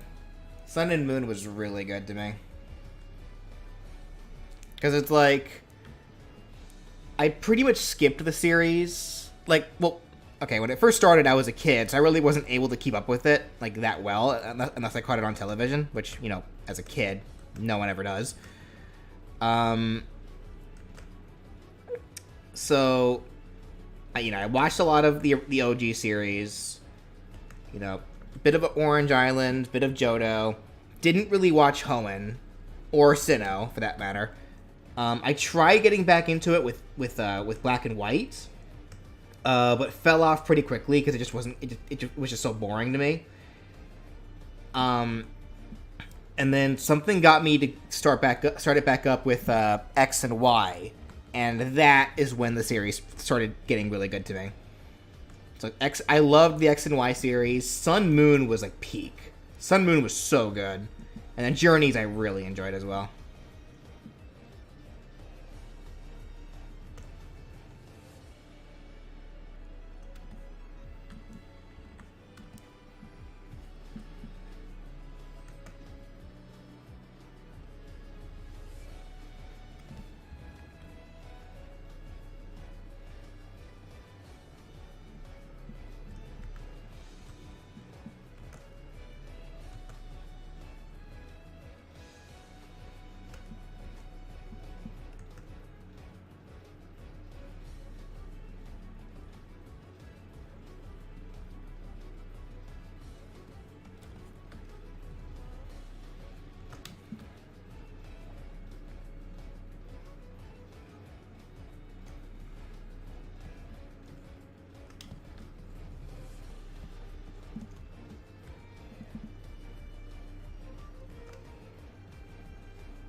Sun Moon were your favorite games? I enjoyed Sun Moon.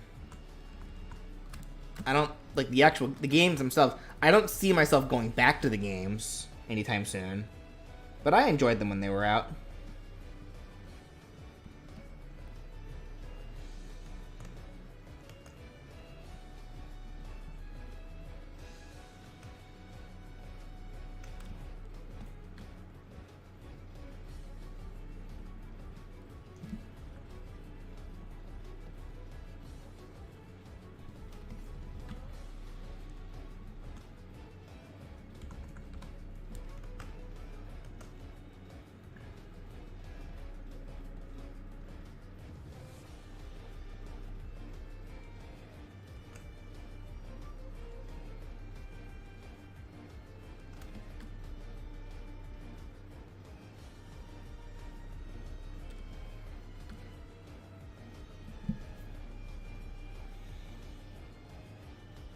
Do you think we can get more evolutions in the future? No, I don't think we're going to get any more EV evolutions. Like with all the things that they're kind of like cementing with. I think they've been doing a lot of cementing with the EV evolutions and such. More than likely on purpose. That way they don't have to introduce anymore, because I don't think they want to. And honestly, I don't think they should.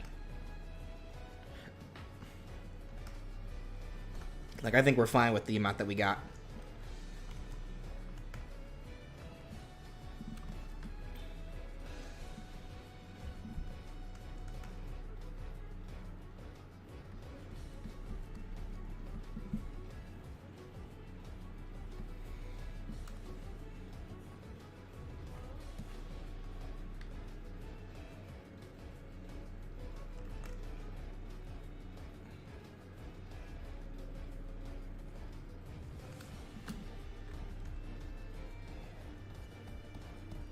What happened to if a Kirby inhaled another Kirby who was also inhaling?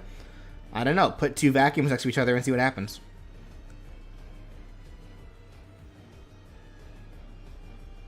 Or are you asking that in terms of Smash? Because in terms of Smash, it's just whoever, like there's a certain priority for it. Like it'll generally snag whoever gets hit by the hitbox first.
Did I play Injustice? No, I did not.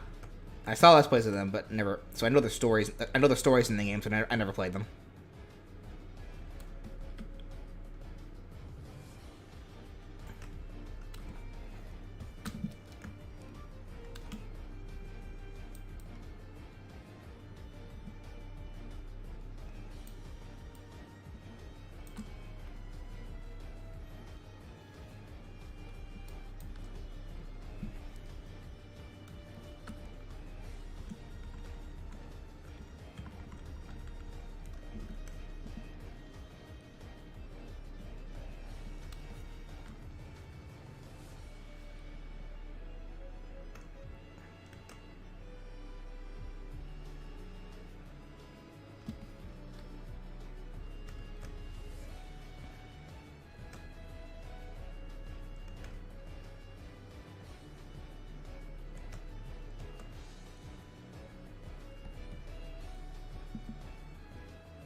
A Pokken moveset series? You're not going to see that from me.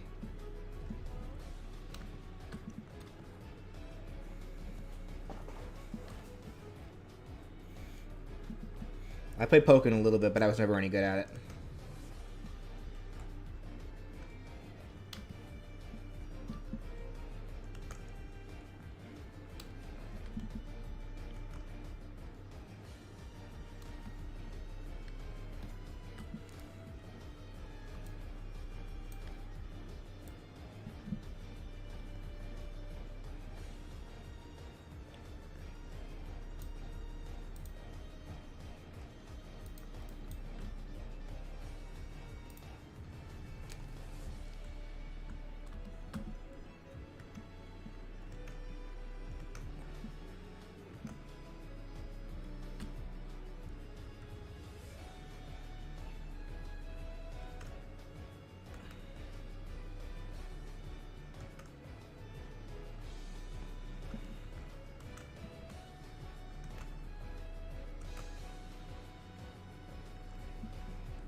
It's gonna be awkward to draw. Let me see here.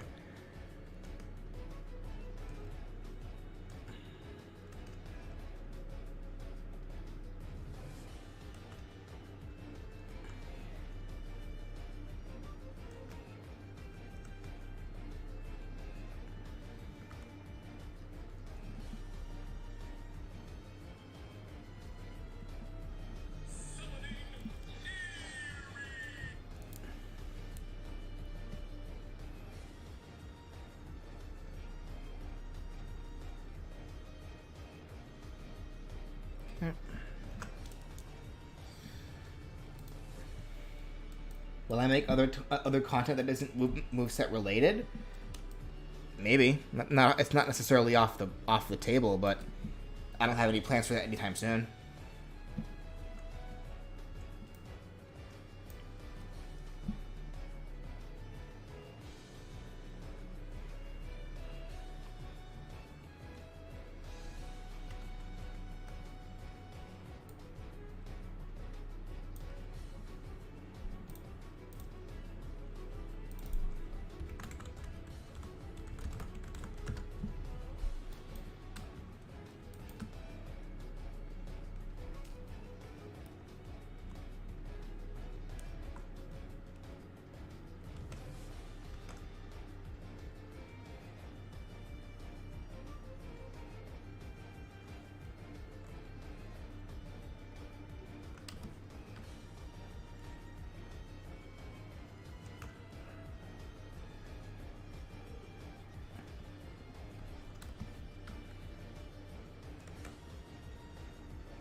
Which Smash character do you think could survive a nuke?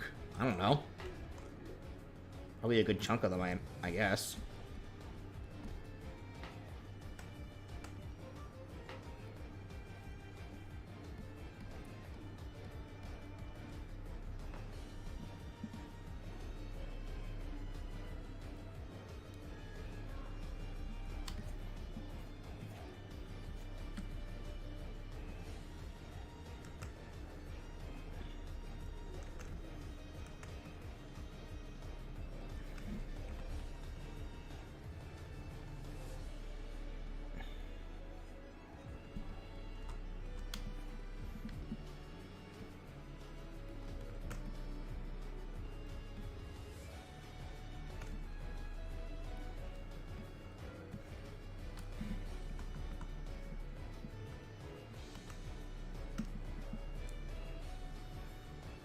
Okay.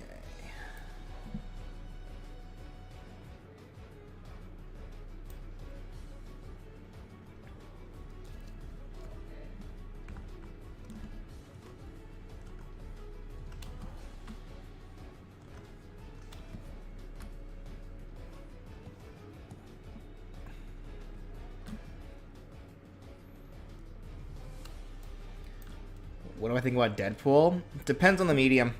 He can be hilarious, or he can be cringe. Depends on who writes with him.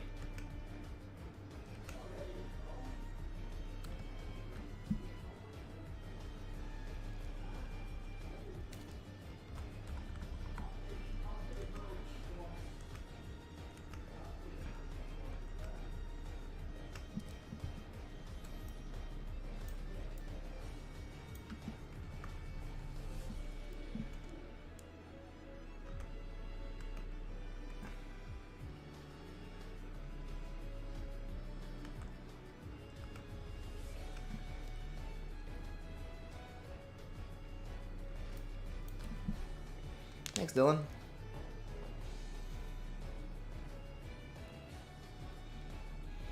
Did Joker have amnesia at the start of Persona 5? No, he didn't. No, there was... the only one that had amnesia in that game was Morgana. No, Joker never had amnesia. He remembered exactly what happened to him.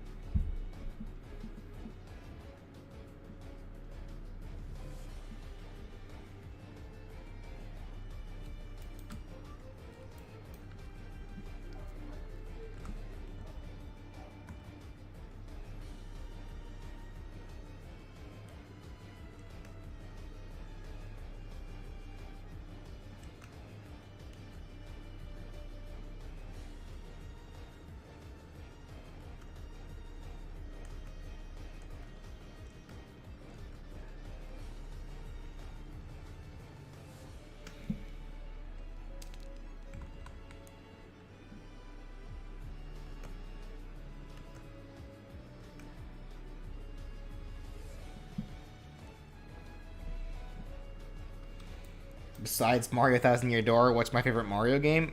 Thousand Year Door. It's like...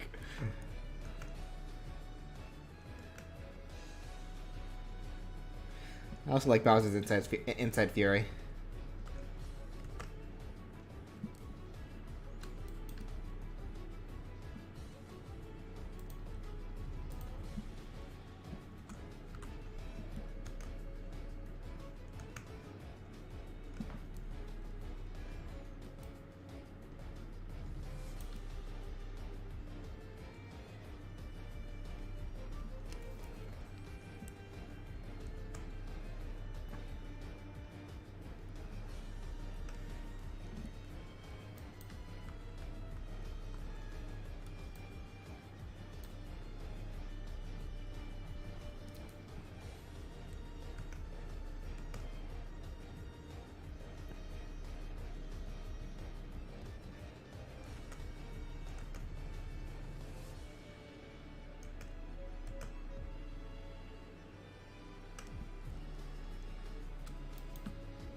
Oh, did I say Bowser's Inside Fury?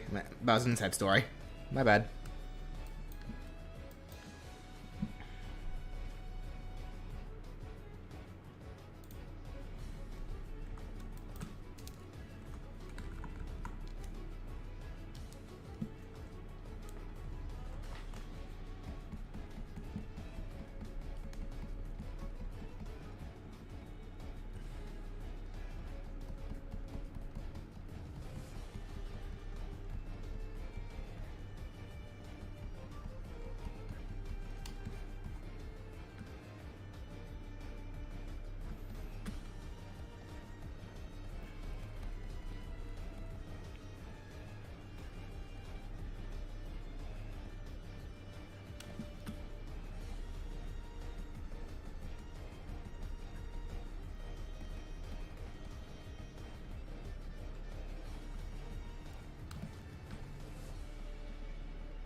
What type would Baroth be?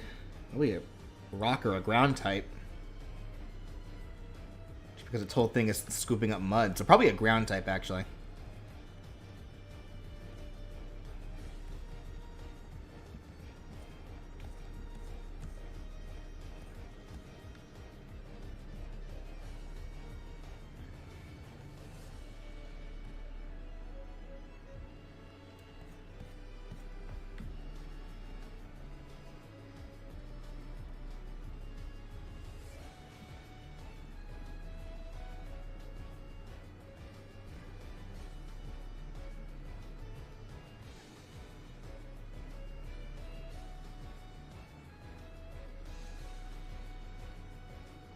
Can't believe I was live for 2 whole hours and never got a notification. Yeah, that's YouTube for you.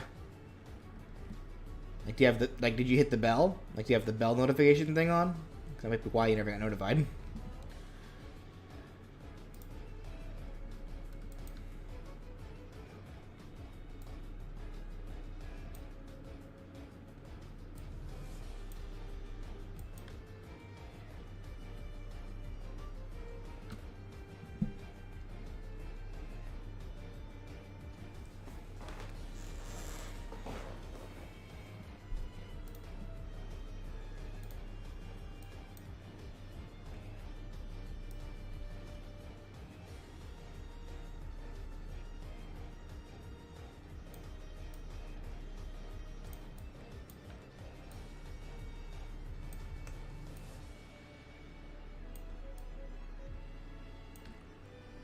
Okay, there's Grovile.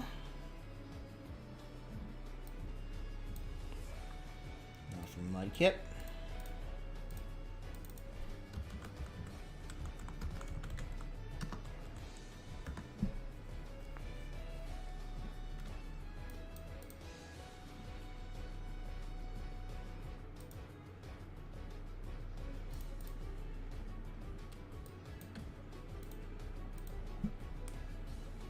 Favorite Minecraft mob? I don't know. I guess the Endermen, they look pretty cool.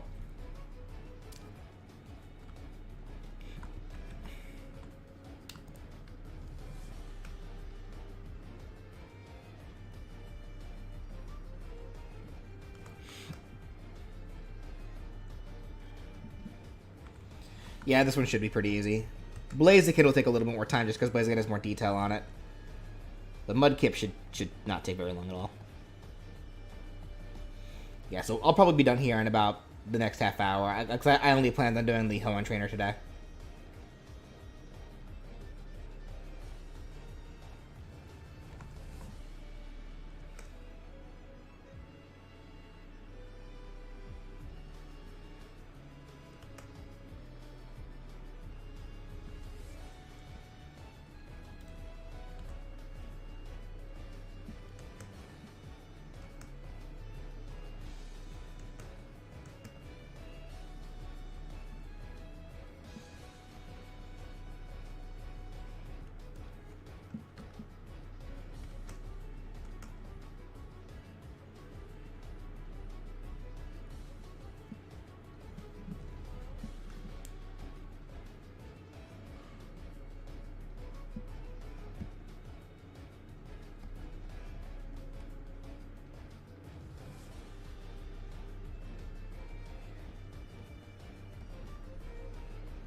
how often do I do these live streams? The gap between the last one and this one felt like an eternity.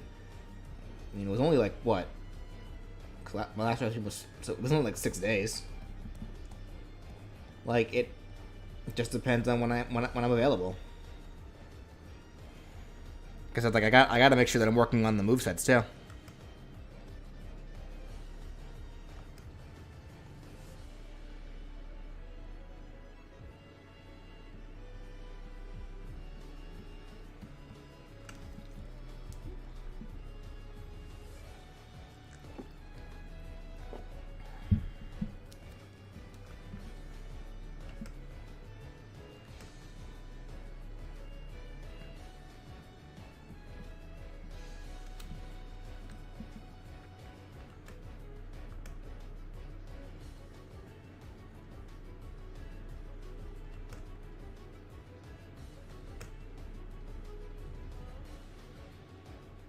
Thank you, Eric. Thoughts on Ash and Pikachu's last episode? Bittersweet. You know, sad to see Ash go, but it was time for him to go. I did think I was gonna be more teary-eyed, but nah, it was a very lackadaisical final episode.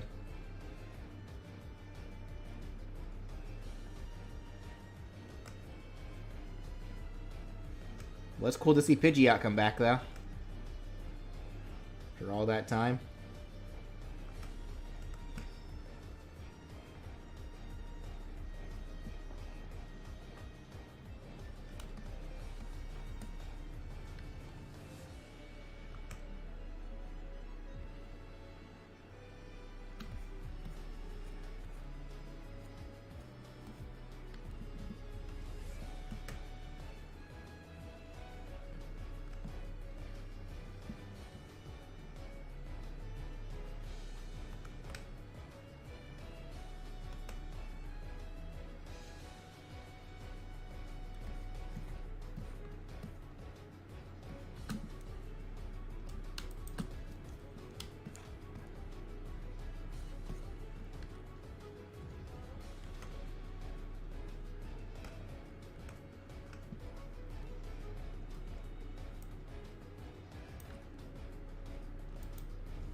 Sometimes I'll see you guys repeat the same thing over and over in chat, and and it gets to a point where it's like, I wonder how long I wonder how long it'll take for them to until they decide to start repeating the same thing. Until they decide to stop repeating the same thing.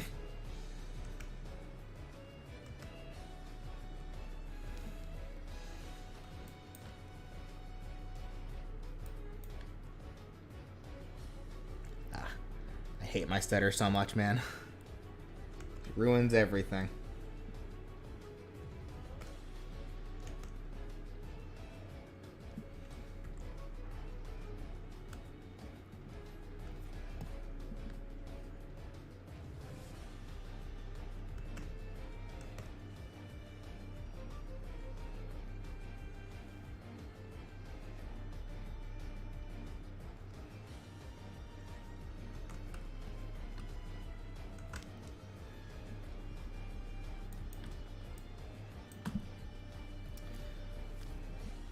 Move to the most proud of? Don't really have an answer to that.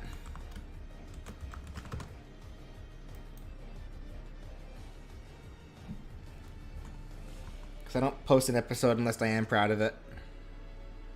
Now, of course, my opinion of each episode can change over time. Like, there are definitely some things on older episodes I would have done differently than I would have now, but... The point is, I don't post episodes unless I'm truly happy with them.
I did play Sonic Unleashed. I only played the Wii version though, which from what I hear was is the worst version apparently. It's alright. I don't really plan on going back to it.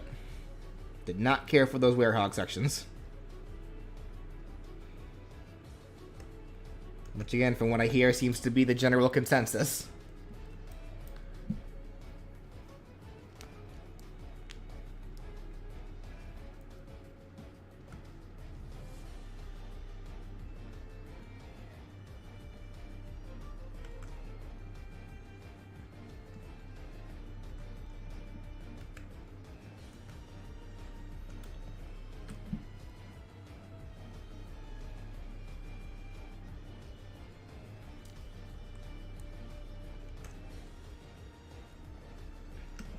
Okay.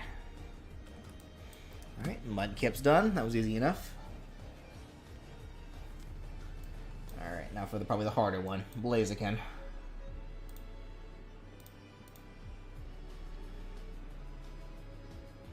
Hopefully this one won't take too long.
Okay.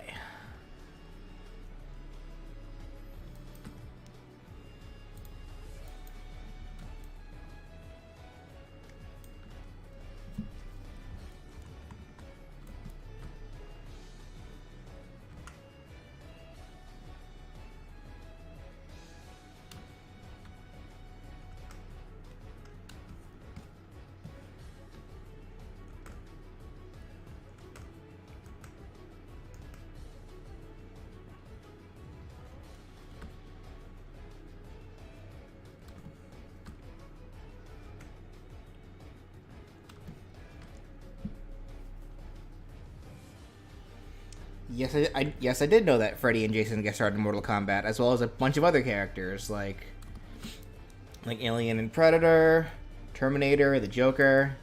A lot of characters get started in those games. Leatherface, Kratos.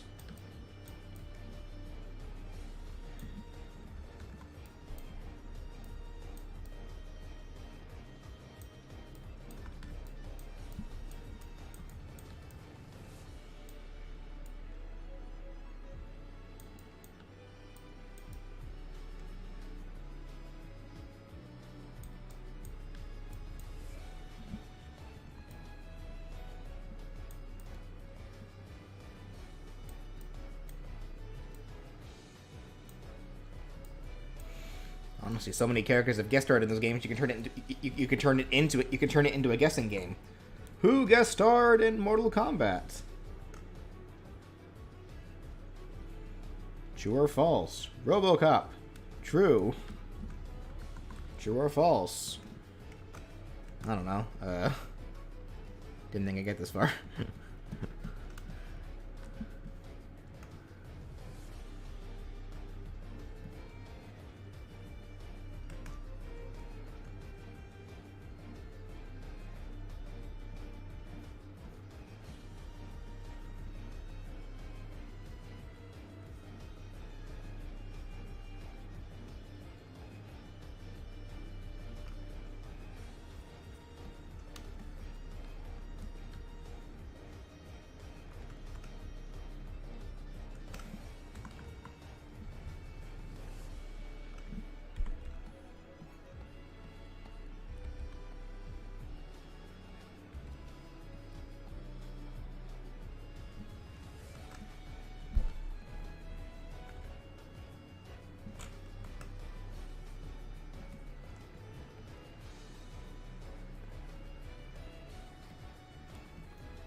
Oops.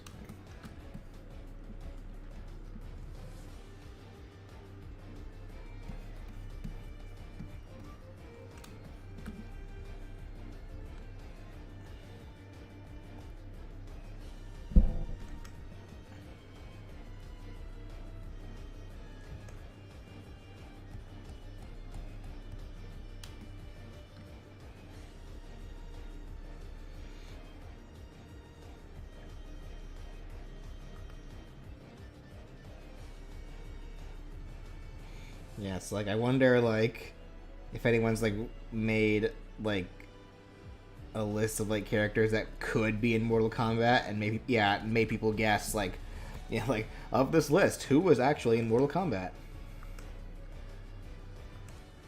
Was Spawn in Mortal Kombat? Was that one guy from Splatterhouse in Mortal Kombat? Just literally any character with like a violent enough history that could actually like realistically be in Mortal Kombat. Like you can see it happening.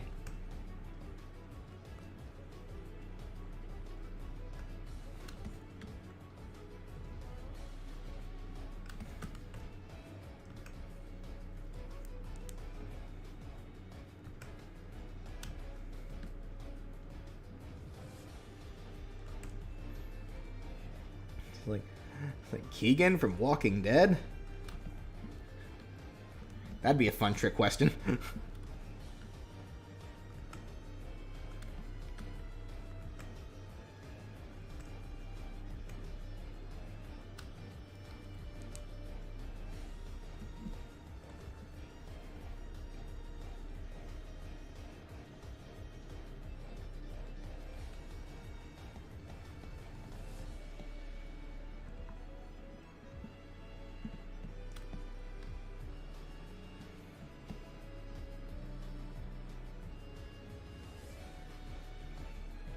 One guy in Splatterhouse was not in Walking Dead, but was not in Mortal Kombat. I know he wasn't.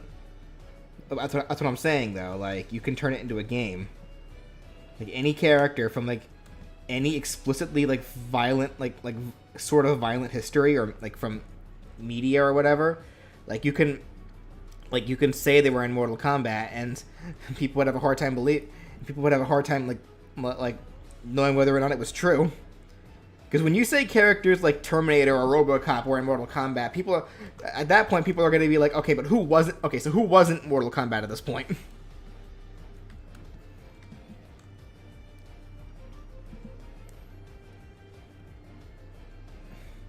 Like it's fair game after that.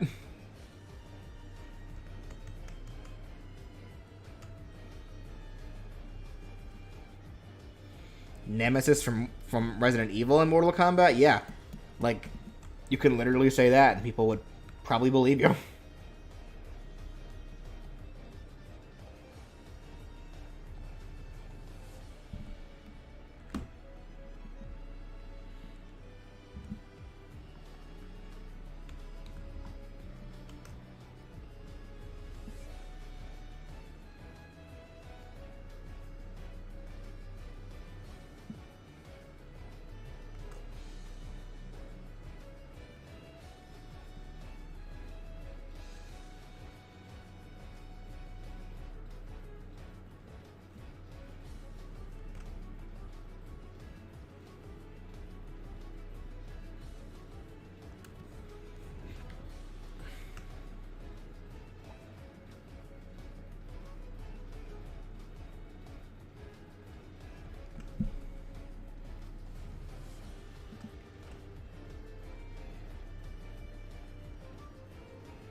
What would Chuck Norris be like in Mortal Kombat?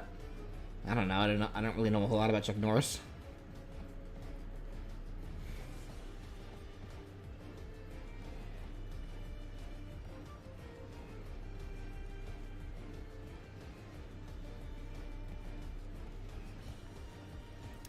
Actually, you know who would be a sick Mortal Kombat character? John Wick. Could you guys imagine that? That would be a sick Mortal Kombat character. I'd pay to have John Wick in Mortal Kombat.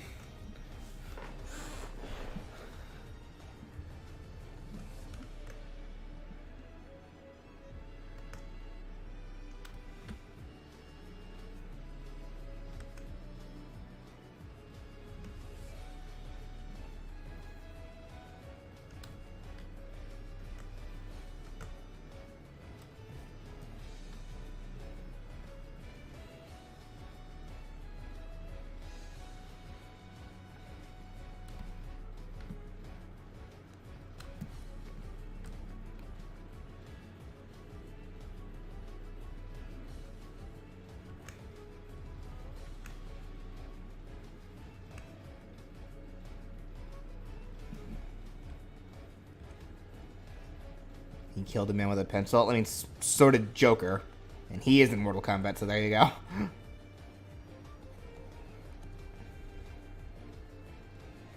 Yeah, that's right, because John Wick's getting his third movie, isn't he? Or, no, his fourth movie. His fourth movie. Wow.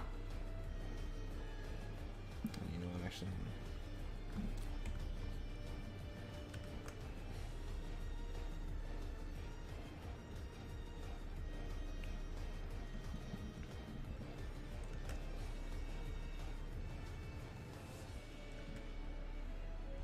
Yeah, it's like, I only ever saw the first John Wick movie, but boy, was it a great movie.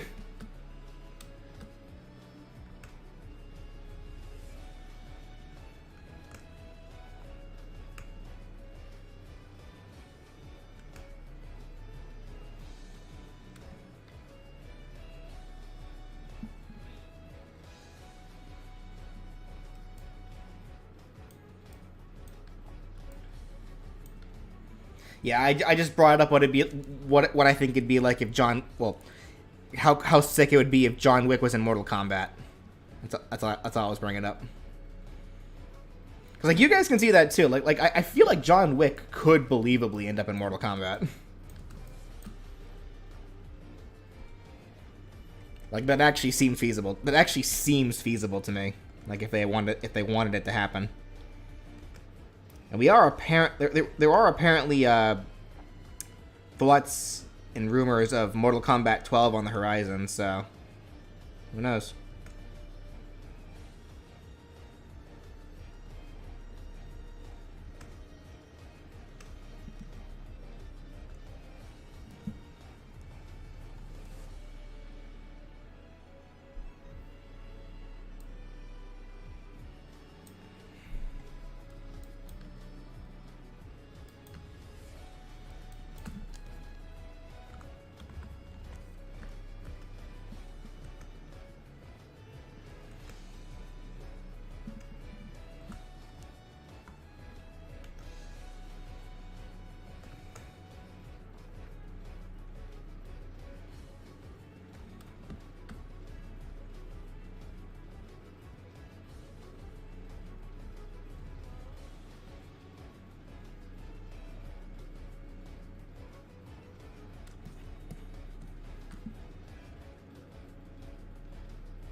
You think Pyramid Head could work in Mortal Kombat? Yeah, probably.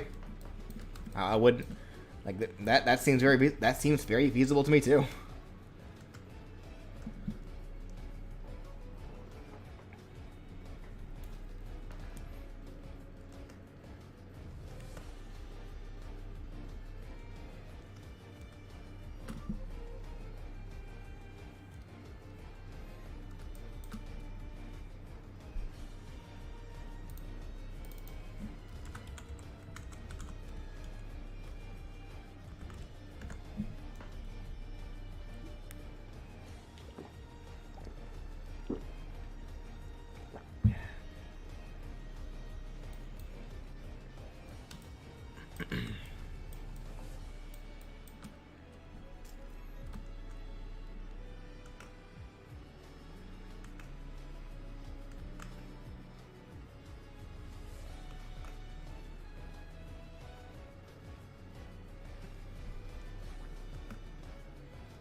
Do you think Keanu Reeves could voice Shadow? And I don't know.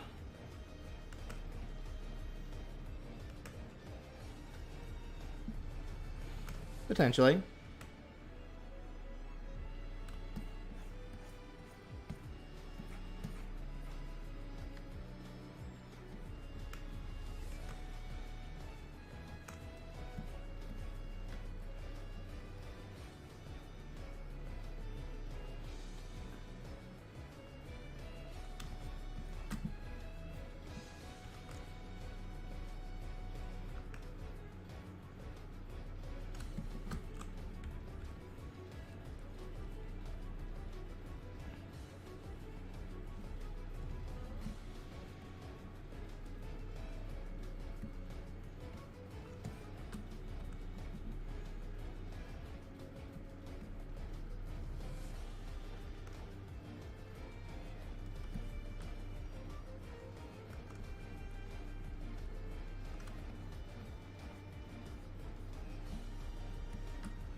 What video game challenge would you like to stream? Nuzlocke, 100 Days in Minecraft.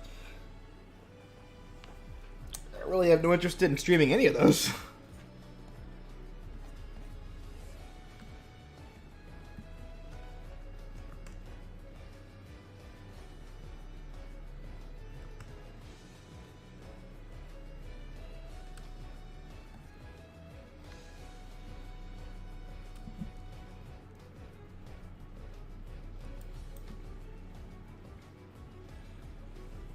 Okay.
Did I ever get jump scared when researching Five Nights at Freddy videos? Not really, now.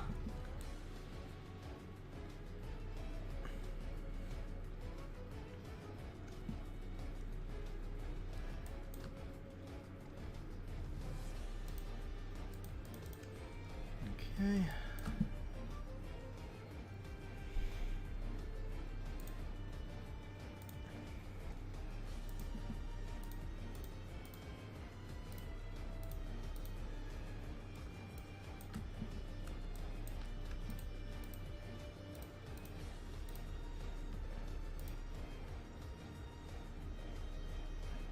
If I had my own breakfast item, what would I call it? I don't know.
Okay. What are the 3 big factors for choosing characters for your videos? The biggest one is if they actually get the request. Next is if I can actually think of movesets for them. And then the final is whether or not the character is appropriate for a video.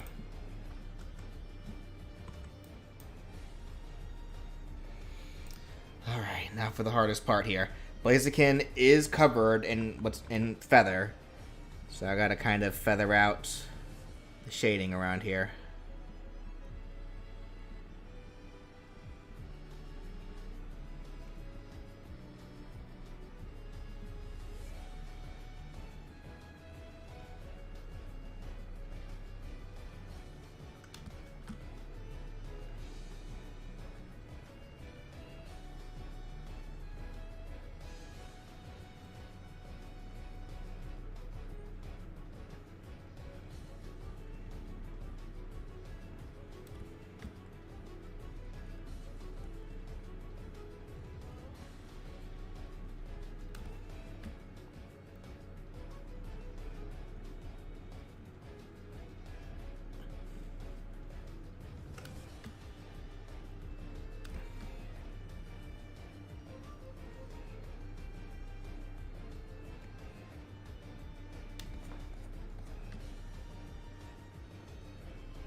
Why did I choose Monkey Tail Goku instead of normal Goku? April Fools. That's pretty much the main reason. Well, other reason is that I actually do like Dragon Ball more than Dragon Ball Z, but it was an April Fool's joke. Because I know when people want Goku, they want to see adult Goku. So I was like, what if I just did Kid Goku instead? That'd be funny.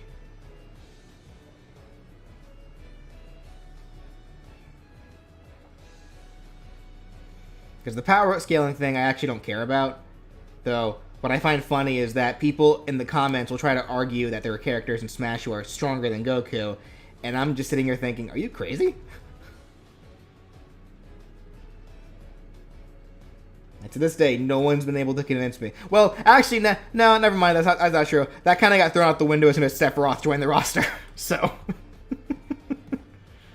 at that point, it's like, okay, now you have a solid argument. Before that, no, you didn't.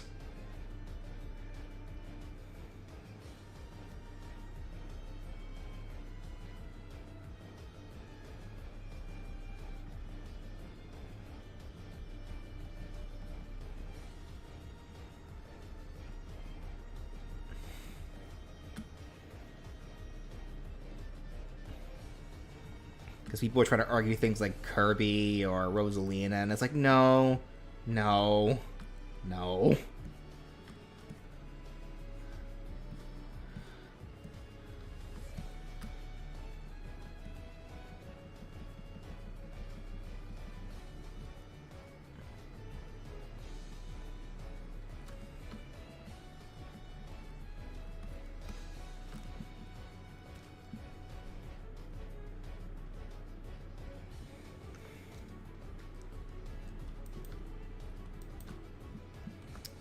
Alrighty. There's Blaziken.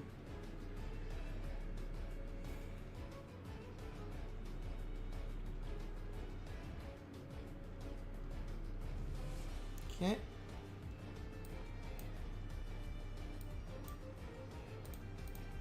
Evidence to support my claim. What claim? What claim do I need to support here? Apparently.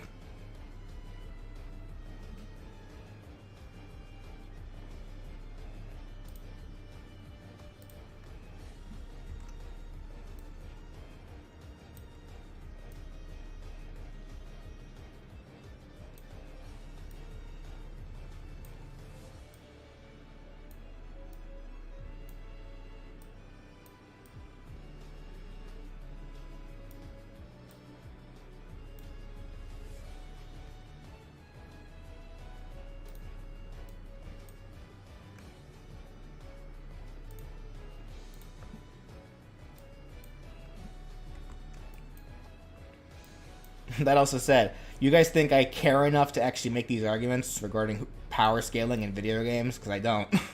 I really don't.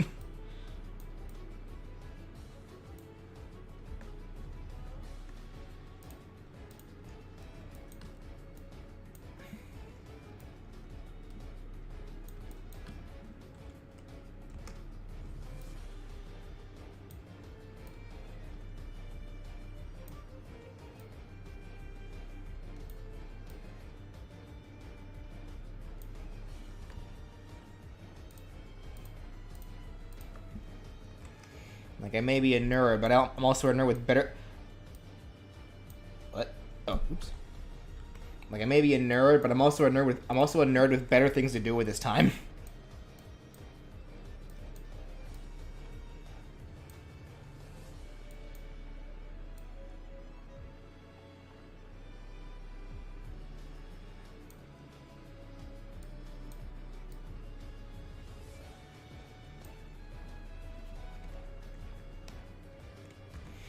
There we go. Okay.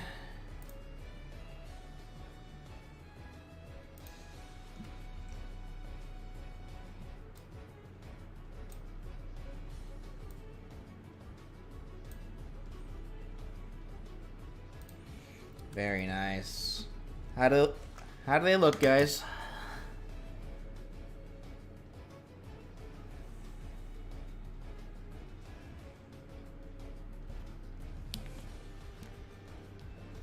Okay, let's go ahead and export this all out.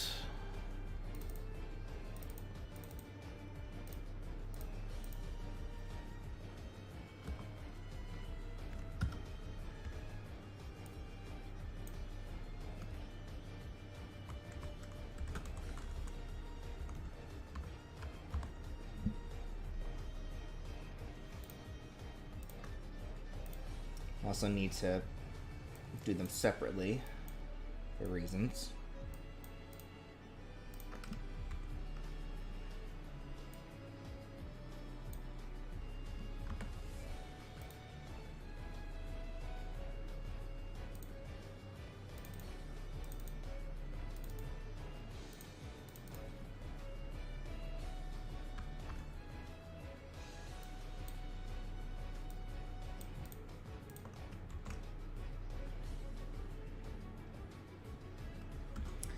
Let me do this actually. Hold on. I got an idea.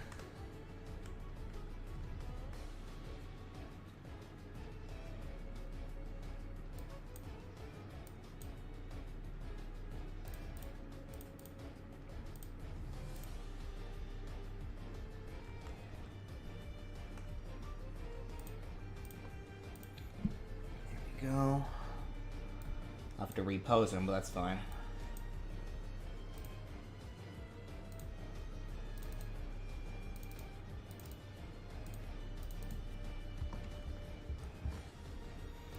Really probably should have did this first, but whatever.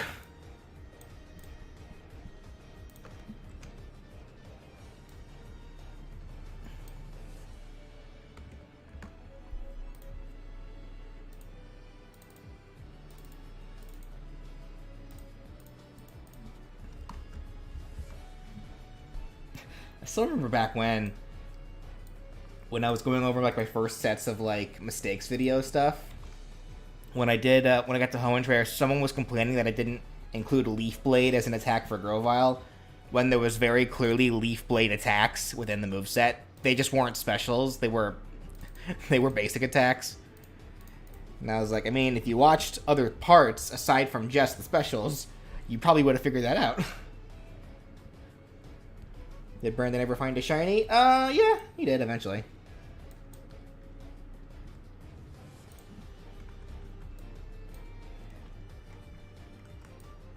There we go.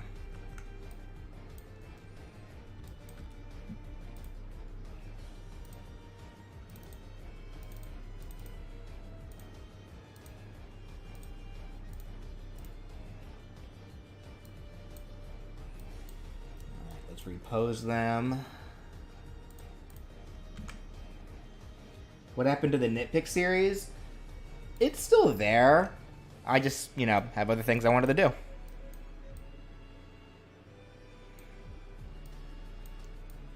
Like, no series that I have started is canceled by any means. Like, wait for me to actually say that something's canceled before you assume something's canceled.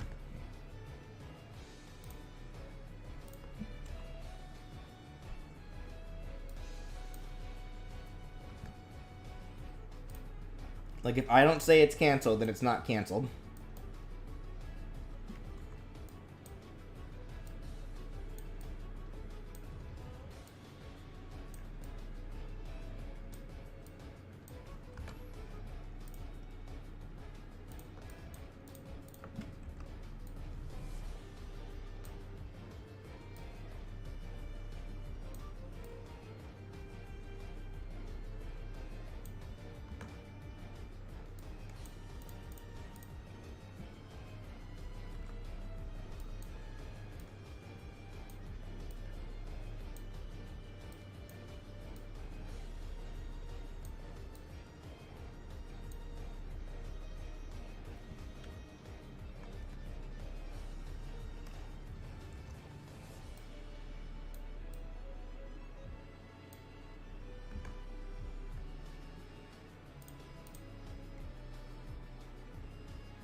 Remind me next time, guys, to do this in the reverse order that I did it. Because all I just did to myself here was just waste more time than I needed to.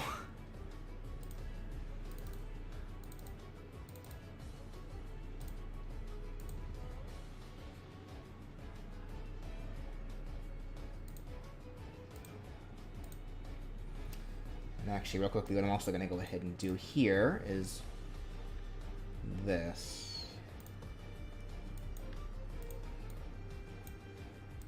gonna post these guys separately, so that way when I post it on Twitter later, I can just have them all in one file as opposed to a bunch.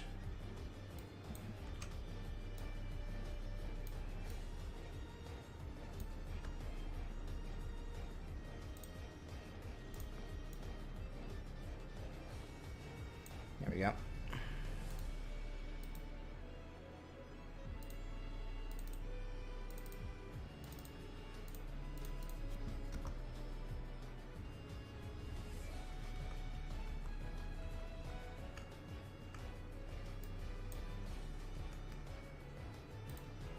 Cool. All right, they are done. So now, the easy part.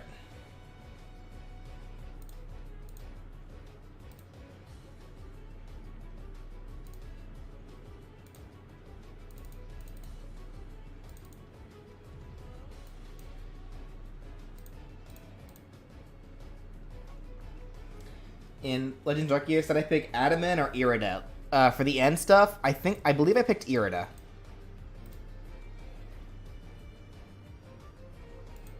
It's like, Adaman had, what's his name? That guy who was supposed to be in charge of the Electrode. Yeah, that alone, yeah, sold the Diamond Clan for me.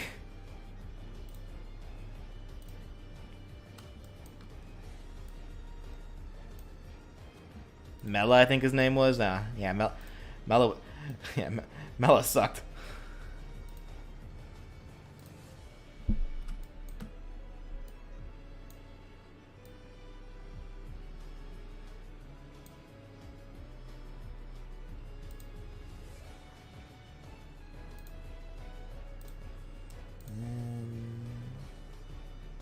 There we go. All right, how's it look, everyone?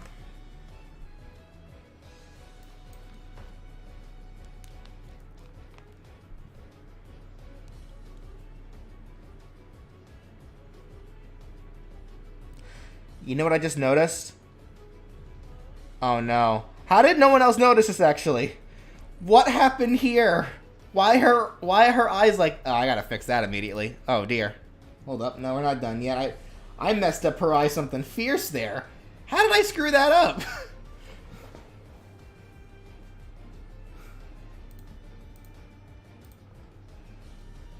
How did I mess this up that bad? Hold on.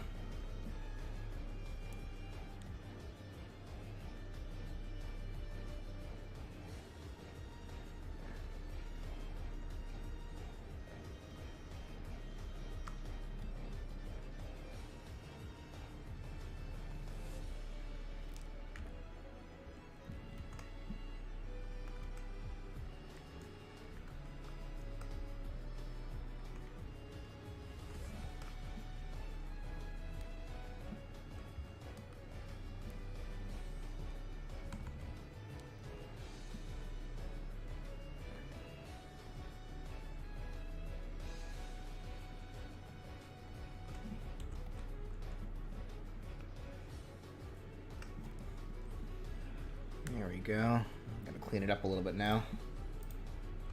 How did I mess that up? How did I not catch that sooner? Oof. Okay.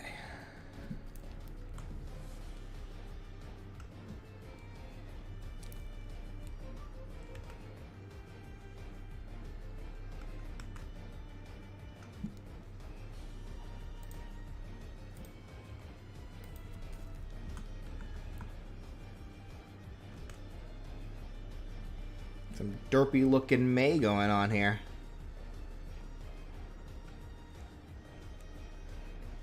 There we go. That's better. Alright. Much better. Jeez. Alright, now I gotta re-save these.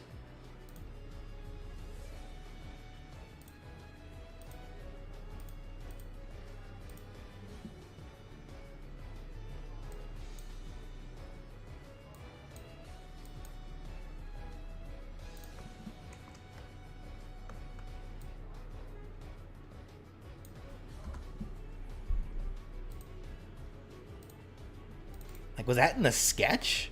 Is that why I messed that up that badly? It probably wasn't the sketch.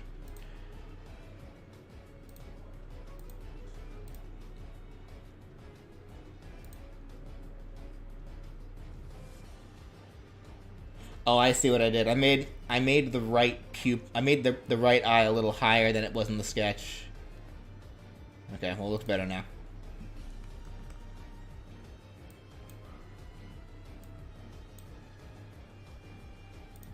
Okay. Let's try that again, shall we?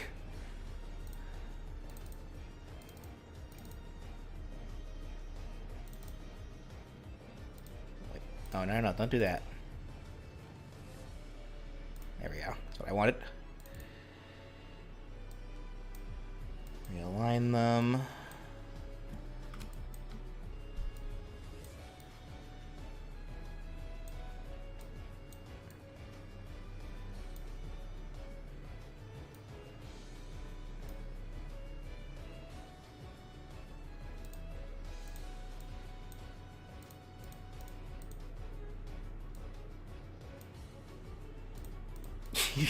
You can see how derpy she was in the original. Oof. Like, how did I mess that up that bad?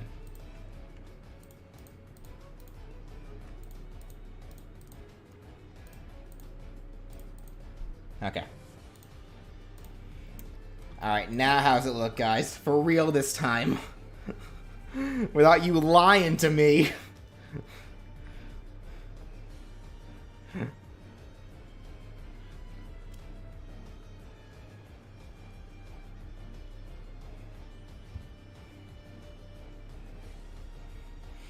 All right.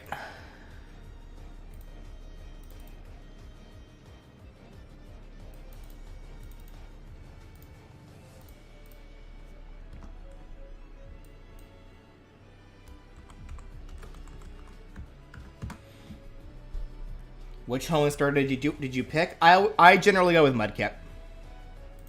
Mudkip's the best one.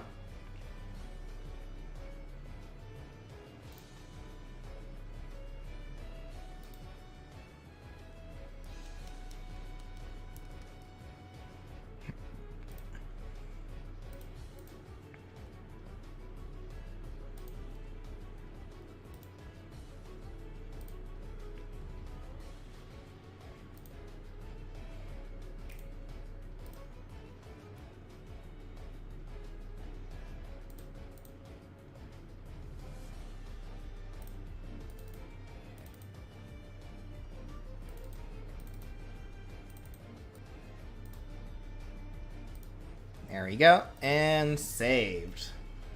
Alright, it is now on YouTube. Hopefully there's nothing else here that I'm forgetting that I messed up and didn't realize. Let me have a second look over at it.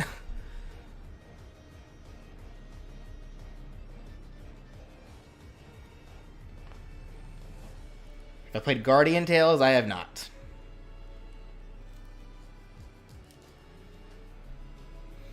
Never heard of Guardian Tales.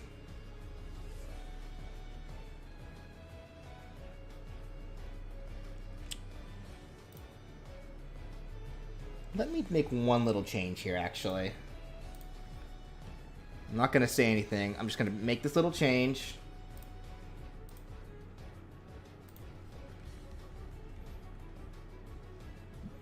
There we go.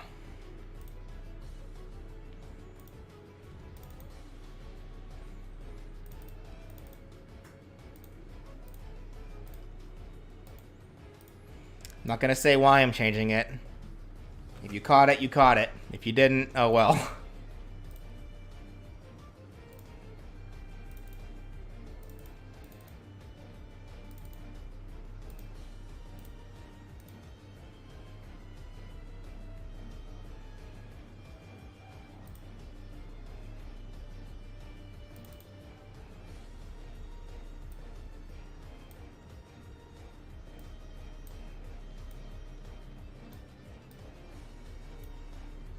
Like, don't worry about it.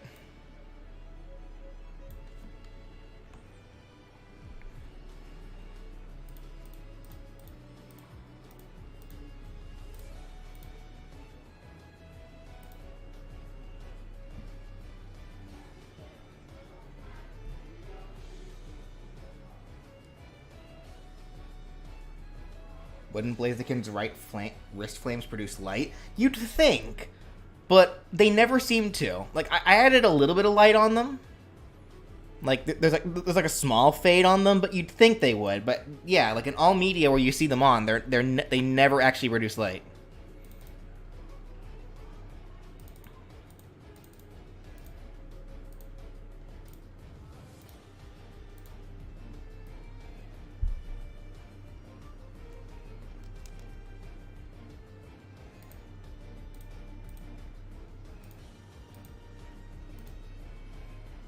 Okay. Alright. So, that's where I'm going to go ahead and call it. I've been streaming for a good, what, 5 hours? Yeah, 5.5 hours. Alright. Yes, I think that's a good place to call it then. So, hope you guys enjoyed a nice little vibe time as I drew some Pokemon. So next time, let's see here. Go and put these under finished. Yeah, so next time we'll be doing Goku. And more than likely, I'll be able to get through at least Goku and Tails in the next video. Or in the next stream, I should say. Spyro might be a little bit harder because of his scales. And then there's Blue,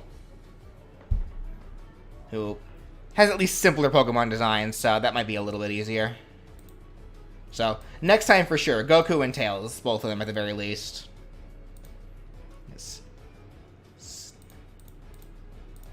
Pyrus, Shovel Knight, Slime, Hat Kid, Linkle, Eggman, Rayman, Cupman, Phoenix Man, and Paper Man.